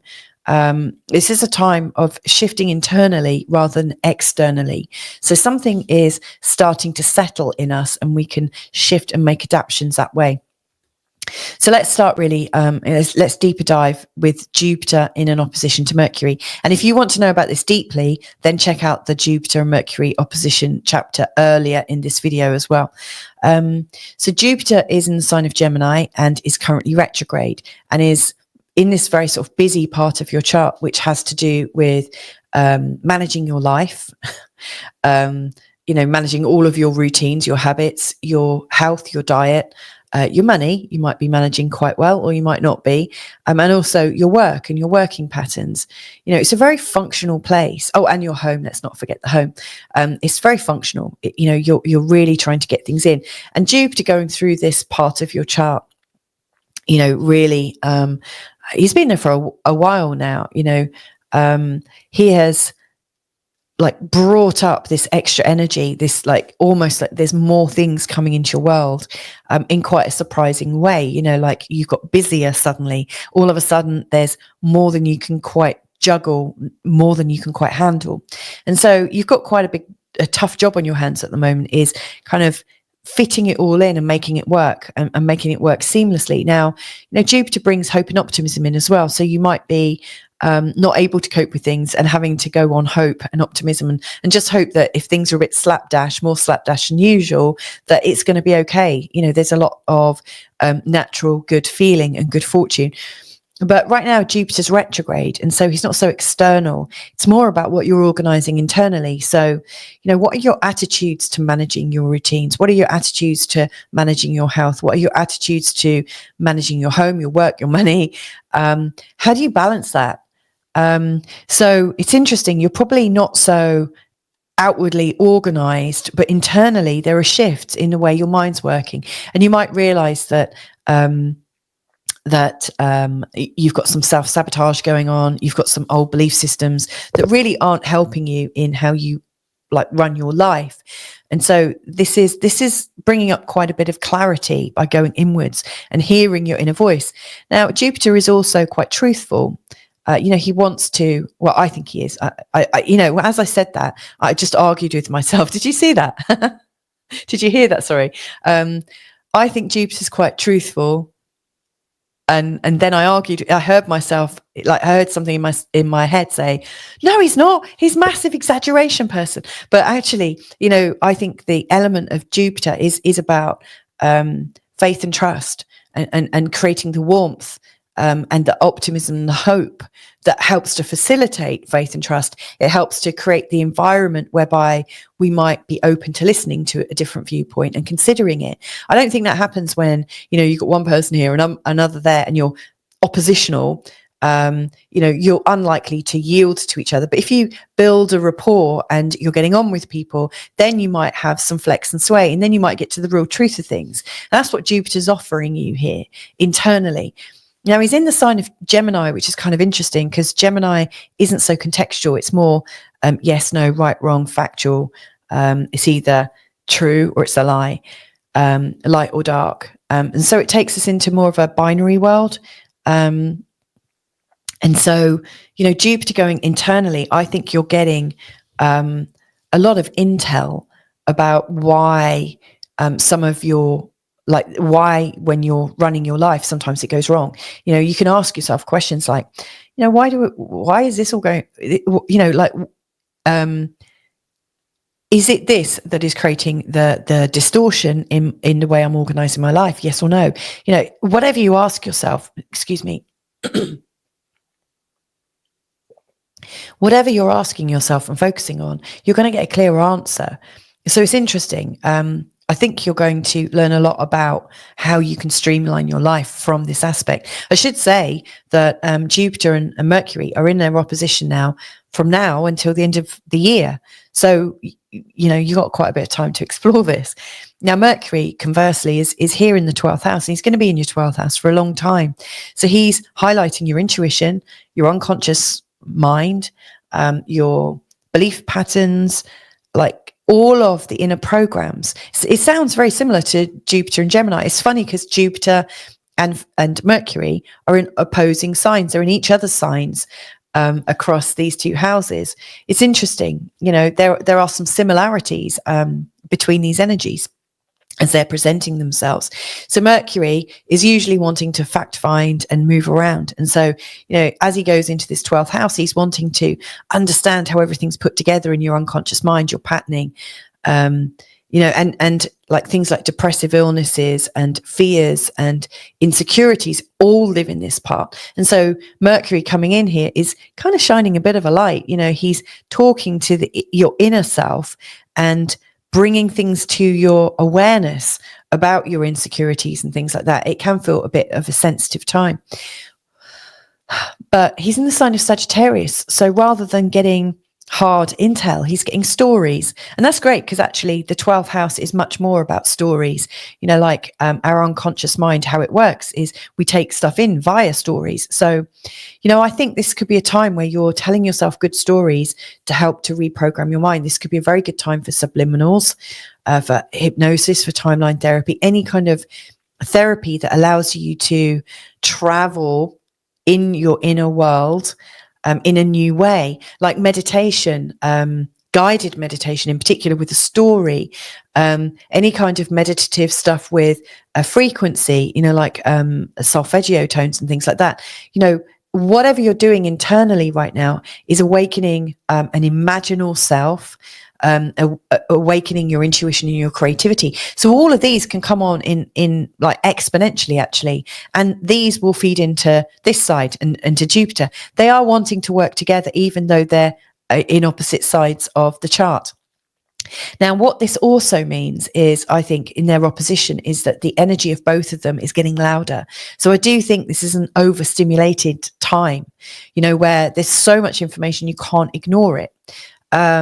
So good luck with that. I don't know how that's going to relate to you, but if you are somebody who has suffered with sort of a depressive illness or felt like a bit unstable mentally recently, maybe your nerves have got the better of you, or your insecurities, your fears are playing up, this could actually, really expand on them, which could feel a little bit disabling or a bit unnerving. However, what I think is coming up and coming up and coming up is the truth will be in there, as well as the lies and as well as the insecurities. You might get to the truth of why that insecurity has come up. So I do think this is a time for epiphanies, and the epiphanies that you're likely to have will help assist you to come out of a depressive illness, or to come out of a time when you felt like you couldn't trust yourself. And so, yeah, this is interesting. I think this is a game changer, actually. And we haven't actually had this aspect of these two in this particular place that are going through, both of them going through a retrograde 3 times in an opposition. We haven't had this since 1834. So this hasn't come up in your lifetime before. So this really could change things for you. Talking of change, Pluto coming out of Aquarius. Now, I want to ask you what was going on around March 2023 and also January 2024. Did you get a sense of relief? Did it feel suddenly easier? Did you suddenly feel like, oh my God, I'm not being worked on anymore? Because you've had you've had Pluto going through this sign. Now, I don't know if you've got your Capricorn moon, a Capricorn sun, or a Capricorn ascendant. This is, having Pluto so close to something so important to you brings up a feeling of being worked on, a feeling that there's a bit more business. There's a little bit more to learn about this. And so I don't know what you've learned with your Capricorn Pluto journey, but when he shifted in March 2023 and January 2024, what changed? Because whatever was changing then is changing now. Now, he wasn't just moving out of Capricorn, but he was moving into Aquarius. So, this is bringing up stuff about money for you and resources. And actually what goes deeper than that is your own inner resources. Like, do you feel like you've got the resources to survive in life?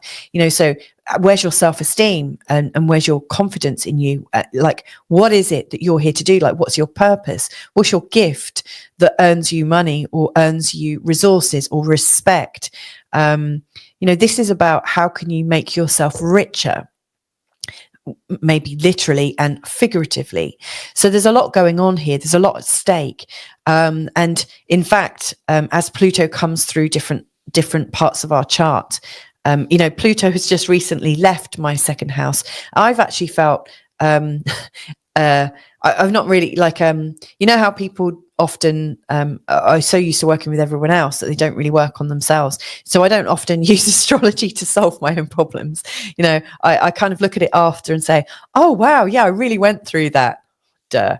But anyway, like really thinking about it, Pluto has revolutionized my money, my earning potentials, and my belief and confidence in myself. And during the time when I had Pluto going through here, I was learning about myself, learning about how I might make money or earn money and earn a living, which is different to just earning money, like earning a living, making a living, doing something about me, about my values and what I think is my gift. So I've made that transition. And it's not to say that's the transition you might make. You might make one where you become confident in your money, and make changes to secure your future. You might do it in a different way to me. I'm sure you will, because you're an individual. But Pluto coming through here, when he goes into anywhere, you get a feeling of control and also power. And usually what happens first is we feel overwhelmed with the Pluto energy. It is quite heavy, and we try and control what seems uncontrollable. So you might try to control your money, control the flow, safeguard yourself from all these dangers. And safeguarding is probably quite a big thing. You're creating these moments of safety to stop the danger with your money, the danger with your self-esteem coming in. You put up barriers. And of course, the moment you put up barriers, you're out of the flow.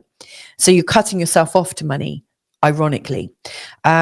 Whereas Pluto, he's encouraging you. Like every time you put up controls, it gets harder because I think what Pluto is showing you is how you can have the balls to feel your own power, to be powerful in your own right. And so you're on a 20-year journey, so you don't have to do it straight away. There's nothing to say you have to do it anyway, but he's going to take you on this journey and invite you every step of the way to find the power in yourself and to release your fear of not having enough power in yourself to be able to deal with whatever life throws at you. So he's encouraging you to be in the flow. And of course, if you're in the flow of receivership, which I think the second house is all about, you're going to be receiving loads of great things, but you'll also be receiving things that might be difficult to deal with. However, when you're in the power in yourself, you have enough power to be able to welcome all the things that you want and that you enjoy, and also to say, okay, that's bad luck, this is unfortunate. However, I've got the power to manage it, and to say no. And I think when you're acting consciously in the conscious flow of energy, all of a sudden things improve.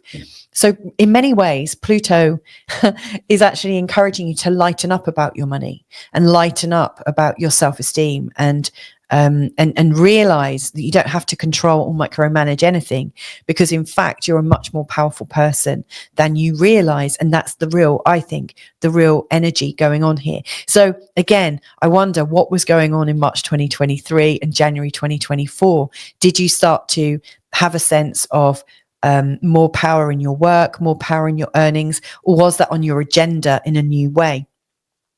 Anyway, aside from that, all week we've got this energetic, the Sun and Mars giving you more courage, the Sun and Neptune energy tuning you into your intuition, and then you being able to take action on your intuition. So I love that underpinning energy. I do think this is a week ahead that is going to pull us into our new stories. The Sun, I should say, it's coming into the sign of Sagittarius. This is in a place of our unconscious mind. It's naturally a time, I think, of our hibernation. I always think that when the Sun is in the sign just before our sign, our rising sign, and also our sun sign as well, I feel this, that we feel a little bit sleepy. We feel like we don't want to be so active. We are a lot more internal. We don't want to go out so much. We want to rest a lot more. And it's a bit like you're recovering as well. So, you might be in a recovering state, but this is really good. This is also a state, when you give yourself this rest period, you are allowing your whole body to relax and come back into its balance. You're also allowing your mind to kind of detach from the outer realities so that you can come into a mental balance. Now, with the Jupiter and Mercury opposition going on as well in this part, influencing this part of your world, I would really recommend that you come into yourself. Even if you were just to do it one day a week, that would be really helpful. Just to take a week off, put your feet up, do some things to kind of make it feel like a retreat, turn everything off and luxuriate in being yourself. Just allow it to go quiet so you really hear what's going on in your mind, really hear what's going on in your body. And hopefully those sounds can also start to ease off a little bit. I think it's all about creating space for yourself. Now, the last thing that I really want to talk about is how the Sun and the North Node are also adding into this new story about your power and your trust in your wealth and trust in your inner resources. So the Sun is making its first connection with Pluto in Aquarius on the 21st. It's a sextile, really showing a transformation in your psychology, given the Sun's here, a transformation in your identity, a deeper identity.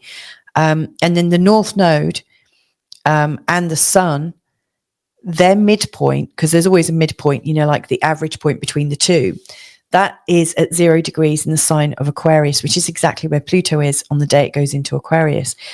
It's showing that whatever the Sun and the North Node represent is flavoring this transition of Pluto into Aquarius. So, the North Node and the Sun, I think, is about your overall purpose. and also a mutual purpose, like where, what you're giving the world also meets the world. It's about an awareness of growth that you're fostering between yourself and the real world and other people. It's about your progress. It's also, as you start to focus on like the direction and your purpose, I think it also shows you what you're breaking down, and breaking the chains of where you've been. It's taking your identity in a new direction.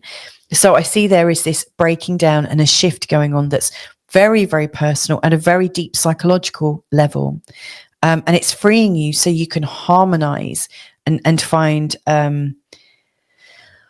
I think it's really showing that as you're going into this new journey of self-worth, that there is a greater, almost like a karmic reason for you doing that. So I think, what you're going to be discovering about yourself is like you have a unique selling point, like your USP. I know that's kind of business speak, but you have something that's really unique to you and that people really, really want. So I think this journey of Pluto in Aquarius for you is going to show up something for you, a new potential that maybe you haven't yet considered. So yeah, there you go. I hope that was helpful. If I can be of any help, just get in touch. But I'm wishing you a really great week. I hope you're getting a sense that there is a new beginning for you, even if that is in the ashes of a rather nasty shock recently, or if it's a new start because you've got a new sense of optimism. But this is the start of a new story for you, and I absolutely wish you well with it. Have a great week and hopefully catch you next week. Bye for now. Hey there, Aquarius. So this is an interesting week ahead, isn't it? Pluto's going into your sign for good now. Now, I don't know how you've got that in your mind's eye as a good thing or a bad thing, but I want to share some things with you about your week ahead in this forecast taking you from Monday, the 18th of November to the 24th. That's Sunday, the 24th of November. And I want to share some things that are hopefully will help reframe this in your mind and help you see a different perspective. I really see that this week ahead is helpful. It's creating a shift. It's creating that feeling of a new start, ready for a new start, a new story, and a real sort of transformational, like a transformation at a really deep, deep level. Now, if you're more interested in a day-by-day forecast, please check out my earlier chapter called Day-by-Day Forecast, where I literally go from day to day and say, oh, on this day, you might choose to use this particular energy. In this forecast, I'm really talking about the overall planetary alignments. Now, the ones I'm going to talk about specifically are the Jupiter-Mercury opposition. That's exact on the 18th, is part of a three. It's happening 3 times between now and the end of the year. So that's important to pay attention to. Pluto going into your sign, into the sign of Aquarius, that's important.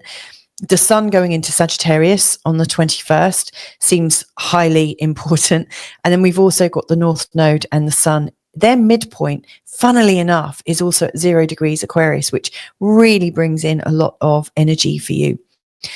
All week, we've got this Sun, Neptune, and Mars trine, which is helpful in bringing about a feeling of trust in your intuition, so much so that you feel that you have the confidence to move forwards. So I think that energy underlying it all is super useful. Now, as we start this week, it's on the back of the very recent full moon in the sign of Taurus that was just so happened to be in a pretty exact, like by less than a degree, a conjunction with one of your ruling planets, which is Uranus. And then that was on the 15th. And then today, on the day I'm recording this, the 17th, the sun and Uranus are in an exact opposition. So, this is quite a highly charged time, and it's quite likely that you've been through some significant changes, in this last, half a week, actually. You have been quite stirred up, let's say. Uranus right now is in your 4th house, has been there for quite some time. He will be shifting off later next year in July into the sign of Gemini. But, for now, he has been in place to really change the way you are at home and to change your reactions at home, and also to have a different kind of thinking around your safety. And, he's probably brought up quite a few surprises, but really changed your consciousness about belonging, the safety and security of home, and actually what it is to truly be alive. Now, this is where you're getting worked on at a much deeper level, because Pluto now is coming into your first house. So you got Pluto in the first and Uranus in the fourth. These are very, very key houses, in astrology. This is working at your identity level, and this is working at your level of security. So, you're being worked on right now, Aquarius, at a fundamental way, I think, so that, like in 5 years' time, when you look back, you'll say, blimey, I can't believe how much I've changed, so you are going through a very sort of like deep churning. You are on a deep sort of evolution right now. Now, before I go any further, I want to really address this, this Jupiter Mercury opposition. Jupiter's been in the sign of Gemini for quite a while. He went in, I think, about 6 months ago, off the top of my head, 5 months ago, sorry. So he's been in Gemini for a while, and he's currently retrograde. Now, wherever he goes, he's expanding our view of things, and he's been expanding on all the things you love, the things you're passionate about, the things that light you up, the things you've birthed, i.e. children or projects. He's also about your beautiful sensuality and how to create more of that, more intimacy. So, he's a pretty good egg in this part of the chart. But now he's going retrograde, and he's really taking that journey inward, so you're inwardly aware of the things that bring you joy. You're really inwardly aware. You're feeling it really in your body rather than reacting to it outside of your body. So I really, really like that. Now, it's also in the sign of Gemini, so you've been getting very clear intel about what is bringing you joy and what's not bringing you joy. You get this kind of real sort of yes, no feel. So I find that very, very useful. But right now, with Mercury in an opposition to Jupiter, it's raising the stakes significantly. Mercury is currently going through your 11th house, really showing that there's a lot going on in the external world for you right now, in particular with your networks, your friendships, maybe a political group or a religious group, or, like a group that you feel kind of subscribed to. An external community that you might feel like you're part of something, and it feels like there's so much information coming out. Like Mercury here is like information being shared between pillar and post between all of these people who may well have some influence over you. But in the sign of Sagittarius, it's like the information that's coming in is kind of vast. It's not like the usual, oh, here's a little bit of information. And it's kind of contained a little fact for you.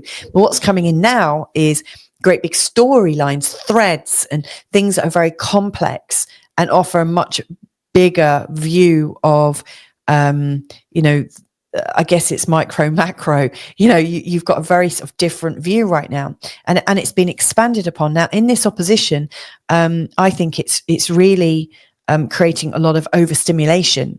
There's a lot more information than you can almost handle. And there's also a bit of tension between you being responsible for your joy and creating your joy and enjoying how you are following your heart, versus feeling very led by other people to do what you feel is right. And what you're being encouraged to do by your friendship groups. It almost feels like there is a fight, an internal fight for you over your time and how you spend it. Do you want to be lighting yourself up with Jupiter and also reflecting on the deep richness of your life? Or do you want to be sort of expanded through your networks and friendships and the group and collective goals that also feel quite worthwhile? So it's a bit of a balancing act. As these balancing acts go, this isn't the worst one that could happen. Across these two houses, it can be manageable, but suffice to say, it's creating some conversation for you. You're not, it's not something that you can just kind of think about and then put down. It's an ongoing inquiry. What do you want to take over your life more, yourself or other people? How are you going to determine where your good comes from right now? So it's interesting. There's a lot going on. Now, this, like I said, this is going on between now and the rest of the year. On the 4th of December, when the next exact conjunction comes along, opposition between these two comes along, Mercury is also retrograde. So there's going to be a lot of change in the way you feel aligned to social groups and networks that you're part of. So you may well find that you've got a changing attitude, that things have shifted for you. So Pluto going into Aquarius, you've trialed this a couple of times already. Pluto went into Aquarius in March 2023 and then again in January 2024. So my first question to you is, what changed around those times? Because Pluto in Capricorn, I think, could have been quite excruciating for you in the sign of Capricorn, because Pluto had been going through your 12th house. It would have, I think, raised a lot of fears and anxieties, possibly some self-sabotage. You might have felt quite low, quite down, and trying to control your mental health. The 12th is a place, I think, of our undoing if we're not careful. It's our undoing until we get really conscious of it, and then it can be our redoing, where we say, oh, hang on a second, who's in charge of my mind here? Am I going to let all these influences come in and scare the crap out of me? Or am I going to take some active control to, figure out that I have power over this, that I can, I'm not a sitting duck, I'm not a victim here, so hopefully Pluto going through Capricorn has taught you how to come into your own power, and to not have to hide away from things that feel threatening. So it's an interesting shift. And so how Pluto is changing for you now as he's coming into the first house, I think, is teaching you to really stand in your own power. But there's what you've been working on the last 15 years is what's going on in the privacy of your own mind. And it's like the private you. Where Pluto is now is very much in your face. He's showing you your public you, the you that everyone interacts with or sees. Here you've got your body, your image, and this sort of, I guess, how people experience you. And so it's a very, very personal place to have Pluto come in. Now, one thing that Pluto always does when he shifts is he brings up fears. He shows you what you're afraid of. And also, funnily enough, what you're afraid of is often, somehow related to what might happen if you came into your own power. So you might find that you're actually afraid of becoming quite powerful in your own right, and almost start to chip away at your inner power. You might also have an awareness of your body and a fear of your body and how your like how it all works. I'll share a secret with you. Not a secret. It's not a secret, but it's part of my history. When Pluto came into this house, it actually coincided with a deeper inquiry into my health. Things really, really changed for me in quite a significant way. So it created a change in my body. For other people, it could be about it often feels like an attack, I think, when Pluto comes into this sign. Like, check what was going on for you in March of 2023 and January 2024. And a lot of this depends on what age you are when it happens. So when it happened to me, when it came into my chart, I was still a child and I didn't feel like I could stand up for myself. And so its impact was quite heavy. As it's coming into your life right now, how powerful do you feel in your own right? How powerful do you feel to stand your ground and stand, in in your own power.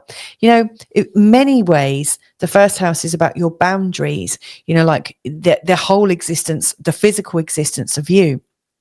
Like obviously our skin is at the sort of outer edge of our bodies, but then, we might have an auric field, or we might have like an energetic presence, and we have boundaries, like some people will come up close, like your partners, and children, maybe, well, definitely, sorry. And, other people, friendships might be, slightly further out, and then strangers out here. It's normal to have boundaries. And so, what you might find with Pluto coming in here is that you get a boundary issue that comes up. And, how you deal with it, I think, determines a lot to do with this next 20-year period, because Pluto is looking at control versus power. And so often when we come up against a boundary issue, we come into this very deeply sort of controlling time where we start to put controls around us to make sure we don't have to suffer because of this particular boundary issue. And of course, once we put a boundary up, it stops us from receiving the flow of good into our life and into our person. So we might cut ourselves off from different kind of help, or different kind of fitness help, or medical advice, or all sorts of things. When you boundary, you are like closing down what you can see and experience. And so that's kind of interesting. Whereas Pluto coming into your first is saying, hang on, this whole process is about learning your power over your body and your power in yourself, your power to be strong. And so you might not be in this place of control, which is kind of slowly closing in on you. But, the other alternative is to get in your power. So often, and this is what happened with me, I started to control my life quite considerably to make sure I avoided all the things that brought up pain and suffering. And so I made a sort of conscious decision to avoid it. But actually what happened was my life closed down around me in a significant way. And yet over time, because I was feeling shut down, eventually I did say, hang on, I want to live again. And my inner power was awakened. And so this is what's going on, I think. And so, again, look back, what was going on in March of 2023, in January 2024, in terms of your feeling of empowerment in your own life.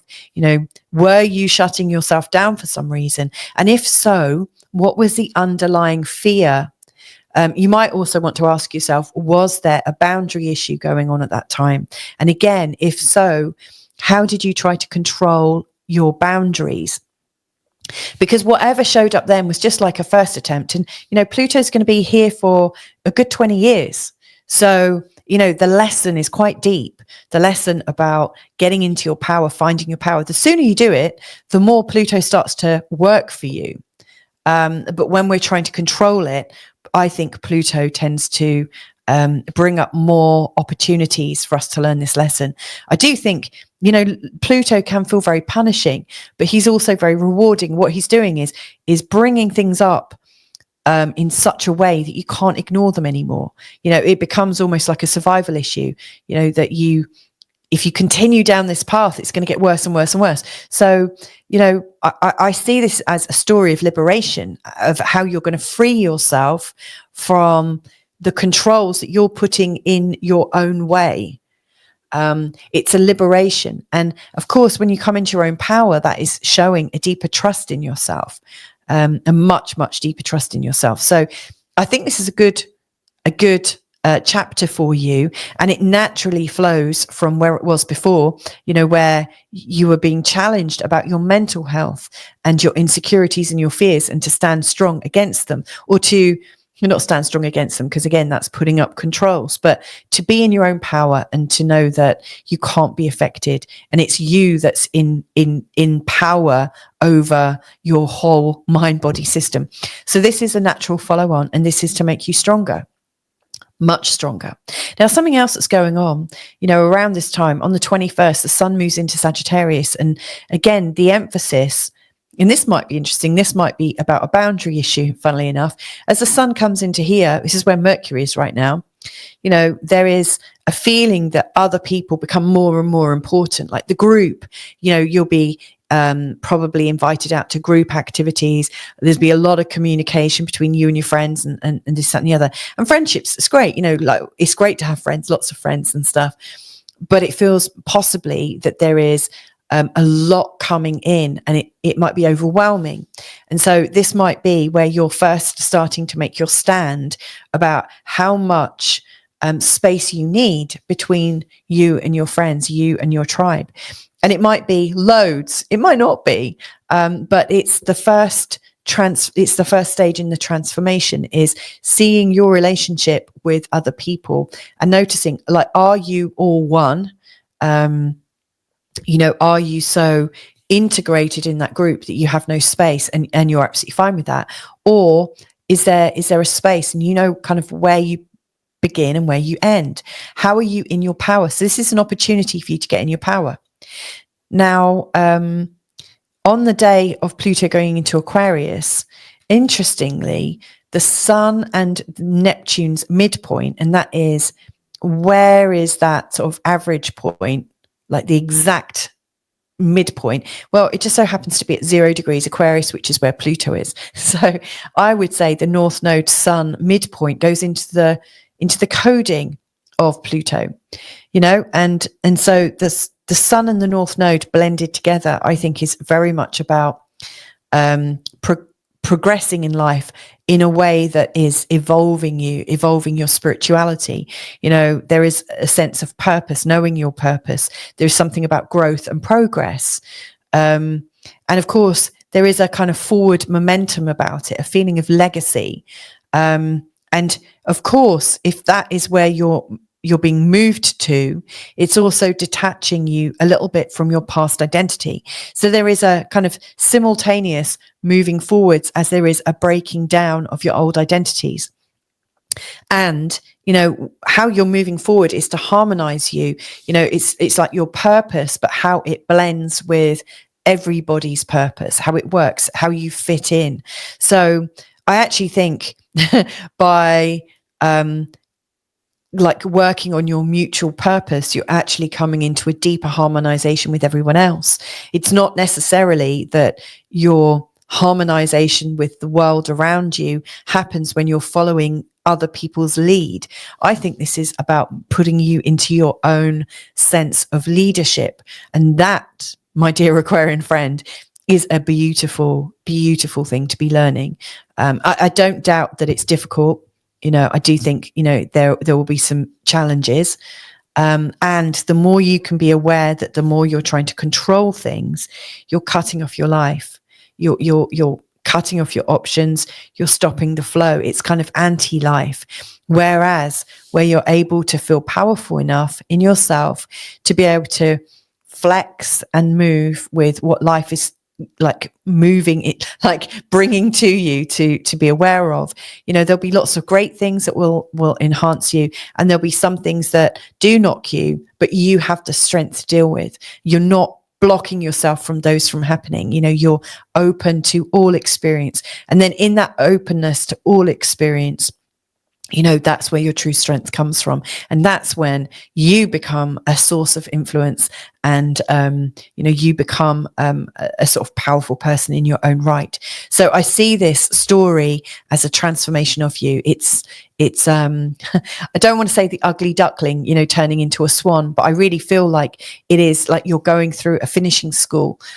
You are, your life is significantly changing, hereafter. So there you go. I hope that's helpful for you, Aquarius. I mean, obviously, this is not just the week ahead. This is like the first step. You're not expected to evolve like this in a week. This is taking place over 20 years, but the going is good. This first new start is really helping you to see the positivity in it, to really sense into a new, brighter future for you. So there you go. Have a great week ahead. Sending you loads of love. And if I can be of any help, then just get in touch. Hopefully catch you next week. Bye for now. Hey there, Pisces. How are you this week? I hope you're doing well. Now, this is quite an interesting week. We are changing our stories. There is a new identity coming up for all of us right now.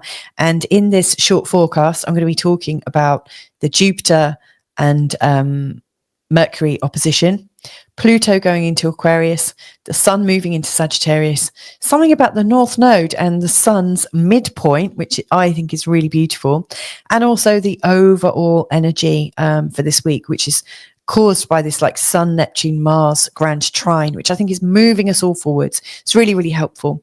Now, one of your ruling planets, which is Jupiter, is involved in this opposition. So this is big news. I'm going to spend quite a bit of time talking about that.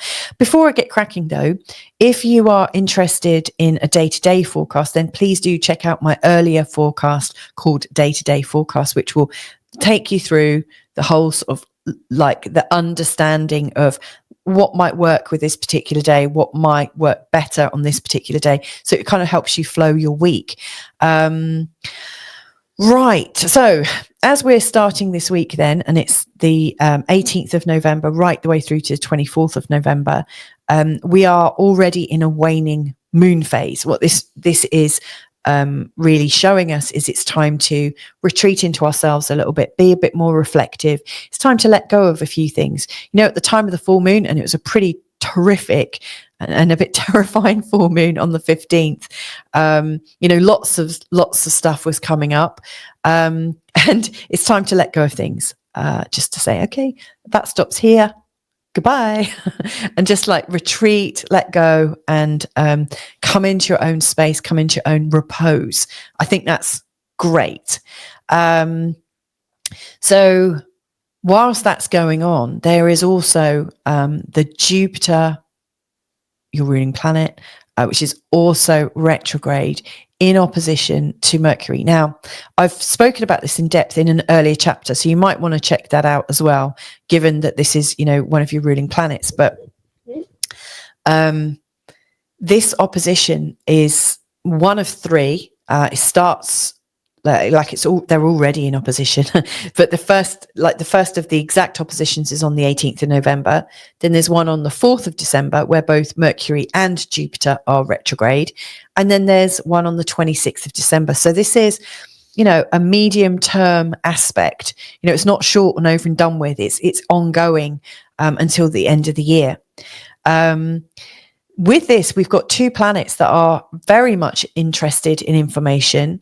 And also the dissemination. They're both very outward characters, and they're both quite restless. They both move around quite a bit. So there is a very sort of deep, restless tension going on with you right now. This is very restless and very, very stimulating. And it's going across your 4th and 10th houses, which at one level is what's hidden and what's home and where we're secure.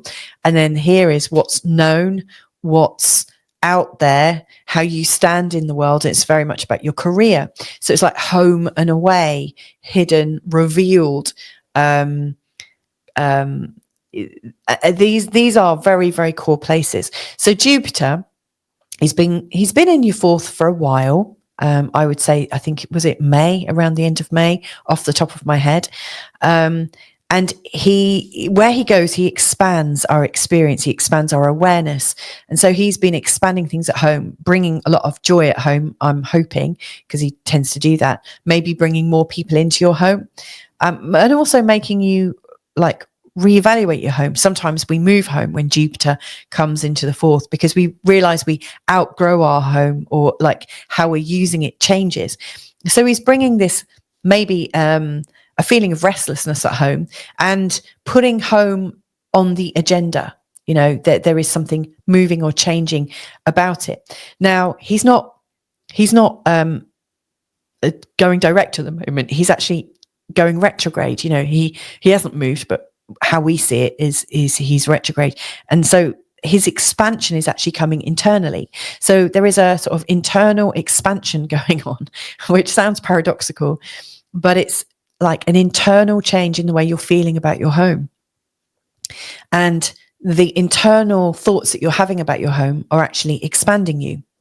It's hilarious, isn't it? It feels like there's a new awareness about what you need in terms of your safety in your home and how you get your security. So there's a very personal and insightful truth about your home and security right now. And it's in the sign of Gemini, so it's helping you get to the facts of it. It's helping you see the black and white, and to really, really know. Now, at the same time, Mercury at the top of your chart is bringing a lot of stuff from the outside in. It's putting your awareness very much on your career, your output, like how many widgets you can create in a certain period of time. Because Mercury is quite factual, and Mercury wants to deal with numbers and yes, no's, black and whites and things like that. But he's in the sign of Sagittarius, which is a bit confusing for Mercury. Because what's happening is there are these big stories coming up about your career, or big stories coming up about what you're doing in the big world and how you are as a grown-up. So there is also an outward journey. So there's an inward security journey going on, and an outward grown-up story going on about how you create more security and opportunity for yourself. And the two of them working in their oppositions is raising the volume of everything that you're learning right now. So it's like the volume is turned right up. And so it's very overstimulating. It's very difficult to focus on one or the other. And it feels like there's information coming to you from inside and outside, from your home and from your career. Now, although that sounds quite confusing, it's actually brilliant, I think, in many respects, because it's bringing everything onto the table so that you cannot ignore a piece of information. Sure, the information could get lost in the noise, but everything is coming into your awareness. I mean, the downside of it is how do you calm down? How do you separate yourself from it when it's done? But it's bringing so much up that you cannot ignore maybe your attitudes towards security. There might be some things that you've tried to hide away. I think this is a time when you're going to have epiphanies and come into a much deeper understanding. And it might take a while. That's why it's going on for so long. I mean, normally these things happen over the course of a week. In fact, I tracked back the Mercury and Sagittarius, Gemini, Jupiter opposition back to the 1800s. And the only other time, in this time span of 224 years that we had planets in the same place, both retrograde, was in 1834. So it's not something that happens very often. So this is like a once in a lifetime, although it's going to happen again in, I think, 20 or 30 years. It is a very unusual sort of configuration with them both being retrograde. Mercury is going retrograde on the 26th, which is actually next week. But, this is part of the set. This is an opposition that is going to bring up a lot of inquiry, self-inquiry, and it's likely to move you. So yeah, I think you're going to get some core answers. So that's the first bit, and don't be surprised if you find that your thought patterns are expanding exponentially. You don't really know where up is and where down is. It just feels a bit topsy-turvy. It will come back into shape. I'm really sure of that. Now, Pluto going into Aquarius, recently, he's been going through your 11th house, which can sometimes bring up very strong feelings about friendship groups. You might have found that during this time, the last 15 years, that you've separated from people suddenly and then found faith and connection in another community. It really shows changes in your communities and changes in your motives for connecting with people. Also shows where people might have deceived you and you feel kind of aggrieved by that. Fair enough. But anyway, Pluto coming into this part of your chart is not easy, but it's not impossible. And I want to give you some guidance. I've had Pluto come through here, and obviously I help a lot of people that have Pluto in this part of the chart. This is a very delicate part of the chart because it's your unconscious mind, and within that you've got your fears, your insecurities, your programming. It's like your operating system for the computer that is you. It's all the rules that you've created. And if we think about your unconscious mind, it takes in everything. It takes in like the unconscious mind, which is open and taking everything in, is very much like this opposition going on between Mercury and Jupiter. You know, it's like bringing in so much information, and the conscious mind has reactions to these things. And so there is a kind of interesting thing that goes on whereby you create these little rules for yourself. So where you have a strong event that goes on, your mind will hold on to that programming, and it'll say everything to do with that we should be afraid of. And that's great. You know, we've got these little systems, and they're to keep us alive. You know, they have a purpose. However, you know, we live in a world now where we can have lots of reactions all day long. And so it's almost like we get a bit inflamed and create all these little micro rules, these micro programs. It's almost as if our operating system is going into overdrive and over coding. And so as Pluto comes in here, there is a very deep and transformational energy that could help you clear out your operating system. Now, you don't have to do it in one go. I mean, this is the thing. He's going to be in the sign of Aquarius for the next 20 years. So, you know, Pluto is offering you a different perspective about how you run your mind. Now, wherever Pluto goes, he is showing you where you're controlling your life, and also where you can be empowered in your life. So where you're controlling things, that usually comes up from a fear, or it comes up from an insecurity. If there's something that happens, you feel vulnerable, you create one of these controls, which absolutely fits into this part of your chart. But the funny thing is, when you're holding on to something and trying to control outcomes, actually what really happens is your life gets smaller in some way. It might get safer, but it gets smaller. You know, so you're experiencing life only from part of the color spectrum, let's say. You know, so like you might just focus on the blues, which feel calm, and you ignore all the reds and yellows. So all of a sudden your life is like dimmed in some respects and hyper focused in this one area. And so where you're like bringing down the whole entirety of what life could offer you because you're controlling things, it might feel safer, but it's actually making you more vulnerable because you can't see the entirety of what's going on. And so what I find is Pluto is showing us where we're holding on to things, and where we're holding on to things usually get more difficult rather than easier. They feel tighter around us, and tighter until it feels like we're suffocated. You know, we've created this kind of stranglehold over us, and it gets harder and harder to get out until you've backed yourself into a corner.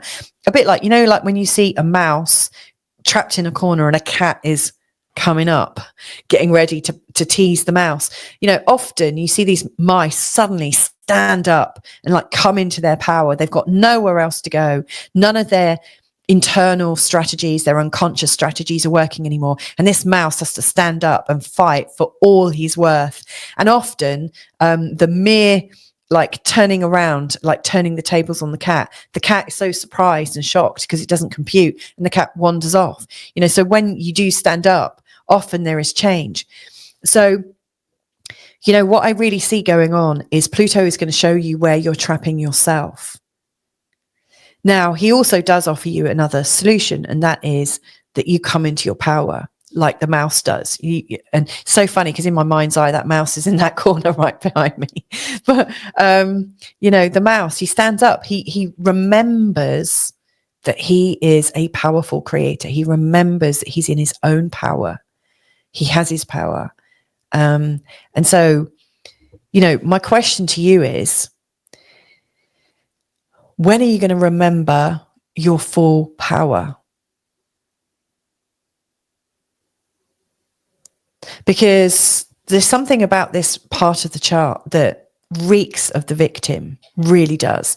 And, you know, the sun will go through there, the moon goes through there every month, every planet will go through the 12th house, apart from, you know, like you might not experience Pluto or Neptune or maybe Uranus, according to how long you live.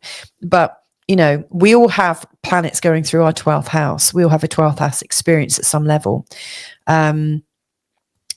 But, the 12th house really can show where we get victimized and where we hold on to the victim, where we become passive, and also where we might get a bit depressed, or we might get numb, like we might numb ourselves. So for instance, one response I sometimes have, and it must come from childhood at some level, but when something quite shocking happens, or I get suddenly upset and I can't quite compute it, my whole energy system collapses. Not completely, but all of a sudden I feel massively tired, and the only thing I can do is just get into bed, close my eyes, and know that it will shift. And it's like then the reboot comes, and I get out of bed, and then I think, oh, maybe I can cope with this now. So it's like my body shuts down. You'll have other ways of doing things, but the 12th house is a bit of a shutdown. It is a bit of a hibernation place. And so again, you might want to ask yourself, what is my reaction to stresses? Do I get numb? Do I do a shutdown and get into bed? Do I get depressed? How do I cope with all of these different things that life shows me? And the truth is, Pluto is here to show you all of your little strategies and all of the results that happen when things go wrong, and how you cope with it. But he's still there to show you that you have this light. And when you're backed into a corner, you can stand strong. You can feel your power. It's interesting. I mentioned show you your light. He also shows you your darkness. He also shows you your strength. A lot of people, especially if you've been in a victim place for a while, if you've experienced your inner victim, and we all do, it's quite easy to get into that mind frame. And you'll probably feel quite justified for it as well. I know when I felt like I was a victim of circumstance, I had really good reasons. For me, they felt like good reasons as to why I felt like this. But Pluto's going to challenge you, and he's going to say, are you a victim? Are you a victim? Do you need to keep yourself closed down?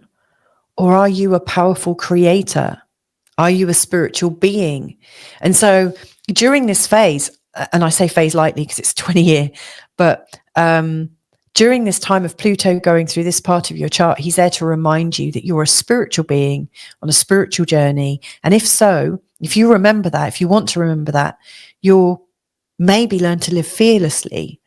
It's not to say you go around kind of causing misfortune for yourself or for other people, which would be terrible. Definitely not endorsing that, but that you feel empowered in yourself. You develop this kind of very strong sense of who you are, so that yes, things could be quite scary, but you actually feel empowered. You know that you're more powerful than the biggest fear that you could possibly have.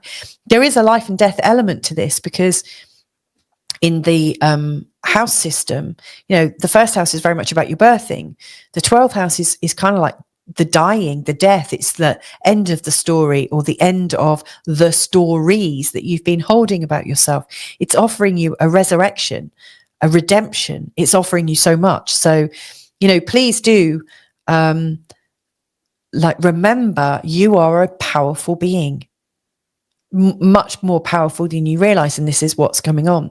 So I think there's a new strong story. Now, the sun in Sagittarius, interestingly, is kind of liberating you at work. It's giving you a focus on work. The sign of Sagittarius is a little bit slapdash, a little bit fun, quite expanded. It's going to bring a sense of, actually, I'm a lot more powerful. It's going to give you a bit of a lift as this is coming in.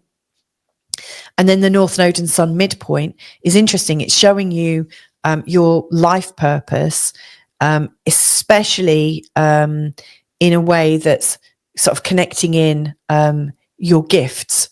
Like how you move forwards with your gifts, how you move forwards and express yourself fully. The point where these two meet is really showing your evolution, your growth, your progress. And it's also showing the parts of you that you're leaving behind, the breaking down of the distorted view of you that you've been holding, as you're coming into the awareness of actually you're okay and you're on your mission. You get to see yourself so much more clearly. So I think this is great. You're detaching from the past that has bound you, and harmonizing into a future that feels aligned to your personal gifts and your goals and brings you into power. So that point, the Sun and North Node midpoint, is exactly where Pluto is when Pluto comes into Aquarius. So again, I just want to ask you, what was going on for you in March 2023 and January 2024? Because that's a taster. Did you feel flat? Did you feel fearful all of a sudden? Did you feel like you couldn't cope? That could be, like I think that can sometimes show Pluto's energies. He's coming in, he's showing you your first challenge, to look clearly at yourself and to recognize if you are a spiritual being or not. He's really asking you. Just notice what you were doing, and reflect on that. This is quite a reflective position. Of all the different positions that Pluto goes into, it can really, I think, initially spin you out a little bit before turning things around. I think a lot of people can come into a much stronger understanding of who they are. And obviously 20 years is a long way away. The next move will be into your first house, where you become really strong and you're known for your strength. So like what's going on right now is you become strong in yourself. It's your inner strength that you're developing. It's like your core strength and your core intuition. You might also find that your intuition, it sparks up, and maybe that's where you come into your power. So anyway, last thing I want to share is just that there's this lovely ongoing trine, strengthening your sense of self and your courage and also your intuition. So that is underpinning it all for this week ahead. So there you go. I hope you have a beautiful week ahead. It's a strong one. You are creating a new story about yourself, a new possibility. Who knows where that's going to lead? Really, truly. Just before I go, like if you're in the psychic fields or a coach or like a hypnotherapist or somebody who works with NLP or timeline therapy or theta healing or Akashic records or anywhere where you're tuning in, this could actually be the time when you really come into yourself, really come into your power. So there you go. Have a great week ahead. If I can be of any help unpacking things for you, just get in touch. But have a great one, and hopefully I'll catch up with you real soon. Bye for now. So there you go. As ever, as I went through all the readings, I got a much deeper understanding of changes, and I had some memory recall about some of the times I've been through. Now, a funny little story. Like we had the full moon on Friday, and it was a full moon in Taurus, connected with Uranus, and I was saying during the week, this is a really strong time. There's likely to be quite a bit of triggering coming up and this, that, and the other. And so, I looked and I saw it was in my 7th house, and I thought, okay, there might be something surprising and shocking that comes from outside of myself, like from, the outer world, from people in the world, and to do with an audience, because the 7th house is very much about friends and partners and the outer world, like what is coming to us. And interestingly, the position of this full moon was also not exactly, but in a tight square with my midheaven, and also in a tight square with the IC, the angle to do with my home. And so it was connecting into my angles. So it was significant. Now I had no idea, I was just getting on and doing my life. It's quite busy. Obviously I've got 3 kids and obviously a lot of clients that I work with. So I was a bit intrigued and didn't really think much of it. And then leading up to it, I went out with some girls and was chatting, and an old memory from the past about somebody that I'd had difficulty with, somebody that kind of was a bit of a stalker, watching what I was doing and then trolling me, maligning me in public, somebody that I'd once known and somebody that has, I won't talk about them badly, but there was somebody that I'd had some unfinished business with, business that I had closed down and tried to gracefully kind of work on, and yet there's this persistent upset from them, and they keep coming back. And this has happened really for, I think, 2, possibly even 3 years now. So, you know, it's a bit of an annoyance when it comes up. It's a surprise, because I just think, haven't we moved on from here yet, you know? Anyway, so I heard a little kind of buzz, a little intuitive buzz from the girls around me, that something, not that anything was going on, but my spidey senses were just a little bit, ooh, that's interesting. And then actually on the day of the full moon, at the time of the full moon, I got a message from a friend that this person doesn't even know, wasn't even connected with. And this person had gone and maligned me on somebody's timeline, you know, directly, you know, really tried to do something. I wouldn't see it because I've blocked them long ago. But my friend got in touch and said, hey, have you seen this? Oh my goodness, you know, what's going on here? And so that really caused like a sudden spike of flipping heck. You know, that was a shock, you know, an emotional shock, which is like, you know, the full moon, it's all tense, and it's connected with Uranus. So I was like, okay, that's interesting. And then that night I'd finished two videos and put them on YouTube. And they're about a medical device that I've been testing for about a month and a half, and it's an old technology, but it's one that isn't necessarily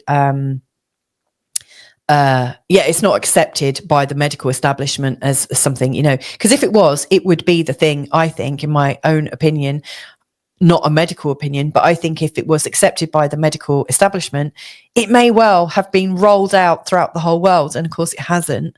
So anyway, I posted this video thinking, well, this is nice. I'm just giving a different view. It had an interview with somebody, and it was all done in a place of peace. It wasn't done to be rebellious. It was done to just show a different alternative view. And I know that there's a lot of people that connect to me, you know, through Feel Good Astrology, that have written to me and shared to me about, you know, autoimmune disorders and things like that. So I thought, you know, I was doing something quite helpful. In the middle of the night, I got a strike against the channel. I got the videos taken down. YouTube got a little bit upset about it, and fair enough, they've got their views, and I didn't realize I was breaking a community guideline, but I did, and I got my wrist slapped. So it felt like I was getting my wrist slapped, or my reputation slapped twice.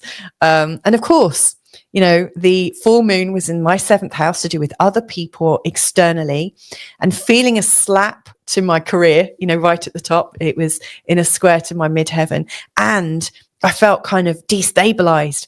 Not for very long, but I did feel destabilized in myself. And so it's in a square to the 4th house, the IC. So yeah, I just wanted to share that. Okay, it's a personal story, but you get to see that you can see the energies coming, but you don't always see how they're going to land until they land. And then retrospectively, it's like, bloody hell. Oh my God, you can't write this. It's hilarious. The fun part of this, which I feel absolutely, you know, I've Ho'oponopono'd the person that I first mentioned, you know, and I've etherically sent so much love and, like, you know, tried to talk at a soul level on so many occasions, you know, to really reach out to them and send them love and send them support. Because one of the things that I really think, you know, is if you're holding resentment towards people, holding upset towards people, in particular, holding hatred towards somebody, that you're trying to ruin them or hurt them and to try and disrupt their lives, that hatred or that seed of resentment, it burns and it hurts your body. It hurts you. It causes dis-ease. And I don't want that for anyone, because they maybe don't like me. I'd much rather talk and find some peace, if that's possible. You know, I don't want somebody to hurt themselves in their upset for me, but you know, it's their choice, you know, it's their free will. But I happen to know this person, and I have this person's chart. And so I had a look at their chart, and flipping heck, at the time of the full moon was right over the ascendant of this person, you know, really showing that they were having a massive reaction about their identity. They were having a huge reaction to do with their self It was difficult. It's ever so slightly in the 12th house and just in the first house. And so like seeing that, I just thought, I don't know if you know my cat moaning for some food, but there was this, like, I really feel for them. They are going through some pain right now. There is this opportunity to transform. There is an opportunity to change, but there is also a very deep triggering of past pain way before I came along, a triggering of past pain in the unconscious mind and really sort of attaching to the identity. So, if you are listening, because I do know you watch these things, I know you troll me, please be good to yourself. Please take this as a message to move on. And to YouTube, I'm very sorry I broke your community guidelines. I have gone through your training system. I am now back in good form. I'm not going to do that again for YouTube. So anyway, about this new story that we're all creating for ourselves, I think this is opening us up to a whole new potential, one where we don't have to be a victim. Though Pluto often does bring up situations where we might feel a bit victimized temporarily. And according to, I think, in my own experience, because I've had Pluto go over so many of my planets, I really observe and have observed in other clients that when we're holding on to things so forcefully that, like it's like your will has to be done, I think that works against you. I heard this lovely phrase, and I think it was from RJ Spina. He said ages ago that when he was, and if you haven't checked him out, I recommend that you do check him out. He's got a great story. He was somebody who had ended up paralyzed suddenly. And he was in a really, really bad way. He was told he wasn't going to recover. He was probably going to die. There was absolutely no way he was going to recover. But he'd been in, if I remember correctly, he'd been in a coma. And during that time, he had remembered that he was a sovereign being. He was a creator in his own right. And so when he came back and he was told the terrible news that he was never going to recover, and he was also going to be in pain before dying, he said, well, I'm paraphrasing, well, actually, I'm going to make a full recovery in 100 days. And this is the key, or be at peace with it. So he clearly knew what he wanted, and that was to leave fully healed, to walk out of that hospital. And if that wasn't going to happen, he was at peace with it. I think that's the missing key. So when Pluto is going into Aquarius, on the 19th, it's going to bring up a new chapter in your story, and that chapter is going to show you where you're holding on to life. It has to happen. It has to happen. I have to have my will. I have to have this right, and it can bring up lots of righteous anger. It can bring up stubbornness, so much. But if you were to say, like, this is really what I want, and if it doesn't happen like that, I'm at peace with it, I think that gives way to life bringing you what is your real good, your real truth. And thankfully for RJ Spina, like he did walk out in 100 days, he made a full recovery, and something else happened, which was, and that's probably because, or I'll be at peace, something even better happened from that. He became this, massive platform speaker, a big influencer in consciousness. His whole life changed around. I suspect that moment in time was a massive changing point for him that turned it all around beautifully. So what's going on right now is a turning point for all of us, and the invitation is there. And the big question is, are you going to hear the call? Are you going to work with it, or are you going to hold on? And that's your choice. So there you go. Have a great week ahead, and hopefully I'll connect in with you real soon. Bye for now.